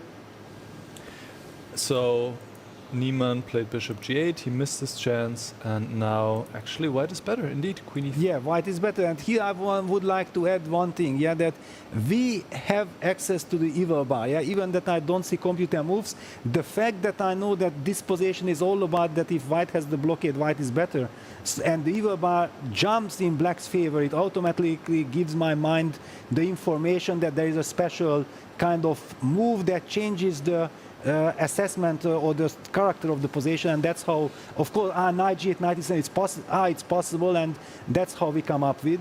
And this is why the anti-cheating measures are always so strict now in tournaments, and it has to be like this, that the players cannot get the slightest of hints, because then they can react to it automatically. Yes, it's true indeed. But it was not an obvious move. It does not come automatically to your head. That to go knight. Yeah, thanks to evil bar. Just thanks to evil bar. Yeah, if Niemann had more time or he had looked for it, he could have found it for sure. All right, we got to take it back to either Magnus or Levon, guys. This is the semifinals, and both. Yeah, Levon, because Vincent hasn't played bishop f7, so he's in trouble. Actually, but Levon took back on a1. He took back on a1, which was maybe we can just go back to Levon for a moment, and then we go to Magnus, because there are a lot of things happen. Just the fact, instead of queen a1, queen d1 was already win? No. Queen d1, h5 doesn't really change too much. Knight e4 was the best move. Wow, what? Okay, but knight e4, this is from completely different planet. Knight e4? Okay, knight e4 is... no, this is impossible. Even if you give the players 2 hours time, I'm not sure that you can come up with knight e4. Just too difficult. It's not in the position at all. Yeah, going away from the h5, f5 squares. Yes. But to f6 and d6. Yeah. Yeah. But yeah, so he captured back on a1, and it's still very dangerous for black, of course, but maybe he will have, now Vincent will have time to... He needs to play bishop h7. Bishop h7. Yeah, Judith was calling out bishop h7 idea, queen e8, bishop h7. For the last 10 minutes. Yes, 15 minutes ago already. Without b5, yeah? Yes, without b5. Any format of bishop h7. I just don't want to see that bishop. In a winning format, yeah. But now black is doing fine again, yeah? Very much so. Well, should be safe, but well, come still, on. bishop h7 takes. Now you have to take with the rook. And then queen d1. Yeah, and you have company now with the extra tempo. It's tricky because the pawn is hanging on d6, knight h5. Rook f6 is a threat. No, this is dangerous. Anyway, I like white, but at least maybe he has time to corner. And is bishop h7 strictly the only move? Only move. Only move. So a huge moment for Vincent Keimer. He needs to play bishop h7, trade the light squared bishops to defend his king. But basically he has played the move queen e8 instead of bishop f7, which signals that he is looking in this direction to would trade. think so. Yes. But I wouldn't dare to predict any more moves by Vincent at this point. Yes. He's down to 6 minutes, by the way. So he's going behind in time. Yeah, Levon is up on the clock. And Levon is very much leaning into the game. Look at that, how focused he is. Of course, he senses the chance. I'm not sure Vincent is sensing the really big danger, looking at him, his body language there. Yeah, just don't take b takes c4. I need the ambulance after b takes c4. No, I'm already holding my chair because... No, don't. It basically gives you the feeling like queen e8 followed by bishop h7, and then we continue. White has great compensation, but at least we clarified something. It's a critical moment. He might consider bishop f7 and to go to g6. All right, bishop h7. Okay, he played good. Okay. Exhale. I'm back. Okay, now we can go to Magnus to check what's going on. Now we can move. Yeah, now I'm calm down. At least I'm not falling off my chair. let them play. I'm closing my eyes. I'm not even looking at this game anymore. So let's go to Magnus. Let's go to Magnus's game. Yes, this one. Because a lot of things happen there. Yeah, black is a pawn up, and a lovely bishop on d5, total cement. Magnus in a lot of trouble. Are we gonna see magic? After Magnus bouncing back yesterday with the black pieces, is Sindarov doing the same? He has all the chances to do so. A very quick update, how did we get here? But after a5, it was already in the air that things are falling apart for white.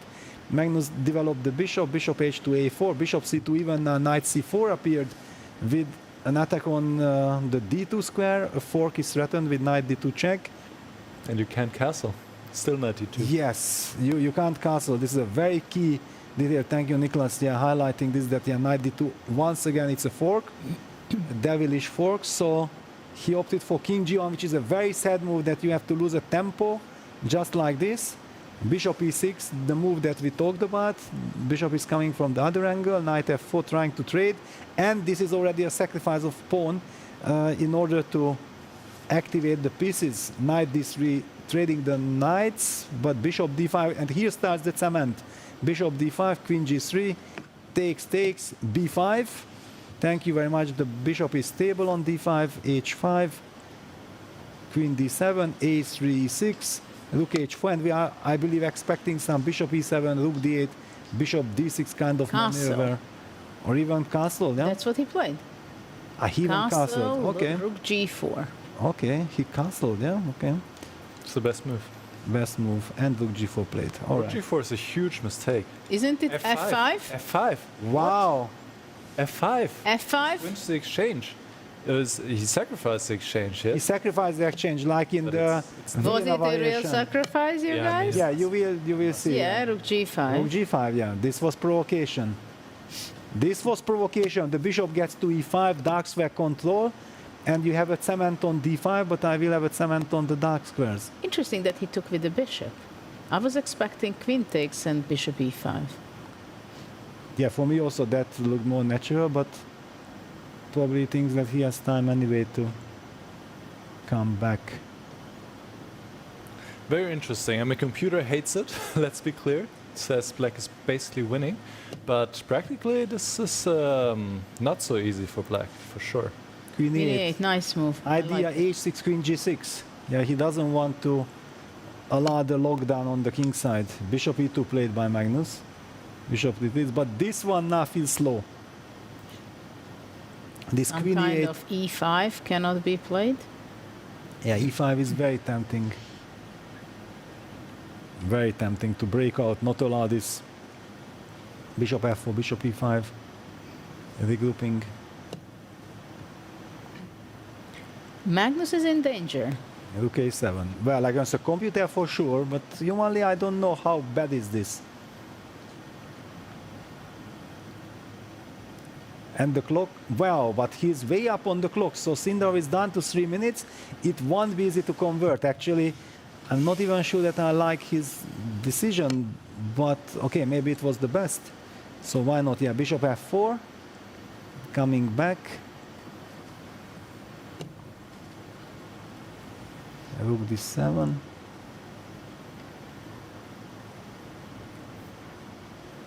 Wow, we have some crazy, insane imbalances on both our semi-final matches, right? Because exchange sacrificed by Levon Aronian, exchange sacrificed by Magnus out of desperation, but he's fighting and Sindarov is under some pressure with the clock.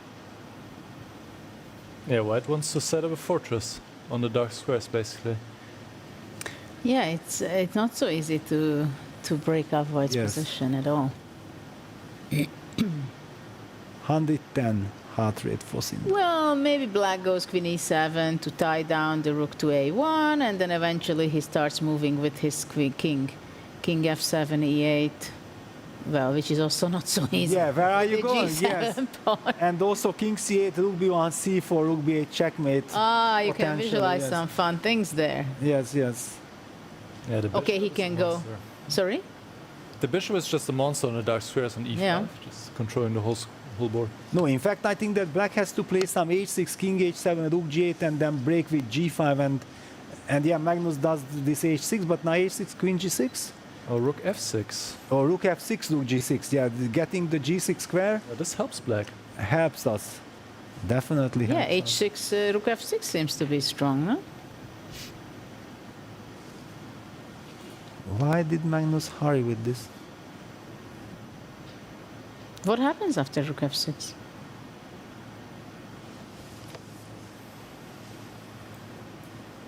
Well, maybe you want to go bishop g5. Maybe he was relying on this, but then queen g6.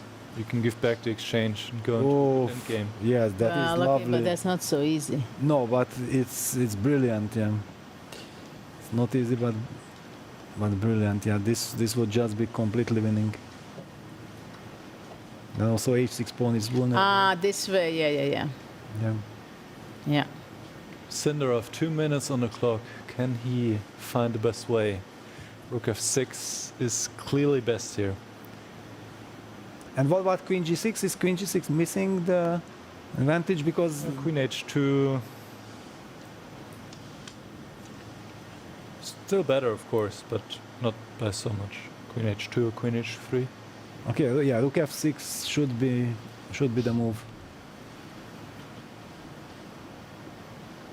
Magnus seems comfortable leaning back. No, or at least this is the poker face. I think this is the poker face. He isn't happy. No, he cannot be happy.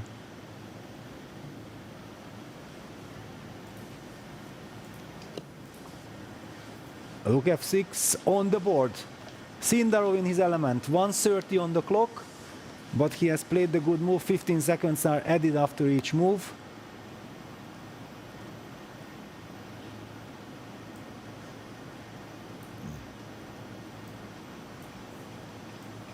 Great news for him, because now the play becomes very easy.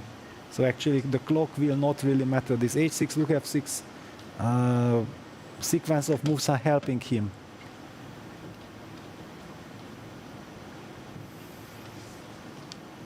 Wow. It is helping him. Because once there is clarity in the position, and with this bishop on d5 and you break the dark squares control, then you will be the one having all the fun.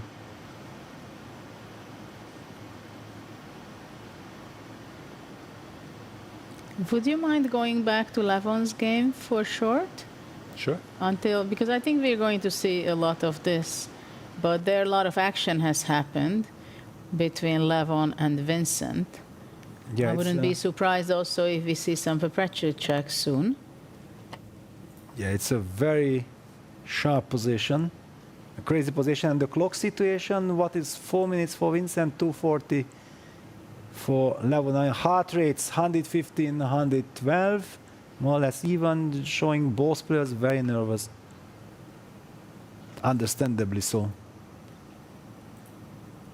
But I feel like black should be kind of safe, because all these knight f6 checks are bringing nothing. Well, after knight f6, king g6, King g6, right? exactly. So this is good news for black. So white has to pick up the bishop on c2, which will give black the time to coordinate forces. But how exactly? Rook d8. Rook d8 setting up the mating attack with rook d1. So white will probably create some H3. luft with h3. Yeah, and then it's a question how black comes out from the box. Yes, knight g6 is then a move. Let's put it on the board. Rook d8, h3, for example, knight g6. Can I do this?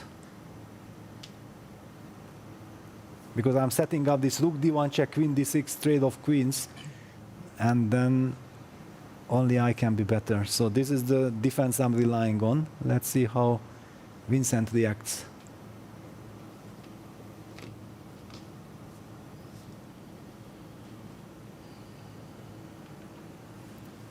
Vincent senses the very important one. By the way, Sindarov has retreated the rook to f8 after bishop g5, and Magnus goes back with the bishop to f4. Maybe should we get the bird's eye view? The bird's eye view, I would suggest also. Let's get the bird's eye view just to... Yeah, if you play queen g6 after bishop g5, it's he would be basically in excellent shape. Yes. But he didn't find his queen g6 move. He could come back to a position now, maybe if he goes rook f6 again. He has 27 seconds. Yeah, exactly. Now he has no time. Yeah. How much chance there is that he's going to play rook f6 back and finds it after that, the queen g6 Yeah, option? he's down to 16 Queen- seconds. 15, 14. All right. Oh, time is important. 10 seconds. 9. Goes down on time. Make a move to gain 15 seconds. Now he goes And queen he He did. plays queen g6. Magnus keeps the queens on the board, and it will be very difficult. Queen It's like a h3. chance was missed. Yeah, the golden chance. Well, he's still better, but with so little time, this will Yes. be incredibly difficult now. And also rook e1 eventually appearing on e3, the typical kind of way a h6 played. But yeah, now bishop h5, then rook e1. Yeah, bishop h5 already played by Magnus. Now it's so easy for white.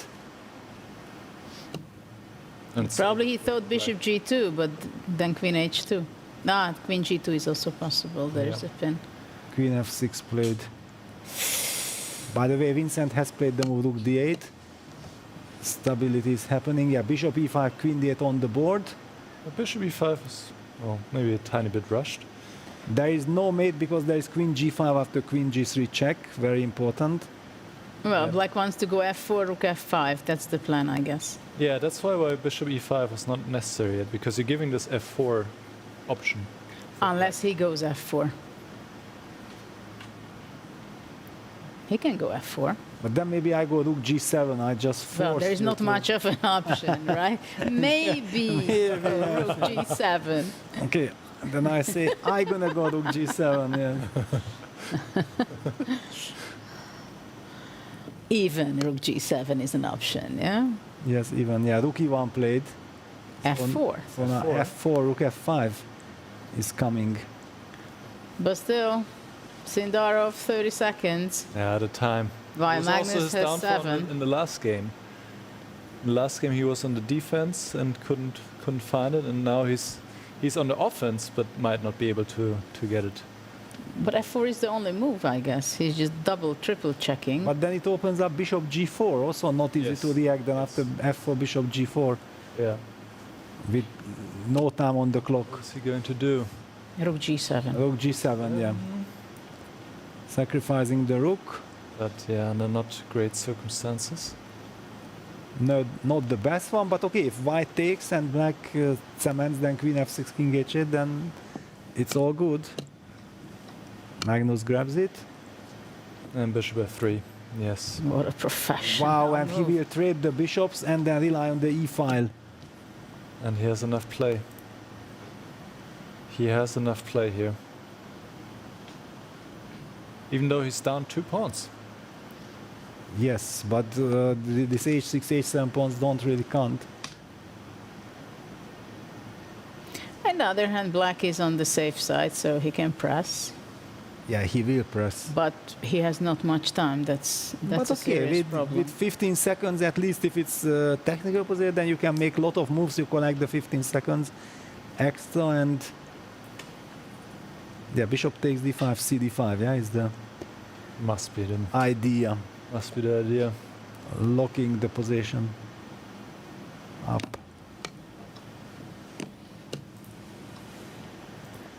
And he takes with a queen. Wow, he takes with a queen. That's surprising. Line queen g3. Yeah, I felt like, okay, of course we're gonna take cd, and Magnus goes rook e5. Also good.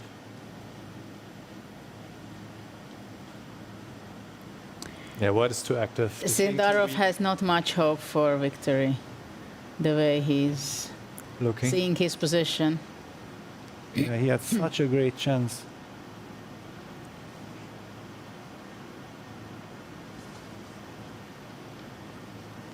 Too many weaknesses, huh? And queen d6 runs into what? He goes queen b3.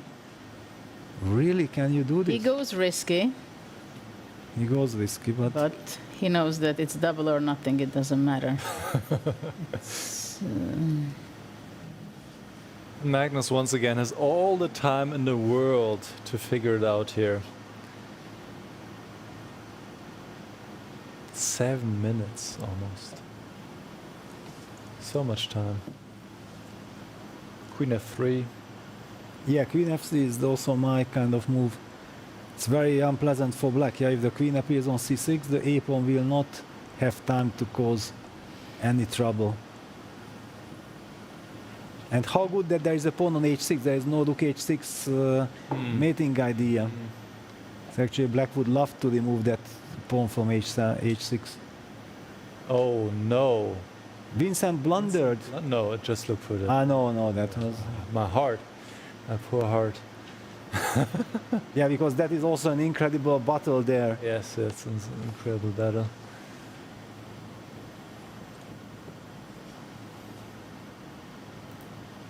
Even don't know where to go, yeah? It's like crazy. So much action.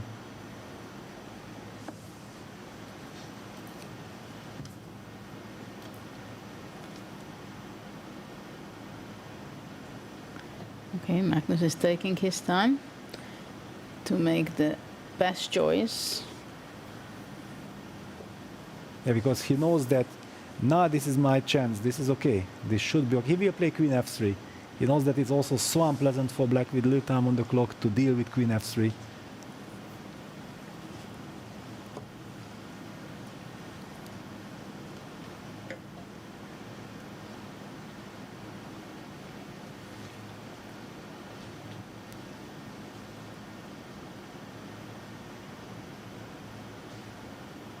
In the meantime, it seems like Vincent is taking over in the game.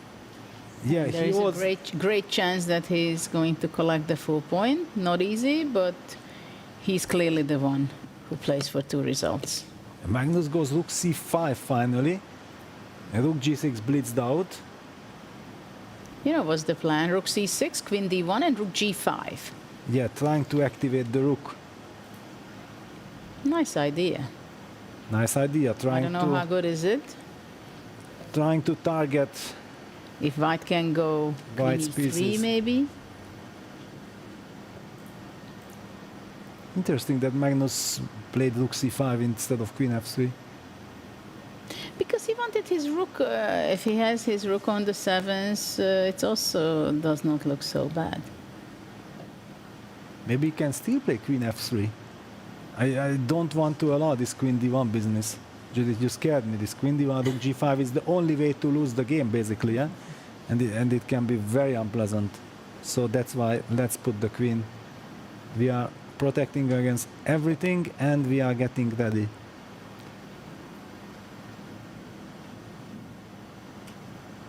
Magnus also goes down in time, under 4 minutes.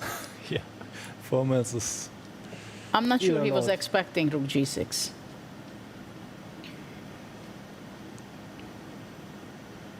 Can white go queen e3? Maybe, but... But why? Yeah, why Yeah, to because allow I want to this? give it check on e5. Queen d1 and king rook g5 again. Always this rook g5 business, yeah? No, but if we just need a draw, yeah, then let's stop black's only danger, yeah? We just queen f3, cement. But I can still try rook g4 after queen f3. And you are coming like this, yeah? But it's still not over. I take on c6. When? Queen f3 is on the board. Played. Queen f3 played. g4, now it's getting a bit tricky for white if he finds rook g4. Well, Sindarov has to find rook g4, yeah? Does make sense. You want to get... No, he takes the pawn. He takes the pawn. Heart rate, Seems too slow. 130. Yeah, and it's 30 and growing probably, yeah. So after rook c6, what's the plan? Yeah, it's growing.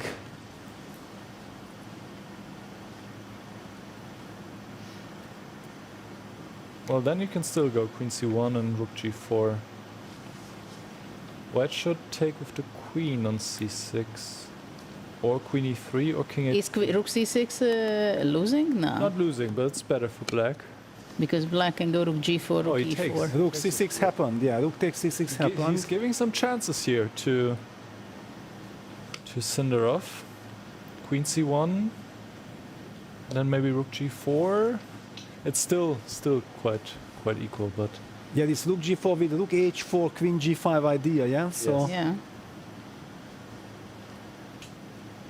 or queen c1, queen e1. I mean, the a pawn is there. It's ready. dramatic. You have the a pawn. You have some play against the white king, and 15 seconds to figure it out. Where does he give the check? He has to spot this rook g4 business. He has to make a move. Queen c1 check played. Rook g4. And rook g4 played, yeah. And there we go. Let's see how Magnus reacts to it. Well, g3 is absolute must. Only move, yes, g3 has to. And then rook e4, I guess. No? Or queen e1? But rook e4, queen h5. Yeah, he has Be to go careful, e1, be has to go careful. e1. Oh. Yeah, but white has to play g3. It's strictly the only move. But rook Covering. g4 for sure. It was Magnus was not aware. His heart rate is also. Yes, yes. He's certainly not happy. g3, queen And e1. queen e1 blitzed out. And there's h5, h4 in the air as well. This is not over. Not at all. Magnus is giving chances. This rook c5. This rook c5 move comes back to hunt him. Because there's no perpetual now against the black. And let's not forget, there is also the a pawn running. There's the a pawn and there's the white king, h5, h4. I mean, if I didn't know the evaluation, I would be quite concerned with white here.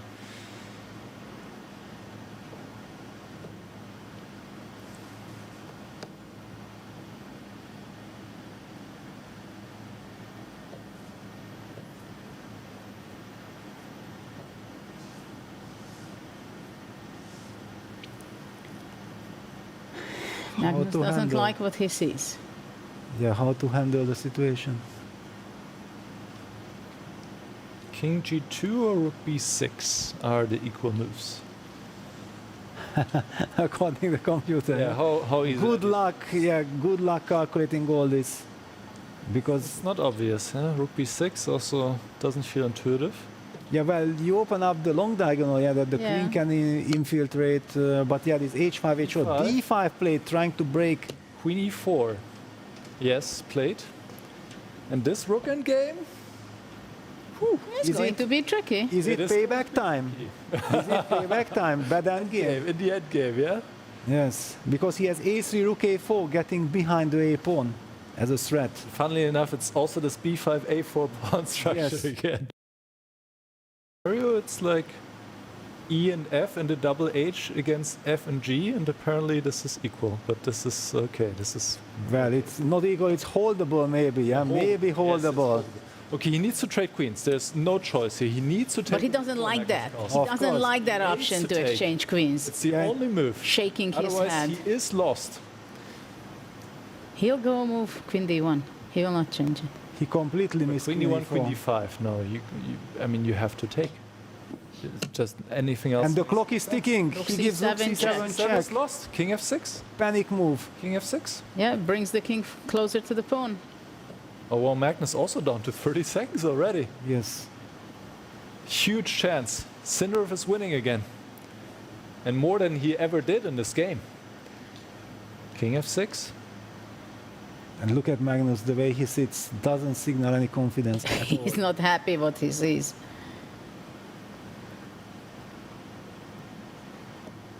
We thought it was all over. Magnus had so much time. Position was equal. And already Sindarov also gathered quite some time. Yeah, and he plays the move king f6. He plays the winning move king f6. Can he convert it? Magnus cannot. What does white even do now? Magnus One doesn't queen believe d5? it what's going on. Yeah, now he trades. Well, it's a worse format than it was. 6. Yeah, d6. There is you still just- rook e2. Rook e2. There is rook e2. Yes. No, this is it's just completely lost now. Blitzed out. It's completely lost. Rook d2, and the rook gets behind the a pawn once they trade. Yeah, so Magnus tries to hang on to his pawn with rook c6. King e5? King e5 wins. e5 wins. h5 wins. Well, okay, but he has 59 seconds and the pressure. Well, 2 extra pawns for black and a better formation. Yeah, king e5 played. Rook b6.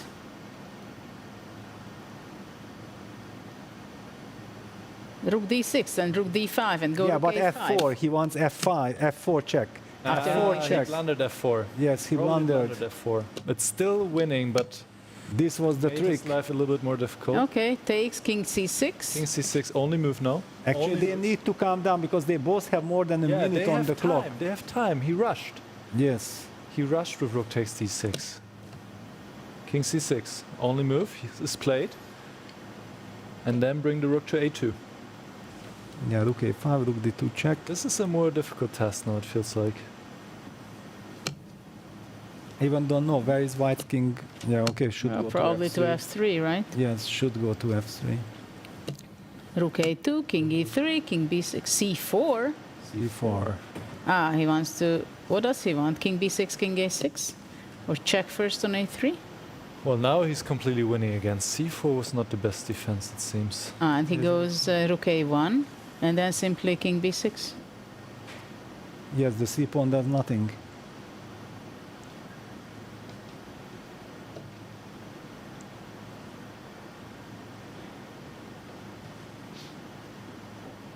Well, Sindarov is very close to bounce back and equalize the match. That would be a huge result. Yeah, c5. Okay, rook a1. Will be And now something the situation is quite clear. Also, you can gain some time. He has enough time, 1 minute 40. Well, it's simply king d5. Well, white has to fall back with the king to g2 and then play And then pass king, with king king d5, h2. king c4, king b4. No? Okay, king c4, c6. King b4. King b4 and c7, rook c1, yeah? But rook c5 instead of c7. Ah, rook c5. Yes, okay. Be careful. h5 played. Enjoying the moment. It's Yeah, kind of it's a stalemate, 6-1. yeah, because you cannot move. Yeah, that's it. That's the winning. That's why it's completely winning. If the king moves to e3, there is no way to protect against the typical idea. He still can come back. He has to. So, What should he go? I mean, rook a1, king f2, a2, king g2. Yeah, just be in time to He can go king d5. get to the corner. Why not king d5 now? No, he can't. Move. Also possible. And then king f3.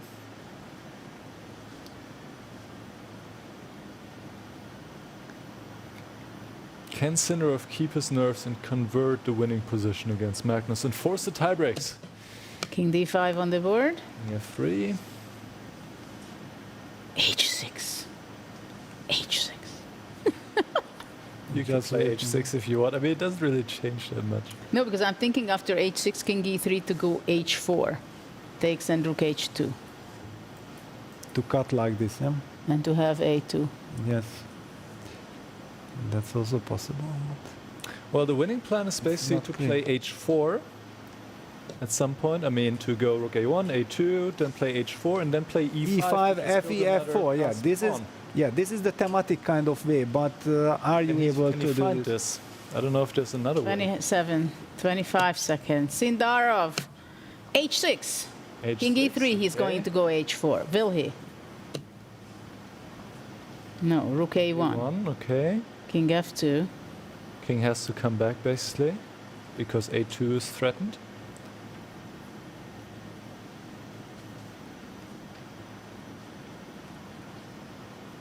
Yeah, king f2 or king f3. And then this h4, gh. Yeah, this is the way to the systematic. King g2, h4, you eliminate this pawn, and then you play e5. And if white takes fe5, then you play f4, f3 check, force white's king to move forward, and then there will be a check, and you queen the pawn. But white will clearly try to play some c6, discover check, destruction. Doesn't help. Doesn't help, but he will. He will, yes. Yes. a2. All right, so he fixed the pawn. So it seems like he saw the... Yes, he plays h4. Yes. He saw the idea. He saw the idea. No, first And it he was plays h5. h5, no rush. No rush. Everything's under control. And Levon find a brilliant save against Vincent. No Yeah, way. incredible. Yes, Whoa. incredible. We will be checking it afterwards, but yeah, all We eyes might on. see 2 tie breaks for the semifinals.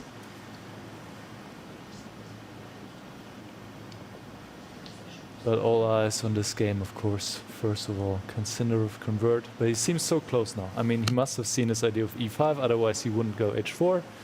And c6 just doesn't have... Oh, he goes Rook f1. Different idea. Yeah, Also okay, now wins. against King Also H2, wins. yeah, this is just elemental win, yeah. Yes. Magnus knows it. He'll not save this game anymore.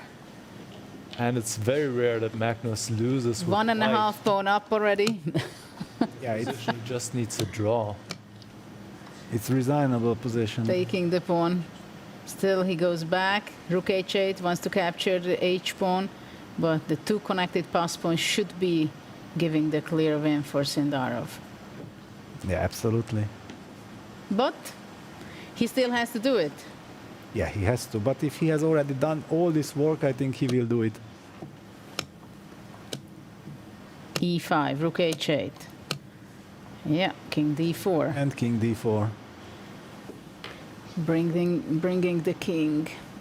2 connected pass pawns are the dream scenario. Unbelievable what Sindarov was going through, got an advantage, then it was back, and now he got an opportunity. And Magnus got confused at some point. Yeah, it's shocking, honestly. Magnus had so much time. Sindarov had no time. And Magnus Yeah, lost the King way. E4. King yeah. e4, king f3, e pawn gonna be pushed. And that's it. Wow. Is there any hope for white? Any? Well, there's always a hope, yeah, if your opponent blunders. Yeah, but where can the blunder be at this Yes. point? h5. Just rook g5. Yeah. Yeah, rook G5 finish, it's curtain. h5 Yeah. or yes. All right. And Handshake. Sindarov came back in the match. How much chance did we give to him? What a bounce back. He's the World Cup champion. For a reason. He's in the candidates, and there is a reason for it. Incredible, what a performance, yeah. With the Amazing. black pieces. Well, Well, Magnus Sindarov- didn't even wait for the drawing of the colors, so he will find out later. what a comeback. And now we still have 2 games. Yes, and I 2 think games that running, which both of them, well, especially Arjun's game is very theoretical end game. Yeah, but it seems Arjun was completely winning. yeah, and he allowed this theoretical draw. Oh, he did, yeah. He Rook allowed and this. games. Rook and games. Tricky.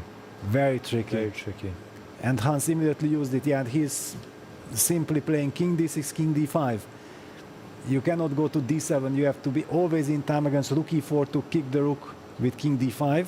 And the whole point is that once White starts the journey with King H4, setting G5, White pushes G5, it's over. But after King H8, you give check, King G5, Rook G8 check, King H5, Rook H8 check. This is called the frontal attack. Because after King G6, Rook G8 check hits the pawn. So that's why White is unable to continue marching forward with his king. So yeah, Rook E4 is tried, but now King D5 is coming. And if the Rook moves sideways, then Black's king goes to E6 immediately. And Rush is back. Wow, how could Arjun let this happen?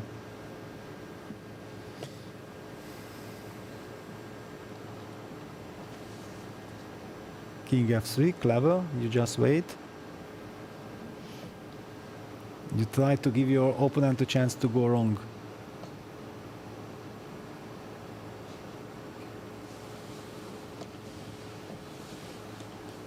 Give a check. And go back to G8 after that. Yeah, Rook F8, Rook F4. Can I try to put some psychological pressure?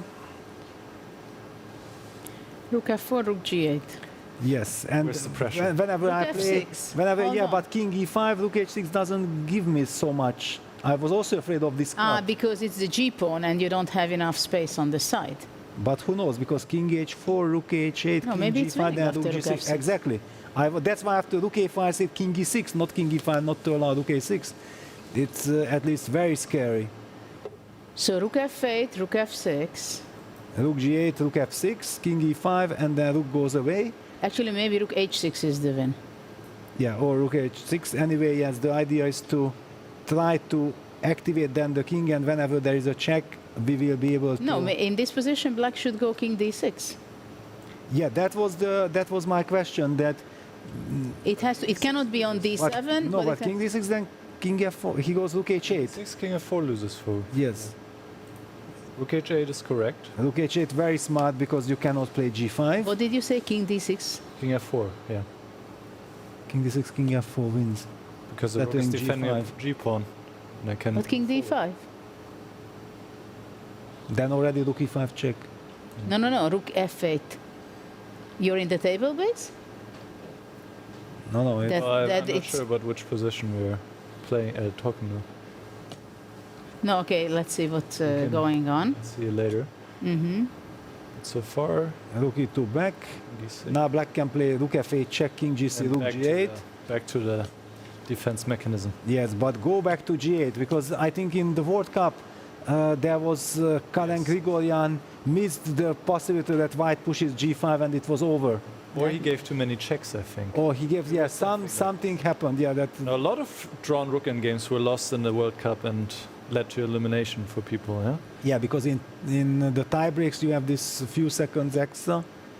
Very difficult. Yeah, rook e4, king d5. So we are back to this position.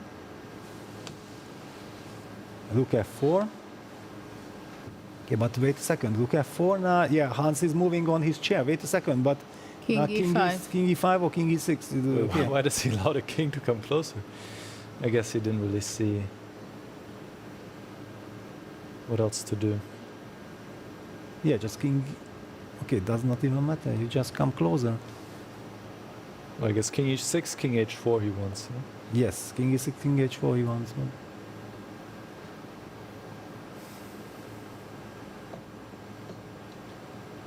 No, you just can't make progress. Yes, king e5, No, rook king- f5, king No, e6. but if king e6, then king h4.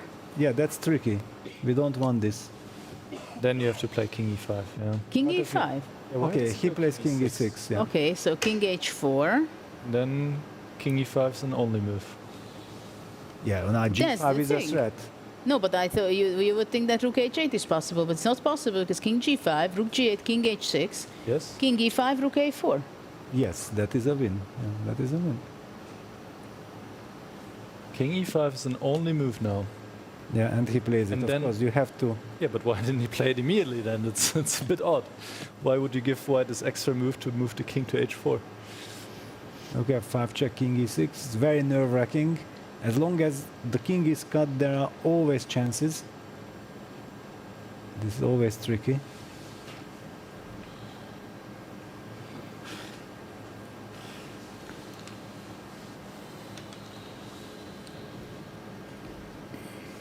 The other game is also still ongoing.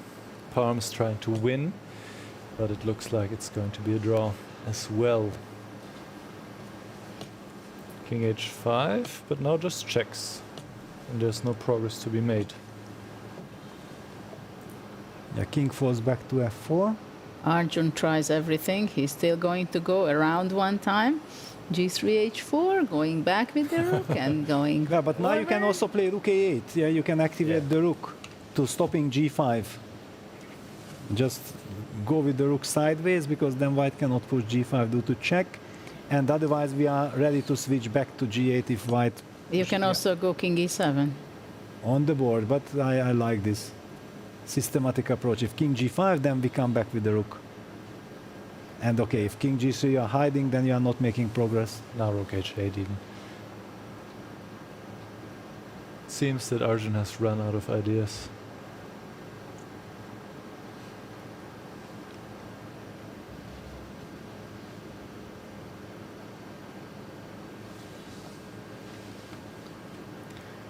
Yeah, Hans knows the homework he did.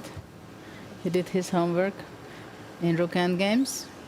Yeah, it's a very famous position also. He Yeah. makes Rook h8, stopping king his h4. defense in a very convincing way.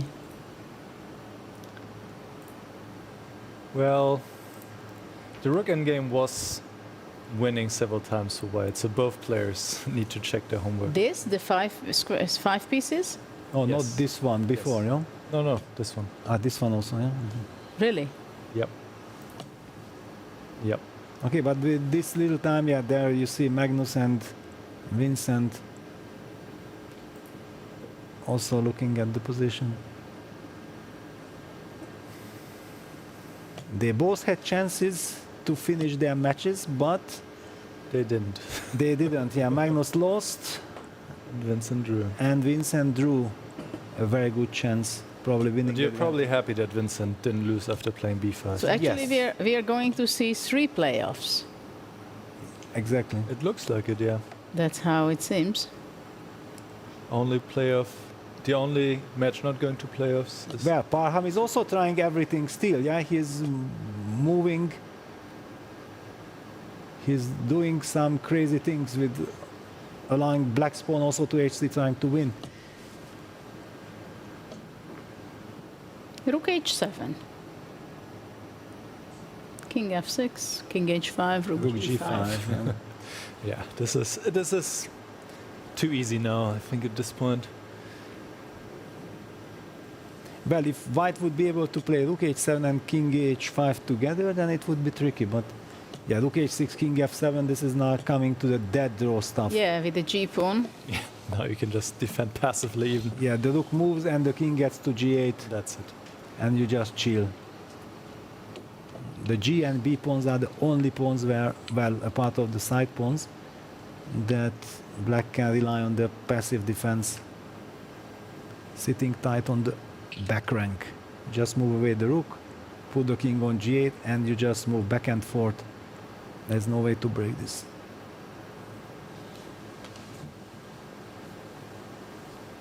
Hans is thinking.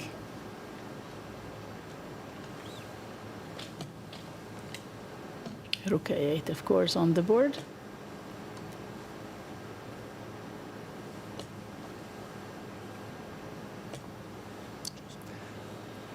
He can even play the Philidor defense now, he does. Yeah, he changes to the Philidor and he looks at Arjun that, yeah, there is the And we have a handshake. draw there. Let's go to the final game between Parham and Fabiano. They are also playing it out until the very end, it seems. But Fabiano has too many pawns on the board, so he will be able to make the draw, giving up the 2 pawns for the rook. Yes, there's just no way. Parham is going to be making his first half a point. But yeah, he But won't this be is happy not- about it, yes. Not the half a point he was looking for in this game.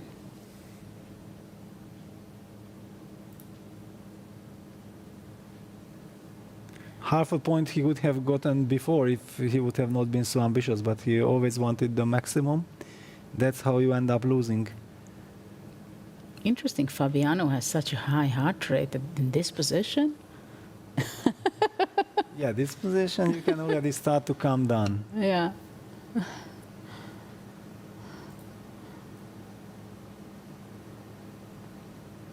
And I just king f3, shouldering. This is the moment when the heart rate starts to go down.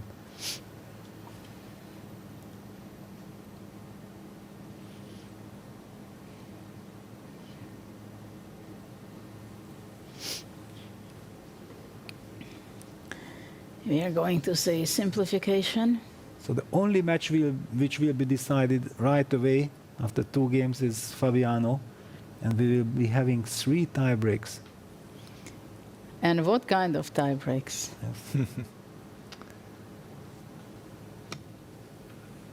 A lot of excitement to look ahead.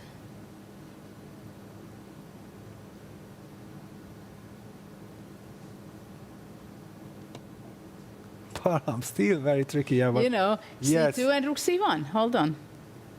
Yeah, okay, but king e3, rook h1. That's how it will be a draw. King E3, yeah, you are moving in this direction.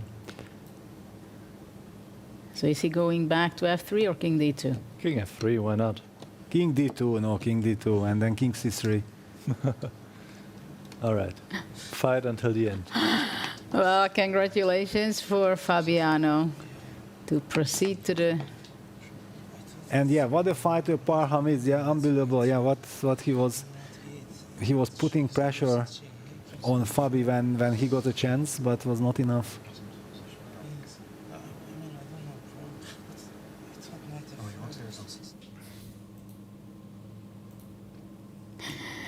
Yeah, tough game until the very end. We had a lot of nerve-wracking moment, I must say. What kind of game we had in the semi-final part, right? Yes, crazy. Between Vincent and Levon, it was a real roller coaster.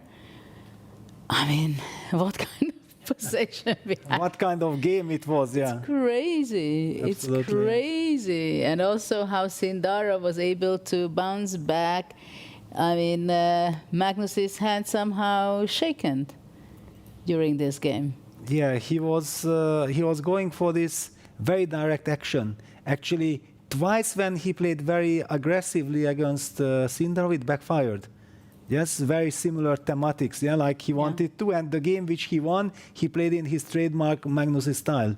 So I'm expecting him to be very strategical in the Blitz playoff. Well, they have only a few minutes to recover and get back somehow in their mood to have the playoff. And of course, we should highlight the fact that this game was 30 minutes and 15 seconds, both of the previous games today.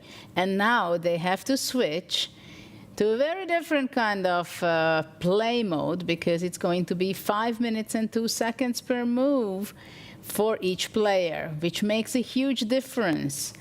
It's very difficult to switch, and we've seen it yesterday, how difficult it was for Magnus also to play with Fabiano. Both of them, especially Fabi, could not switch at all, because they both somehow spent some time to try to understand the position, and suddenly they found themselves that they are under 1 minute, and they realize, oh my God, it's only 2 seconds per move, it's not 15, and it's a huge difference.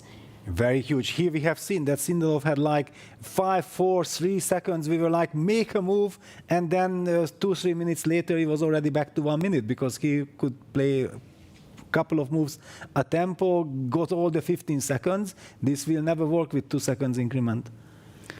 Yeah, maybe we can show the brackets just to see where we are standing right now. Because everything is open. Who is going to be in the finals, right? Who is going to win? It's 1-1 in those games. While in Sindarov's match, it was Magnus who won the first game, and Sindarov was bouncing back with great fighting spirit. At the same time, between Aranyan and Keimer, it was 2-draw, though it could have been decisive games as well. Let's see the lower brackets also. We see already that Fabiano won his match, and we're going to be seeing a playoff between Niemann and Erigaisi. Whew. Yes. Lot of action to come. Just the players have not much time. Actually, I think they were very happy that Erigaisi and also Hans, they were playing out their games. They were very happy. Though, as we've seen, they were not really relaxing. They were watching the game. So what is the best thing as a coach? What would you give an advice to Vincent after the game? What to do to relax, to switch his mind? Well, but this is the advantage of playing freestyle chess, that you don't have to think about any openings. Yeah, just getting your attention away from your game, that what happened. Yeah, just to calm yourself down. See when other players are also making mistakes. They are also in scramble. They are also nervous. Then you feel like I'm not alone. And then you wait for the new position. Then you start discussing new position, and then you are ready for the next game. Yeah, absolutely. But what do you tell him? How to switch the brain with the time? element? Well, I'm even not allowed to talk to him. Yeah, I don't have the chance. But okay, for sure you're talking about it before the event, right? What happens? What is the strategy in the group stage when it's 10 minutes, and then there is a switch, there is a relief, 30 minutes and 15 seconds, and there is a great chance, of course, that they get to this point where there is a playoff. Yes, of course. Okay, but when you are talking about it prior to the game, or hypothetically that maybe it will happen, then you think, of course, I will adjust. Yeah, or it's normal. But when you are suddenly in the situation that you have to adjust, then is the reality kicking in. Yeah, that kicking in. That you actually look at the clock. You have a very complicated position, and you have to make a move. This is what Magnus was also saying. I was telling myself that you have to make a move, but in freestyle chess, every piece is somewhere. Your intuition doesn't exactly signals you what is the best move, and then you keep on burning time. Well, I think you're highlighting a very important point, intuition, because this is the main element which players are missing in freestyle, right? Because that's how, when you go short at time control, you do it by intuition. It's basically almost, it's like your hand is moving without your brain thinking so much, right? But you don't find those patterns because somehow the piece where it should be here, but it's somewhere else. I think Magnus also expressed it, that he had some little strange feeling that who is where and what's where the pieces are. But what do you think, how much it affects the opening preparation, Nicholas, in this shorter time control? Well, the players only have 5 minutes now to prepare for their games, so it is much shorter, and obviously the opening is hugely important, because if it goes wrong for you in Blitz, it will be even more difficult to recover than we saw in Rapid, where it's already difficult. So the opening will be really important, what kind of starting position they have, if it's one that favors white, where you can put a lot of pressure on your opponent, or, as we saw in the first game today, where it's a position where black can actually equalize quite easily, maybe. So. Do you also think, Peter, that in the shorter the time control is, the more value and difficulty can be in openings? Well, you certainly want to get an opening or a position where you understand that where to put the pieces, yeah, that you can play quickly, not to fall back too behind on the clock. That will add tremendous pressure on you. But it's easier said than done. We know exactly that every new position has a new challenge, and very often you don't know what to do, and then you have to react, you have to go with the flow. You are also somehow adjusting yourself to your opponent, yeah, that how he reacts, because the opponent is also not perfect. Yeah, he has his own problems, but I think in freestyle it's very easy to forget about your opponent's problems because you have so many on your own that what do I do? Just as we have seen that the first game today, Team White was not happy that we might be not getting anything, and Team Magnus and Levon at the beginning were not sure at all that this is so solid. Then finally they calm down, but it just, you never know exactly. We know that Magnus is a player who, the shorter time control it gets, usually he's more happy. There were a lot of events, World Championships also, where at the end he just decided that, okay, let's go for the short time control. I have at least as much chance. Do you think he also loves in freestyle to go on a shorter time control? It could be, but now he lost his second game, yeah, so it was absolutely not intentional that he ended up in the Blitz playoff, and I think that knowing Sindal and knowing his history from the World Cup, he enjoys these matches, and now that he bounces back after that nice little masterclass by Magnus in the first game, he feels like, wait a second, I have a chance. I have done it already before in the 10+5 section, I have done it in the 30 minutes, then why can't I? Blitz is also probably his favorite time control. Yeah, it's going to be. So what are the percentages, you think?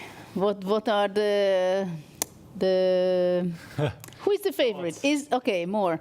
Okay, it was 76 before, right?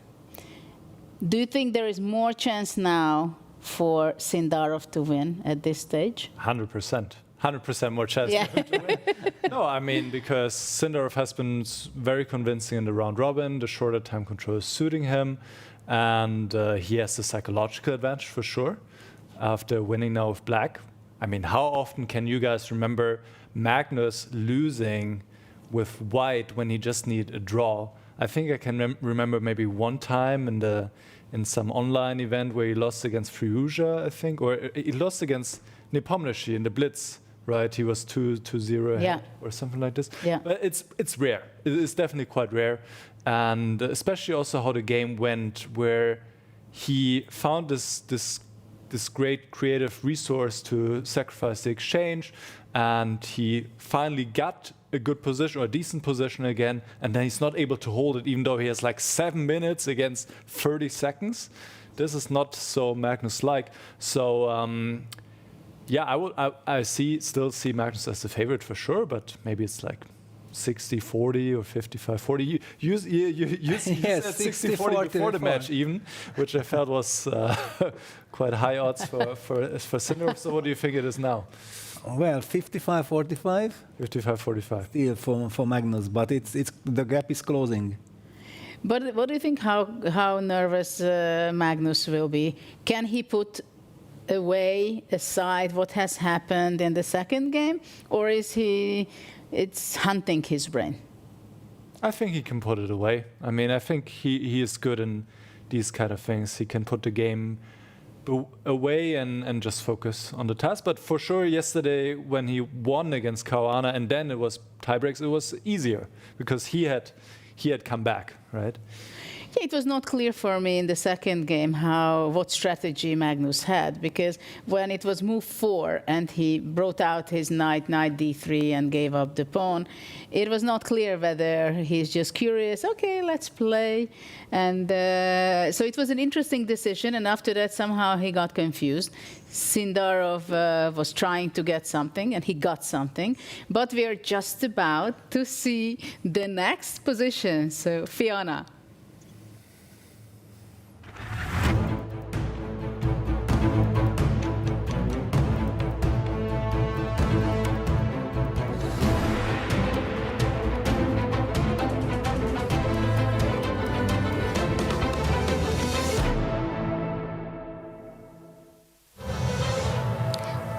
Welcome back. Both our semi-finals are heading into playoff after Sindarov struck back in Game 2, as well as Erigaisi against Niemann. They will play 2 games of 5+2. We're about to draw the position. I'm delighted to be joined by Women International Master and Senior Lead Instructor Ansel Laubscher. Ansel, you and I had a quick chat earlier about the educational value of freestyle. Do you want to say a few words about that?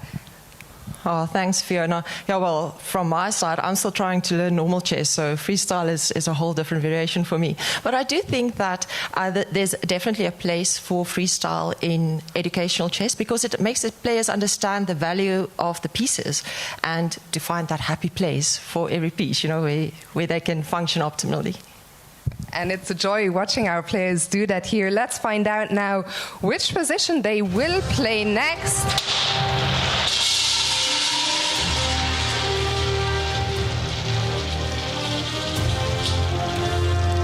So it's gonna be position number 182. The players only have 5 minutes to prepare this time around. So players, best of luck, and for everyone watching at home, have fun.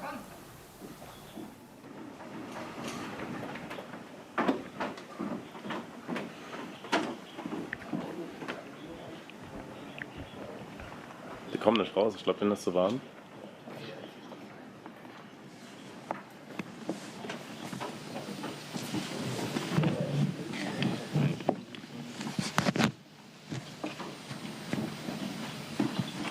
D4, D5,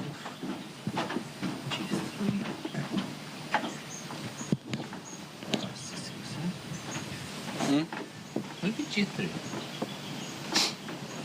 But to G3, I think they will play something like C5 or E5.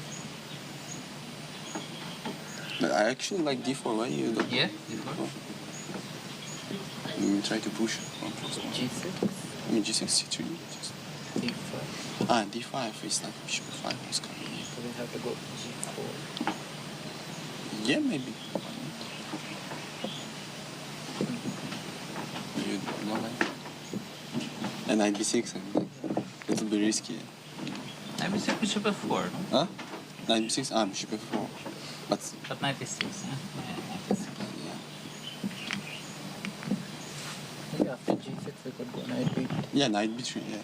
And idea to play g3, e4 fast. d5? g3.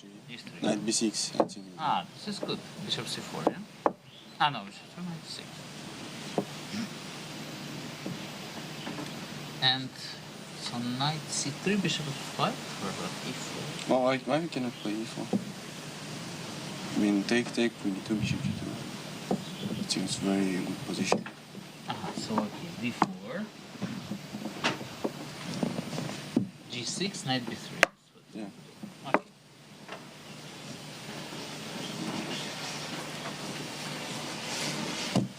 a5? a5? Wow. It's crazy. Yeah, knight c3. Like, I mean, b5 is even good. Yes, b4. They're pushing. Maybe here. Because c3, I don't know. Maybe a4. Knight c5? b5. And then d6. Too many tempi, no? Did you see? I mean, yes, there is too many tempi, but wait, look. I mean, too many tempi, but actually knight was on d3, I think is very good. Bishop 7. In g3, d6, and knight d3, I don't know, bishop 7, bishop g2. But I don't think black has any problems here. Just here. Castle. This is good. Yeah, okay, probably.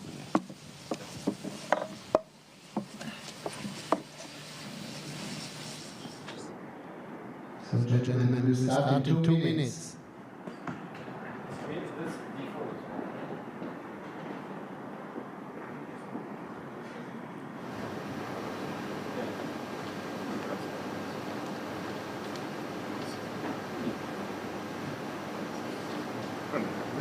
Very strange position.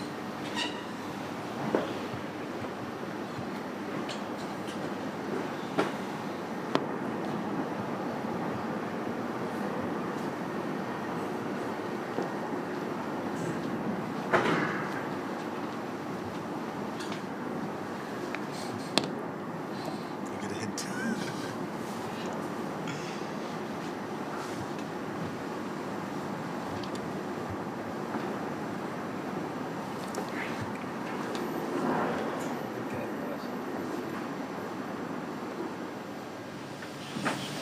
If I get like 1 or 2 moves, It's 1 minute to the start of the game.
Let's see how it will be played out. Game number 1 of the playoff. Wow, I heard Magnus and Vincent just finishing the analysis with, this is a very strange position. Yes. That's it. Yeah. Thank you very much. Yeah. And d4, g6 played Just by to give the clarity. Vincent. Yeah, it's not exactly his kind of style to make moves like g6, but it also makes sense, yeah, trying to target that d4 pawn. Will Magnus play along the same? Yeah, he also does g6, knight b3. And there is the novelty by Magnus going e5. Vincent played the move knight c6. So Magnus still using the strategy, trying to activate that queen as quickly as possible. Yeah, it's a very typical pattern, as we've seen in different games, that players like to open up the space for the queen. That's why we are not surprised on G6, right? Magnus and Vincent and Hans as well. 3 games Black did this. Yeah, but this E5 is always this big question, like, is this really good? It's certainly a provocation, yeah, but this is what comes to mind. Please don't try it at home, right? Because this is very special. Well, it did not turn out too well for Magnus whenever he came out with the queen already at such an early stage of the game. At the same time, if white would take, which he does not, but plays d5, the knights are standing not so active to jump out with the tempo. Wow, d5, very interesting move. Very ambitious. Very ambitious, yeah, grabbing space. d5, d6, now the knight on d8 is horrible, but later after f5 it will find a nice square on f7. Well, this is just good for white. Is it? And how easy it is to confirm that it is good? That's the big question. Yeah, e4, yeah, e4, f5, so we are getting into some King's Indian kind of structure. Well, if white would play f3, I wouldn't like to be from the white side so much having this queen on h1. Yes, c4, knight b6, yeah, very typical. The knight is also probably heading towards f6, the other knight is heading towards f7. Maybe black will also take the dark square bishops with bishop h6. So not so easy, knight b5 is always there. Yes, it's also there, yes. White has his ideas as well, so maybe black will have to lose an extra tempo in order to guard that important. Yeah, there we go. a6, which hurts. However, white's queen on h1 is kind of stuck. Yeah, that's a very special piece. Maybe white will go g3 to come out with the queen. Looks quite sensible. Also h4, h5 might be. He goes h4. Oh, it's there. h4, knight f7. Yeah, the knight gets to f7. Very logical. Well, white's position seems to be quite normal, looking the pieces. Only this h1 queen, not supposed to be yes, there. exactly. This small, tiny little detail that the queen is not entirely in the game. Black has all these bishop h6 ideas, but I also feel like getting the knight to d7 and just stepping out of some c5 break once we trade the bishops with bishop h6 could also be interesting. But yeah, it's a blitz game. Let's just follow the action. Bishop d7. Wow, this is a surprise. What does it mean? Knight a4. He wants knight a4, I believe, yeah? He wants to trade this lovely knight on c3. Makes sense. I don't know. Do you think he might be thinking also castling long? Not really. No, I cannot really believe you are stepping into all this. But okay, white's queen is far away from the action on h1. It can come to h3, by the way. Yeah, it will. Clock situation. Anytime. And that's why I have the feeling that it's very much like bullet chess whenever we play blitz in freestyle, yeah, because you simply have no moves that you can a tempo play, yeah? And then automatically this is move 8. The players are having 2.5 minutes, for example, Sindarov. But look at the heart rate. Magnus usually does not have such a heart rate. Yes. But when you look at him, it looks like he's yeah, cool. It looks like, okay, fine, let's play. But he's not so happy with his position necessarily. Well, he's probably not happy to even be there. Yeah, he doesn't. Playing at the pool right now. Yeah, he doesn't want to be there. That's absolutely correct.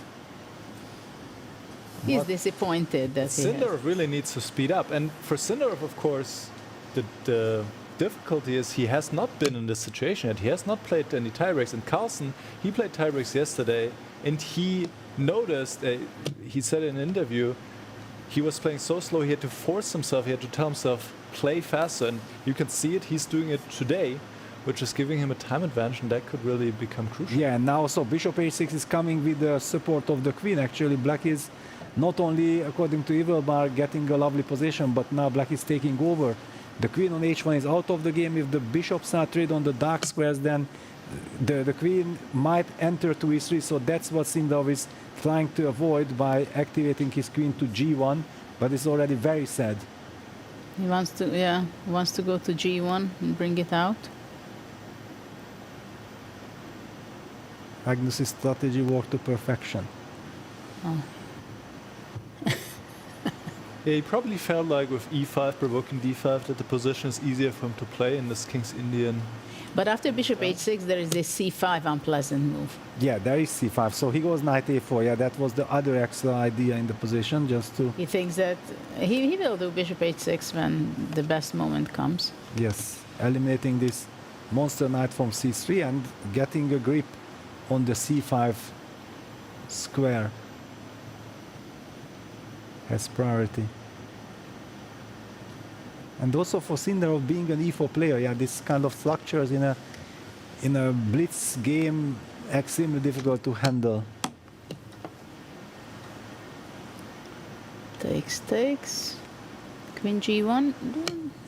Yeah, and then bishop h6, bishop e3, yeah? We would keep the status quo like this. I believe that is very important. Queen a7 can show up. Queen a7 can show up. Yeah. Well, bishop h6, queen a7, castle. Yes. Yes, and bishop h6 is good. That castle is a shocker, yeah, bishop a6 played. And on the board. He's almost 2 minutes ahead on the clock. Yeah, Magnus is very fast. Considerable. Takes knight d2, really? Will g5 appear on the board? Well, Judith, as a King's Indian player, I think you will be very happy here. Well, I wouldn't complain much. Or just b6. Yeah, just b6 and then a5, systematic approach. And enjoy. Yeah.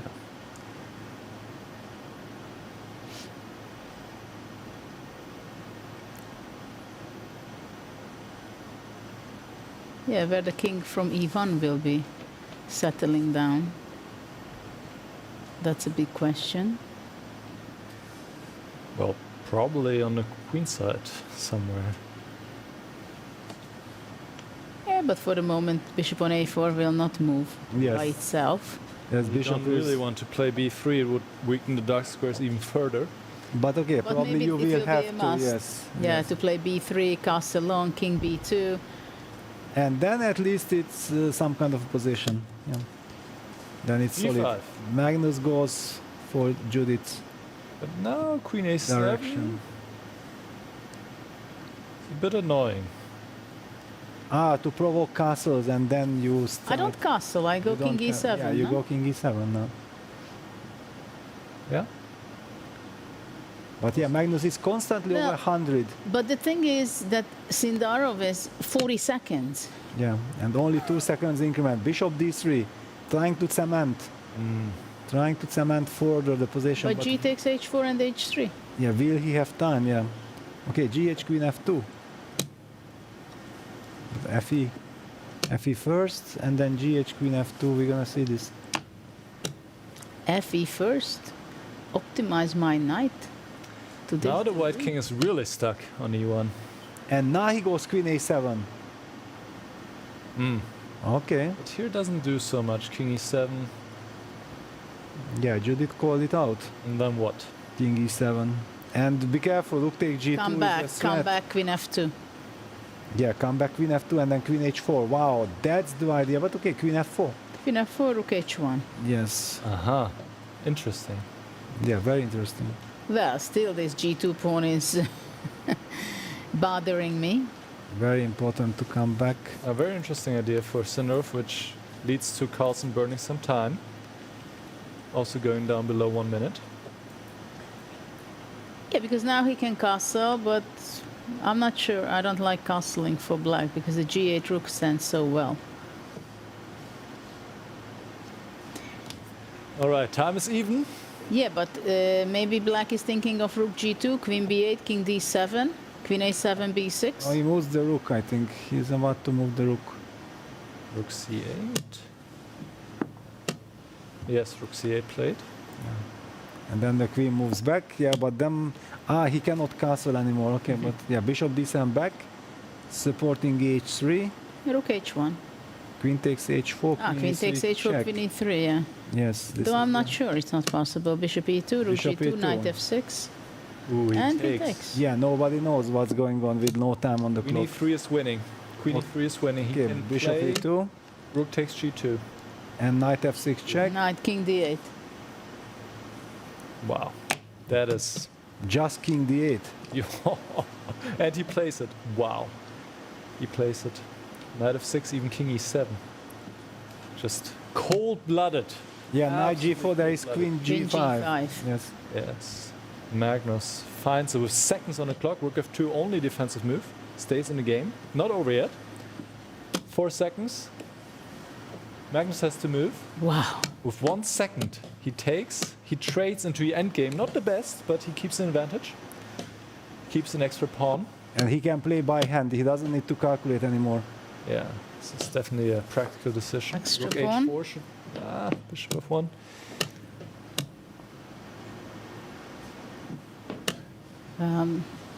Magnus should bishop win g6, this one. rook h4, king f6.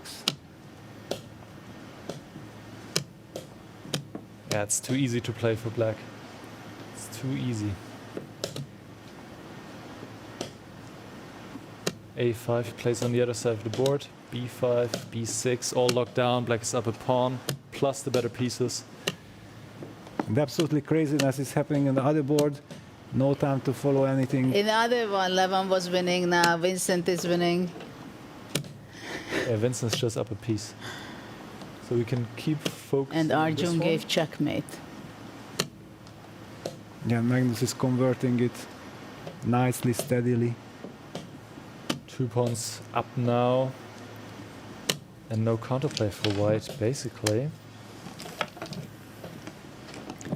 Yeah, black is, there is the handshake. A big victory for Magnus. Huge Magnus one. is leading in the playoff. Game 1, he won. Let's see if Sindarov can bounce back again. It's not going to be easy. In the meantime, we can switch to Vincent's game. It's still checkmate, not checkmate, almost. All right. Wow, and Vincent fell into, and he blundered, and he's losing. Oh no. Oh no. Oh no. From a completely unbelievable. Oh, that is so tough. And now it's hopelessly lost, yeah. That is. Okay, he's hanging on. Oh, what, Ooh, A5. A5. Yeah. A5, A6, yeah. Ay, ay, ay. Rook C7. Just one move away from victory, he blundered. The only trap. Yeah. And hard to stop Levon from pushing his pawns. Well, this is 5 minutes blitz, where we see all kind of huge blunders. Oh man. Yeah, Vincent cannot believe. Well, Levon was winning actually at some point, huge winning position. Then it was winning for Vincent, and what a huge blunder he made. Yeah, because it was a technically winning position. That's why it hurts Vincent so much. Yeah, it's not like winning in a crazy position. Yeah, it's just when you feel like, okay, I have 2 extra seconds, that's more than enough. But yeah, Levon finally with some incredible luck. Well, to be fair, Levon was also winning completely. Yeah, before, yes, absolutely. So both players blundered. Yeah, that's why Vincent was also smiling afterwards that, yeah, it was crazy. It was absolute crazy. It was much crazier game than Magnus's game. Absolutely. Well, it was a peaceful kind of start. It was more or less balanced. You know, it was very normal kind, but things got out of control once they got into time scramble. Well, it's a big question. What is the really good time management in blitz? Okay, it's impossible. How do you do it, yeah? Exactly. You have to control the position and you have to control the clock. If you get a position where you can play by hand, it's easy to control the clock, but it's not easy to achieve this. So how much is luck is part of blitz, you think? Well, it is always, of course, there is always luck. Yeah, one can argue that whoever loses the game, he feels that his opponent got lucky. It's clear. And also, if you win, you feel like, yeah, actually, I played maybe good or maybe I played bad, but yeah, okay, some extra. Maybe we can pull up the game of Levon just to pick some some moments because we're And also, missing let's out. start from the beginning just to show that it was an even game, kind of. Very quiet, middle position, right? Yes. Middle game position where it looked like it will be a quiet game. Yes, let's have a look together. So I'm just checking in after about 12 moves. And this all looks like it could be a normal kind of chess game, right? Pretty equal. Then somehow Levon took over. But already, what was the clock situation? Please tell us. Here it's 33 for Levon, 33 seconds, 44. You see, that's the point, that in this kind of seemingly normal position, they've already done to 30 seconds. Basically down to, and now Vincent's down to 7 seconds. So he played this Wow. F6 with 5 seconds on the clock. Takes. Now he gets into some trouble, especially on the clock. But now the rook is coming in, and once you have to start solving problems with no time on the clock, it gets really tricky. So he gets into a losing position. Vincent does. C5, rook A7, knight D7, bishop D5. I mean, it's just completely lost at this point. Yeah, it's hopeless. Yeah. Rook H7. You think you're going to resign any moment, but Vincent finds some ideas. G5. G takes F4. And now this amazing resource F3 wins, which suddenly turns the tables because Beautiful. Bishop G5 is coming. Beautiful idea. And the pawn is also running down the board. So knight takes F8, bishop G5, bishop takes H6, and you need to do something about this pawn, so you cannot save the knight.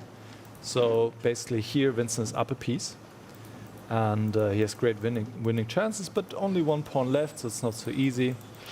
And Move that rook away from D2. This is very tough, very tough. This is where we see front of the playing hall where the players are usually gathering together and analyzing the position, where within a very short time they will be drawing the next position. And of course today the players number 4, game number 4 is going to be. So emotionally, mentally, it's a lot of stress. And we see again a situation when we have 2 players in the semifinal phase where they have to bounce back. Can Vincent bring back his chances and equalize the match versus Levon, the experienced old man in the tournament? Yeah, but a very solid. Yeah, the veteran, but a very solid one. Yeah, with all his experience. But I think he's also very sharp, but he can also be very solid if he needs to. I think we're about to go to the opening. Not the opening, the drawing. I'm not sure. We're going to see very shortly. And, well, it's going to be very tough, of course, for Sindarov. He has to make magic against Magnus, again playing with the black pieces. Is he going to be able to do that? But I think he has the challenge there. And, of course, Magnus wants to make sure that it does not happen again, because he says, okay, I want to go into the final and then look around what's going on. So we are just about to see the next position to draw. And I think Fiona. 3 boards in play. There's a fairly high likelihood we go to Armageddon. But first, we need to see what the position will be. So once again, back into the playing hall with Fiona Style. Anthony on the stage.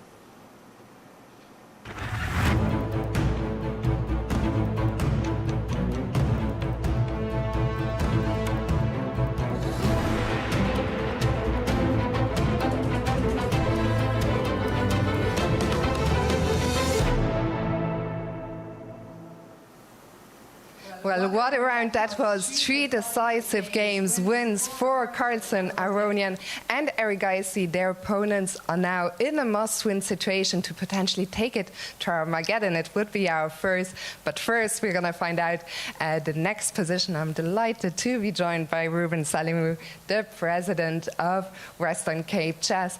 And Ruben, let me ask you, what's the importance of having the very best players in the world playing here in South Africa?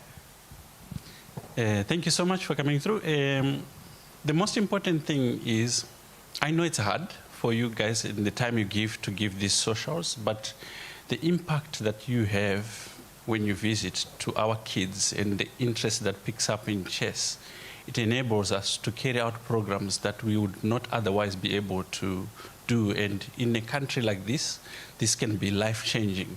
It also gives me an opportunity to meet people I've never met that have helped so much to give to South Africa, like David Berman, who I saw around here. He changed chess in South Africa.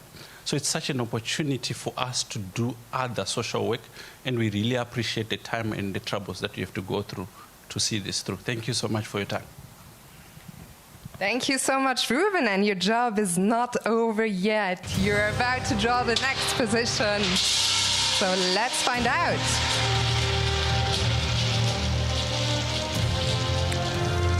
So the next position, whenever you're ready, Ruben, it's gonna be number 036, position 36. Once again, the players have 5 minutes. Good luck, and everyone watching, enjoy.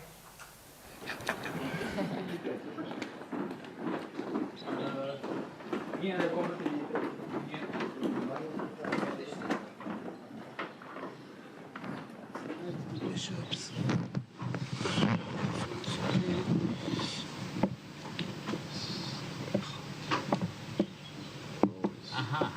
It's очень complicated.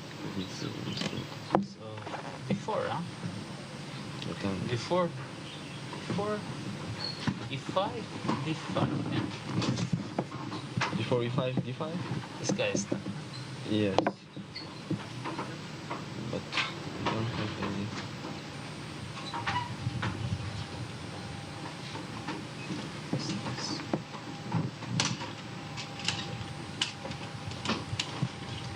So are you sure about D5? D5 is... Knight B6, huh? Knight B6, E4, F5, yeah. I mean, knight E3 or I don't know. C6.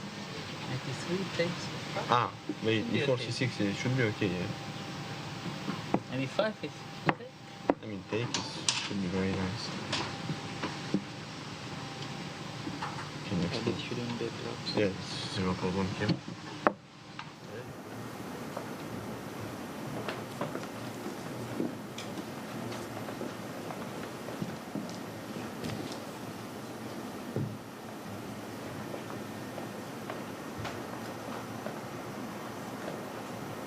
Can I see that many options for black?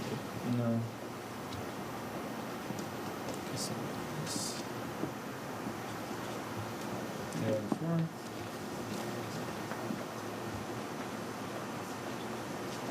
This is it. Knight B6. Once we cover F5, it's dead, yeah. Yeah, I mean, so I think it has to. You think it's fine? I don't know. Doesn't look too scary. Also F4 many people will not play it. H4, should go H5, C4.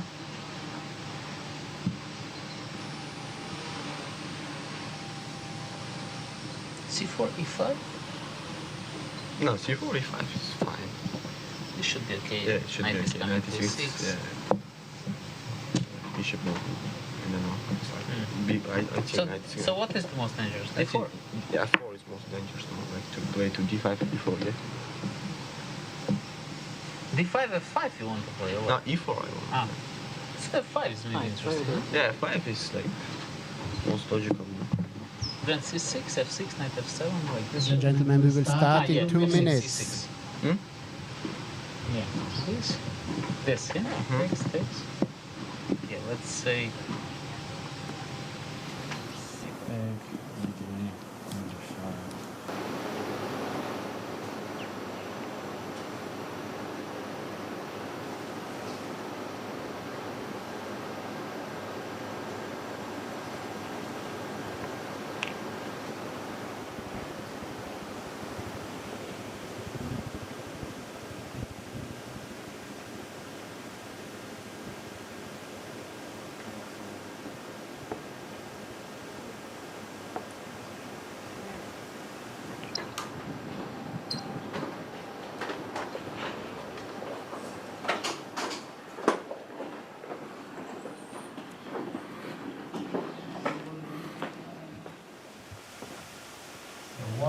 1 minute to the start.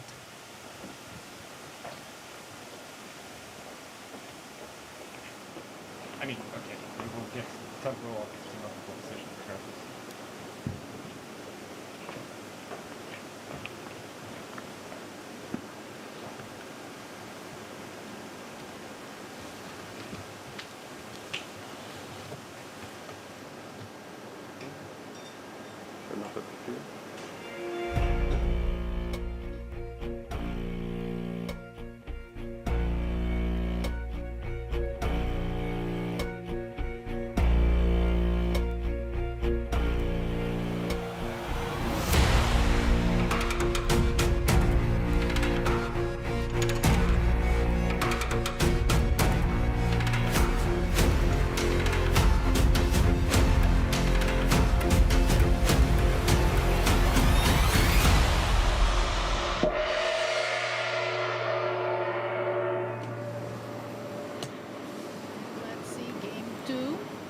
Of the playoff of the semi-final of Freestyle Grand Slam event.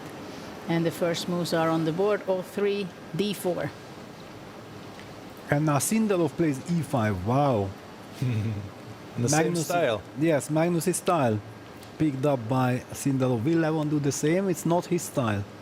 Well, Levon doesn't need to win, so yes, I would expect D5 there. No, he goes E5 too. Oh wow, so this is preparation. This is teamwork. And D5 is a mistake. D5 is a mistake that Vincent has played. But what is D5? I don't understand. Oh, knight B6. Well, grabbing space, yeah? It would make sense, but after knight B6, black is able Magnus to... also goes D5. They got out prepared. Did they, or did they just say that, no, we are actually enjoying what we are doing?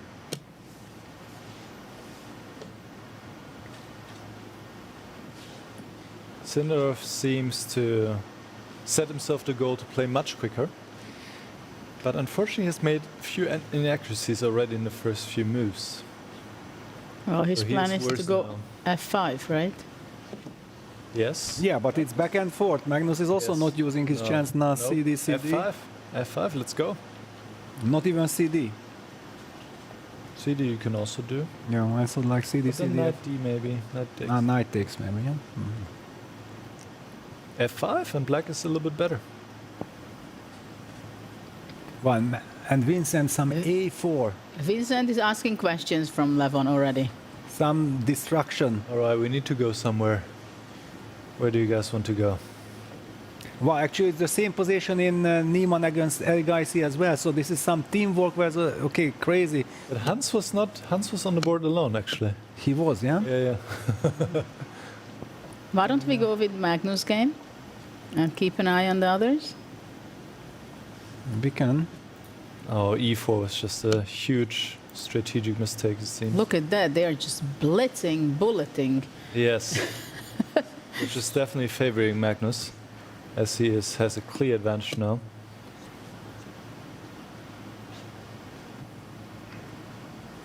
Yeah, let's focus on Magnus. Wow, and he opens up with G4. So he has in mind that his king can evacuate, yeah? But what happened here? So just very quickly, boom, boom, boom. This all happened. F5, F4, E4, G4, FG, Queen G3. This is the current situation. Queen G3, another mistake. This is just... Well, okay, it's a blitz game. Yes.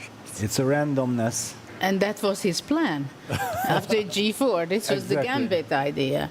Of course. H5 looks good. H5. This move makes a lot of sense. Just defend the pawn and have H4 in the pocket as well.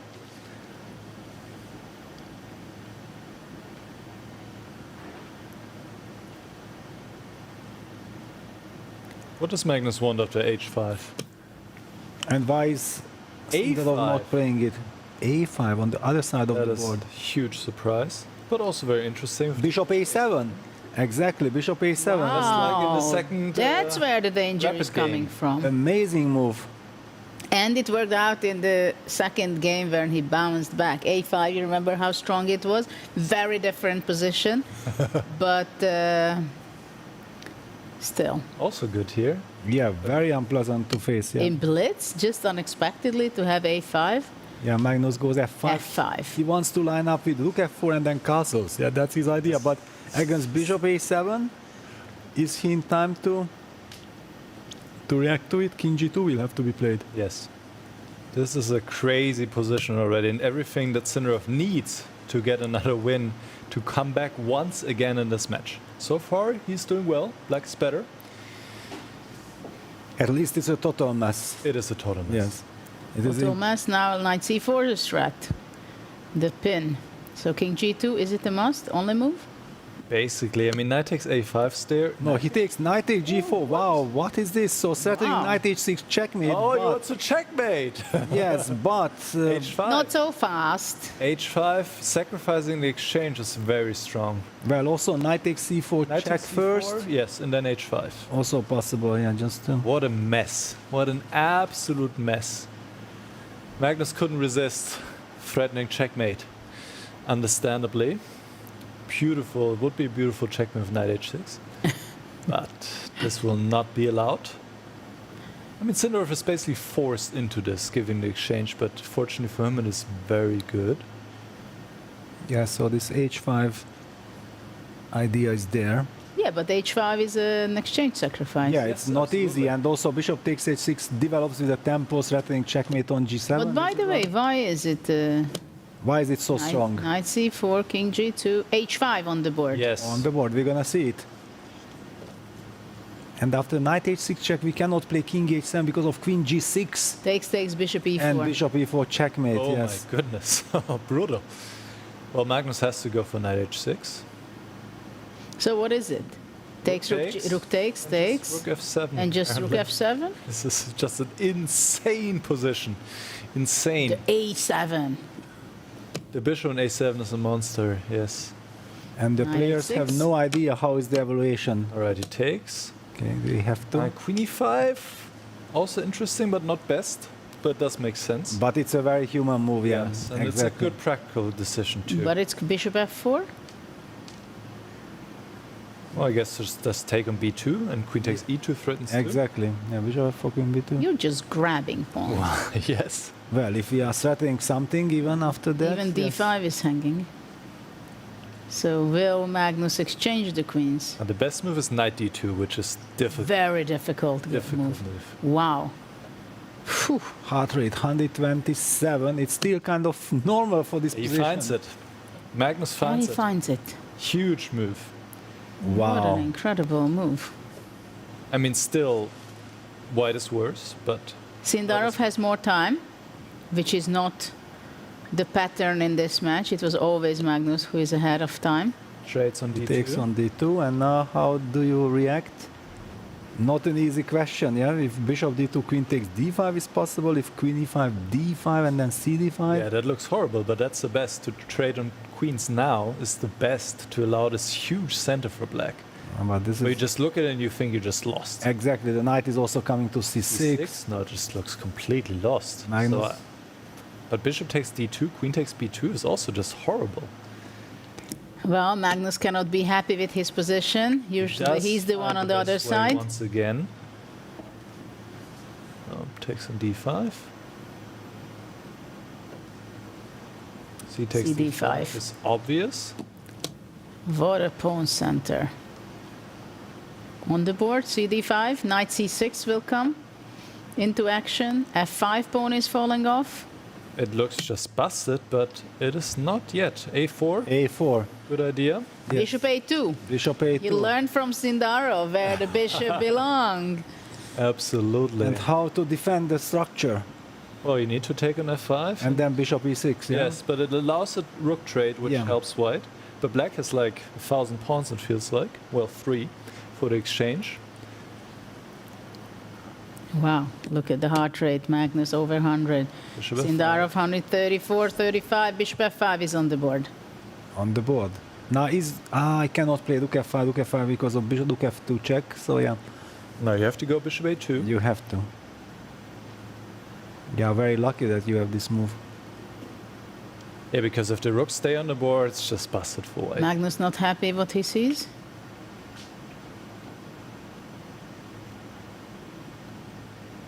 But still, it's not easy to win with black. A lot to. With the white pawn on e3, then rook f5, bishop a2, and then bishop takes d5, bishop e4 would be perfect harmony. It's impossible with pawn on e2, so bishop a2 played. Bishop e6 is a must.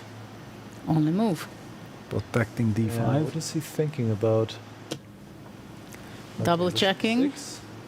Magnus is 40 seconds. Rook trade, and at least you could take another pawn on a5. But it will also give a tempo, yeah, for black's knight. But he will, no? Yeah, He should. he has should. to. First give a check on f1, force the king to e8. Well, also the question whether can he go rook d1 and attack the d5 pawn. Yeah, because he would love to hit the d5 pawn, of course. Rook d1, d4.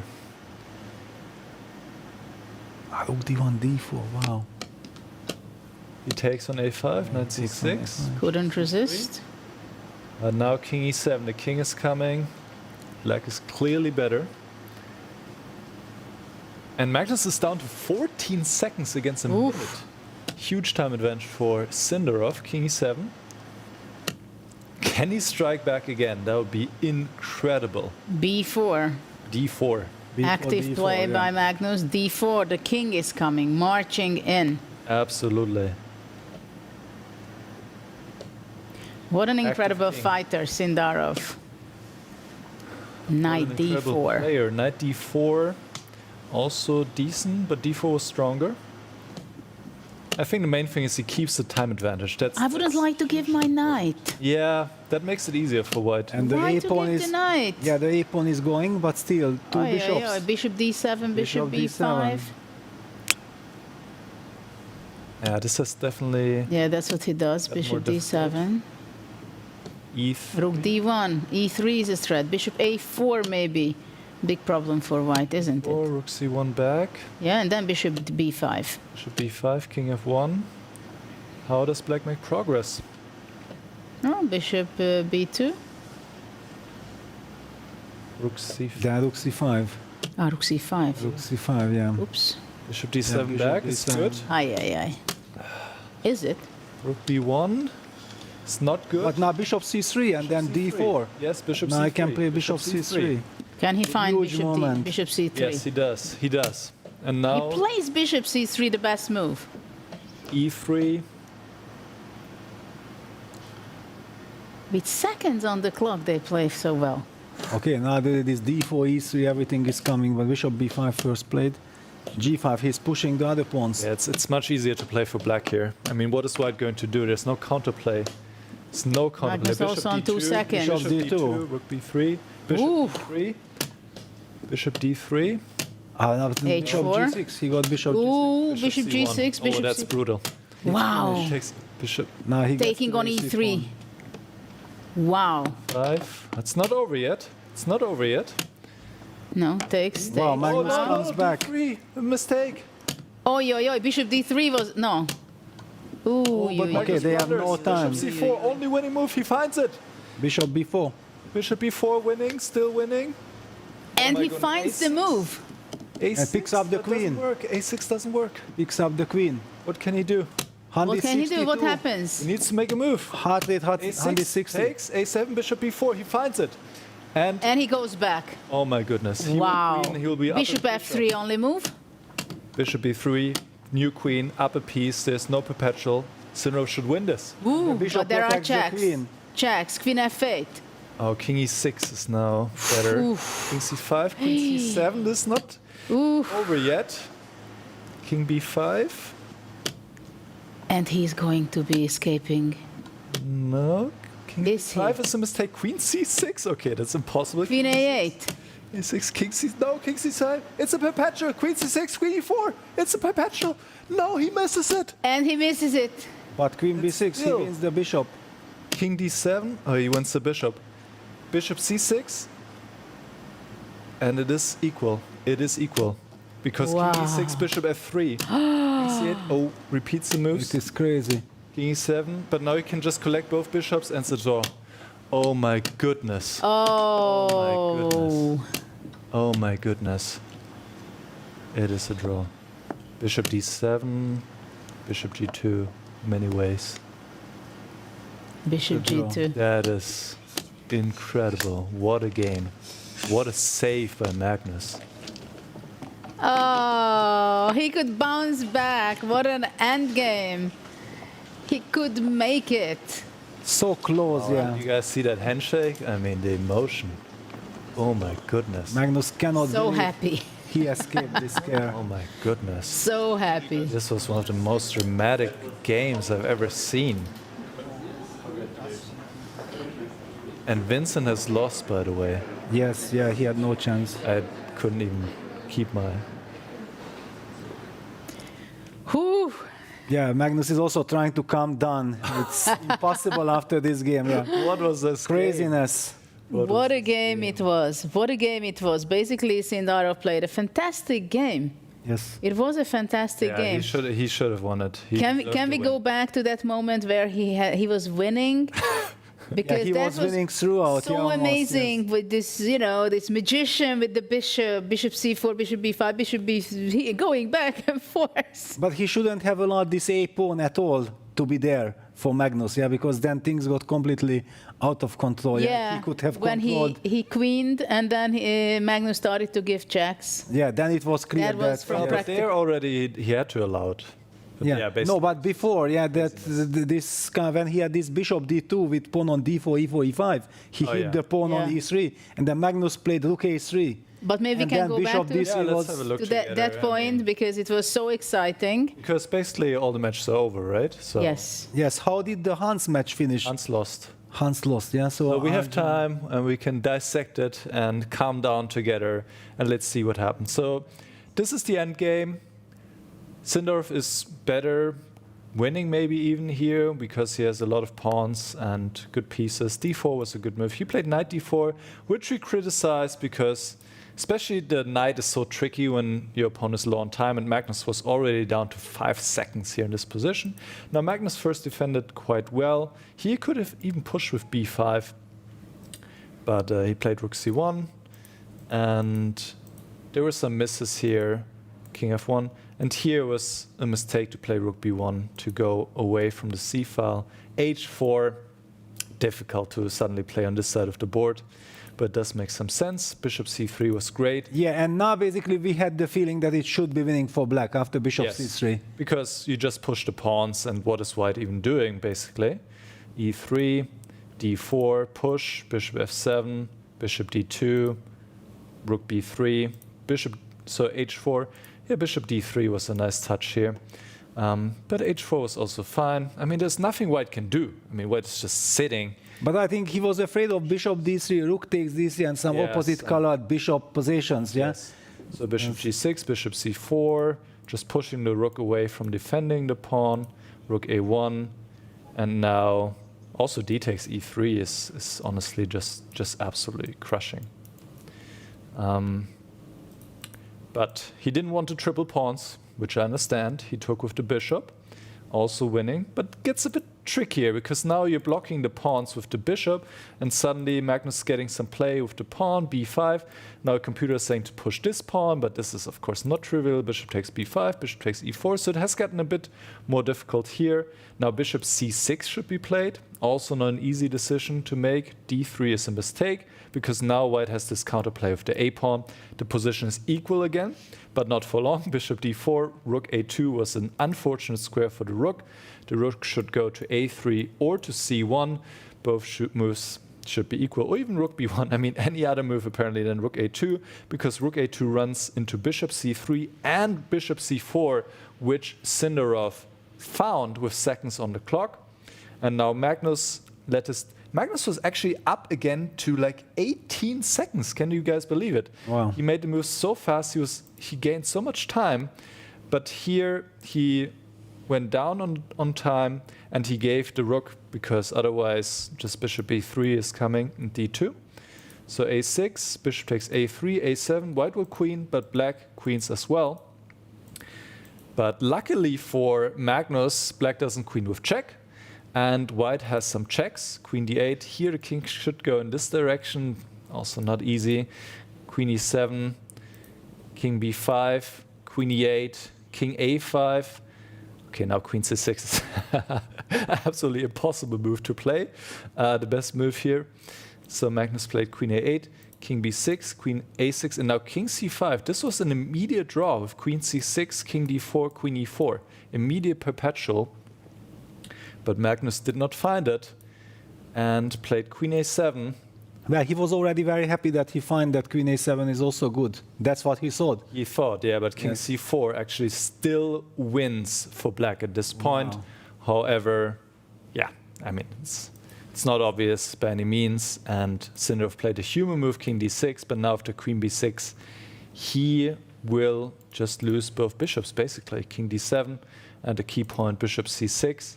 And if you move to e6, then there's bishop f3. And maybe you should have still tried this, but this would also result in a draw somehow. Okay, it should also be a draw somehow. Instead, well, he tried king e7, but now black just picks up both bishops, and then it was easy to hold this position. And Well, I think he just thought that bishop f3 and losing his queen. Exactly. Yes. Yeah, because That's why if he would have seen that I can torture my opponent after what kind of draw, yeah? I'm 2 pawns up. What a game. Yeah, what a game. Incredible game. And now let's see what Magnus has to say after his victory, because we caught him on camera. I've never seen you with 145 pulse measurement before. How did that end game actually feel? Yeah, I don't know. It was, what can I say? It was complete and utter meltdown by both players, and yeah, it was, I don't know what to say. It was just sport, I suppose. A win is a win, right? Yeah, for sure. I think when I lose the second game today as white, I cannot, you know, I cannot be unhappy with any win. So yeah, here we are. I guess I outlasted him more than anything else, but it feels good to be in the final. Once again, in a final, congratulations and good luck tomorrow, Magnus. Thank you.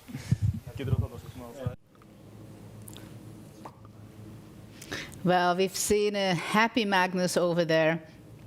And, well, for all the good reason, he has to be happy. He's in the final, and also Levon Aronyan is in the finals. Maybe we can see a bit of that game. What has happened in the Vincent game? Do you know? I have no idea what happened. I just know that Vincent lost. Just a little update, more or less, what has happened there. Distracted by the Magnus game. But he never really got a chance. Yeah, already because checked. No, I just followed, you know. Oh, you followed the action. You yes. could follow there. I could not take my eyes from the Magnus game. Yes. Because he sacrificed the pawn, but he got no compensation. Yeah. He did not get the compensation he was hoping for. It seems, yes. Levon. Actually, maybe we can stop here because we are going to have as a guest Levon just in a few seconds, so maybe he can share his personal view on this game and on both of the games and the matches. Yes. Because, of course, the player who is playing the game, they know everything, and I'm very excited what he has felt today, what kind of mindset he had going into this match with Vincent. Of course, Vincent won Weissenhaus, the first leg of the Grand Slam of freestyle. So, of course, nobody treats him as an underdog anymore. Everybody knows how strong he is. He's number 4 in the world right now. And he's also a great freestyle chess player. But of course, Levon is a very experienced player, and he also enjoys a lot to play freestyle. Just the other day, he was telling me how happy he is to play also 3 minutes freestyle chess, which is quite amazing that you can get the understanding on freestyling so fast. So it is quite something that Levon is in the final and also in our studio. Oh, some beautiful pictures there. Celebrating. Nice pictures over there. A nice victory, Levon. Thank you. Thank you for being here. Congratulations. How was the day for you? Can you take us through what was your emotions, how it went, game 1, game 2, playoff, and so on? I think similar. Like yesterday, I cannot say I'm too proud of the way I was playing, but I got lucky. Yeah. You know, one time I was sitting there and thinking, and I came to the conclusion that I'm probably the luckiest chess player in history. Because this type of things happen all the time with me, and I'm very grateful for that. Well, they say you make your own luck, and maybe you can take it from the first rapid game. You were comfortable there, but in the end, it seems he was holding on. Was there any particular critical moment for you that you felt like you could have maybe had more? Yeah, you know, this position with Queen H5, I thought that, I mean, here, actually, instead of B6, you know, B6 was more or less, because I saw Queen D2, and I thought Vincent wants to make a long castle. Yes. And I was so excited for him. You shared it with us in the confessional booth before that you think that's his plan. I kind of thought, okay, if he wants to, you know, as Petrosian says, let him. Said, if he wants to play the King's Indian, you shouldn't prevent it. And that's why I played B6, but unfortunately he didn't do it. No, I was mainly considering A5 actually here. Yes, A5 is... And then I saw this line like Queen A5, Queen A5, Knight A5, Knight D4, Knight B7. And here somehow it didn't really work the way I want, because here he has this Bishop C5, the most annoying move. Otherwise, things are wonderful for me, but this Bishop C5, and he's holding his own, yeah. And yeah, I mean, then I think more or less the position was, okay, holdable. Holdable. Yeah, yeah. So the second game, Levon, was a completely different affair than this one. Just complete craziness. What was going on there? Just take us through the mess. The usual. I was thinking I'm mating. I was thinking, oh, wow, castle, bishop g5, everything, I'm going to mate. And yeah, and here, maybe bishop f2 is not the move. Yeah, bishop f2 is maybe a step in the wrong direction. Yeah, yeah. No, I saw that I can just play like knight f3, knight h4, knight d3, knight f2. Yeah. Very comfortable position. Slightly better for white. But I was looking for blood. I was telling myself, bishop f2, bishop h5 is never going to work. I mean, I didn't believe in it. And then when it happened? Then when it happened, I was, okay, this is... Yeah, because my initial thought was rook f3 is very good. But yeah, I blundered this bishop h4, and what's the big deal? No big deal. Yeah. g3, bishop g5. No. Yeah, so this was more or less a blunder. And here, yeah. Yeah, I saw that maybe knight cd3 is a better move, but you know, I was already running down on time. I wanted some clarity. I want to bring my knight into the game. At least knight on g3, I will always have some tricks, yeah? Were you surprised by b5? b5 was insane. Because I saw that bishop f7, I thought I'm mating. I didn't see queen e8. Because I thought this is just mate. You did. What's your feeling? I mean, you're the mating person. This is mate, no? Knight g5? What's going on here? This looks like mate indeed. Well, with black, I always wanted to go queen e8 and bishop h7. Yeah, she had this... yeah, queen e8 was a very good move. Yeah, but instead of b5, yeah, queen e8, bishop h7, and I couldn't create any counterplay with white. Yes. Yes. Yeah, and here... So with b5, after that, you had some smile on your face again. Yes. No, I actually got excited. I thought I'm winning. No, I missed queen e8. And here I kind of was Well, thinking, there was this crazy move, knight e4 here. But I saw it, actually. Okay, yeah. But it's just too long, too much to calculate. Yeah. Also, queen d1 is... Queen d1, h5. Yes. Queen h6, rook h6, somehow. Yes, it holds, huh? I couldn't make it work. Yeah, and if it holds, it's a rook. Yes, it's a rook. It's a rook. Yeah. I was thinking some knight f3, but okay, this knight f3 doesn't feel like I'm doing much with this knight on g5, yeah? Right. Just too long, I felt. So in the end, he defended and Vincent defended. He was even better or winning at some point. Yes. He was winning here, and I thought, I was already not very happy. Right. Yeah, I thought with this knight g3 there should be a way to finish it off. I think what he did here was more or less correct, but there has to be a way to finish it. Never a clear-cut way. But I think when he played queen e6, then in the end, to maybe further down, further... Yeah, after queen b3, just king h7, I think, and yeah, probably. Like should be able to win. Yeah, but I'm just jumping around still. Yeah, I have my knights. Not that easy. So then this was a draw.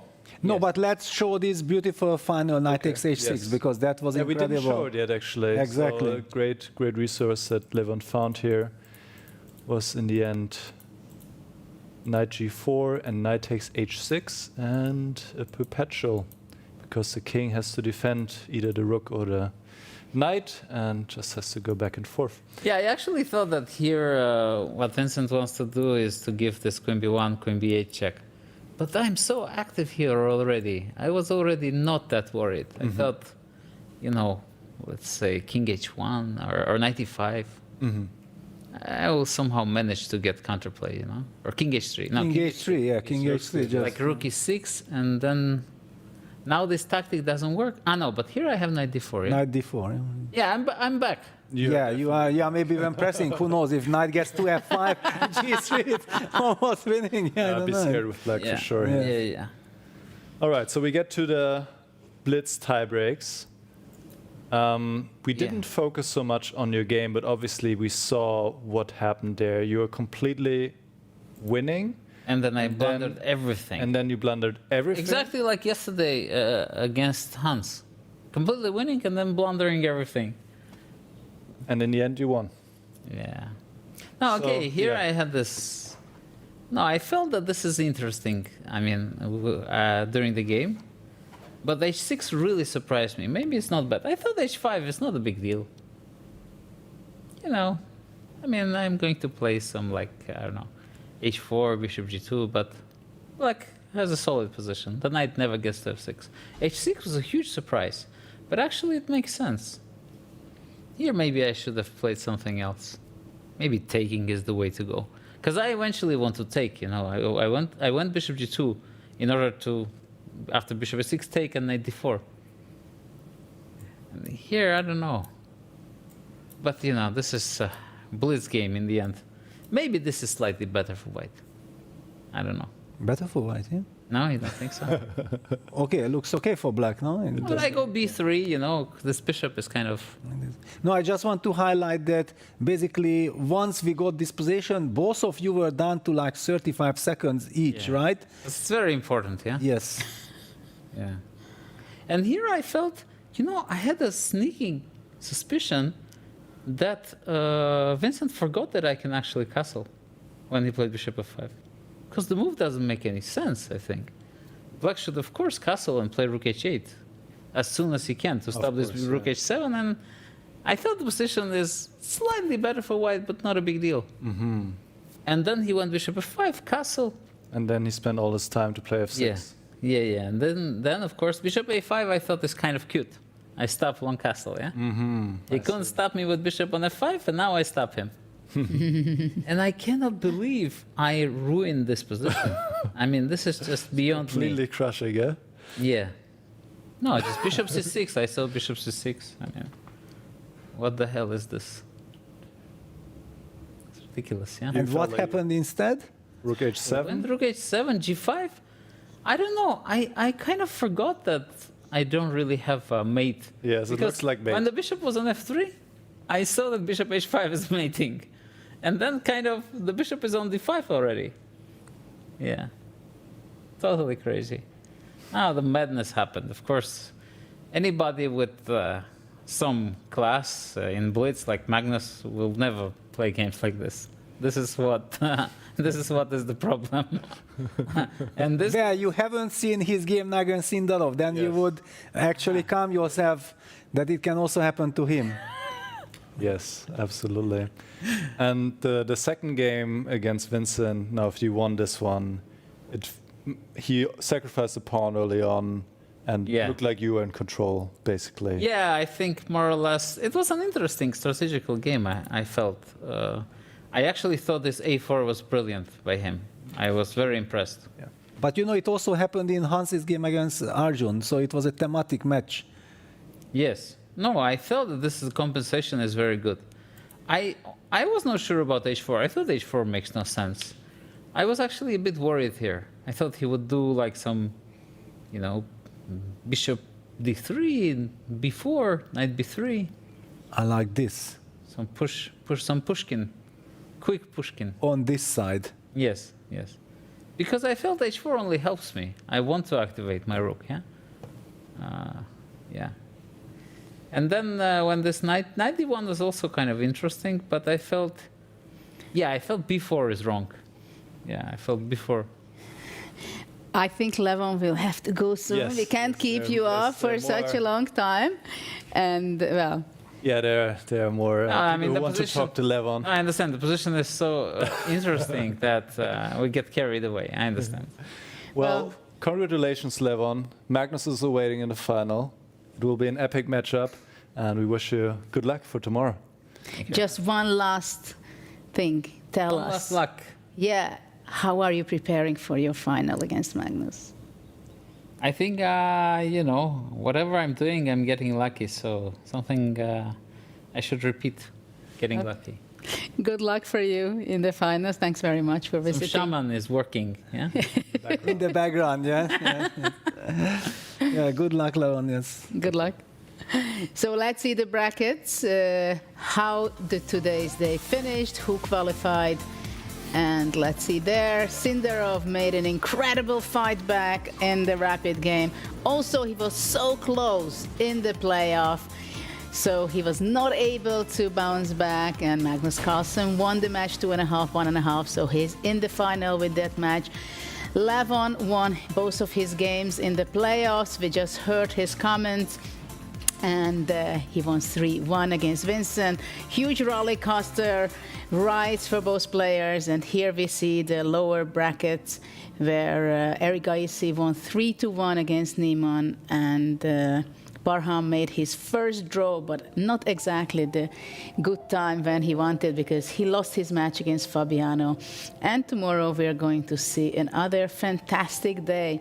It's going to be the final day of the Grand Slam of the whole tour, and we are very much looking forward, because we are going to see an epic, exciting match between Levon and Magnus, who is going to take the trophy this time. Both of the players won already, so they are going to be fighting it out for sure. Thanks very much, Peter, Nicholas. It was a great joy. I hope everybody enjoyed it, and our audience. And see you tomorrow, same place, same time. Staying focused on sidetrack. Always when I don't come last. I'll never go less than 100%. I'll just keep waiting while you're catching your breath. I'm only living if it's close to the edge. So come and dive into the deep end, 'cause the best is yet to come. I'm like a song you can't get out of your head. You press rewind when you get close to the end. Each time you leave, I know you'll come back again. So come and dive into the deep end.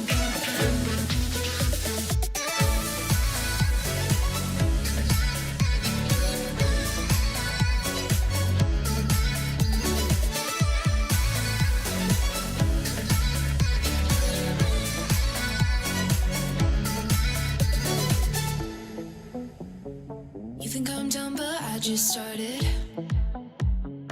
I'm the fire that lights the darkness. Don't get strong, confused with heartless. Do what I gotta do. I just break the rules like that. Maybe I'm just cool like that. Staying focused on sidetrack.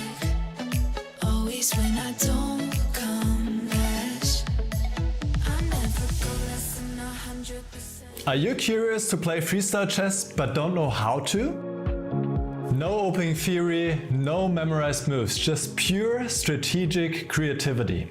But how do you navigate 960 possible starting positions with confidence? That's exactly what I'll teach you in my Freestyle Chess Masterclass. You'll learn how to develop your pieces effectively, recognize key positional patterns, and avoid early disasters. I'll break down some of the best freestyle chess games ever played, featuring Magnus Carlsen, Alireza Firouzja, and Fabiano Caruana. Freestyle chess is still in its early days. This is your chance to get ahead of the competition. Sign up now and let's take your freestyle game to the next level. Join my Freestyle Chess Masterclass today and save 20% only during the Grand Slam.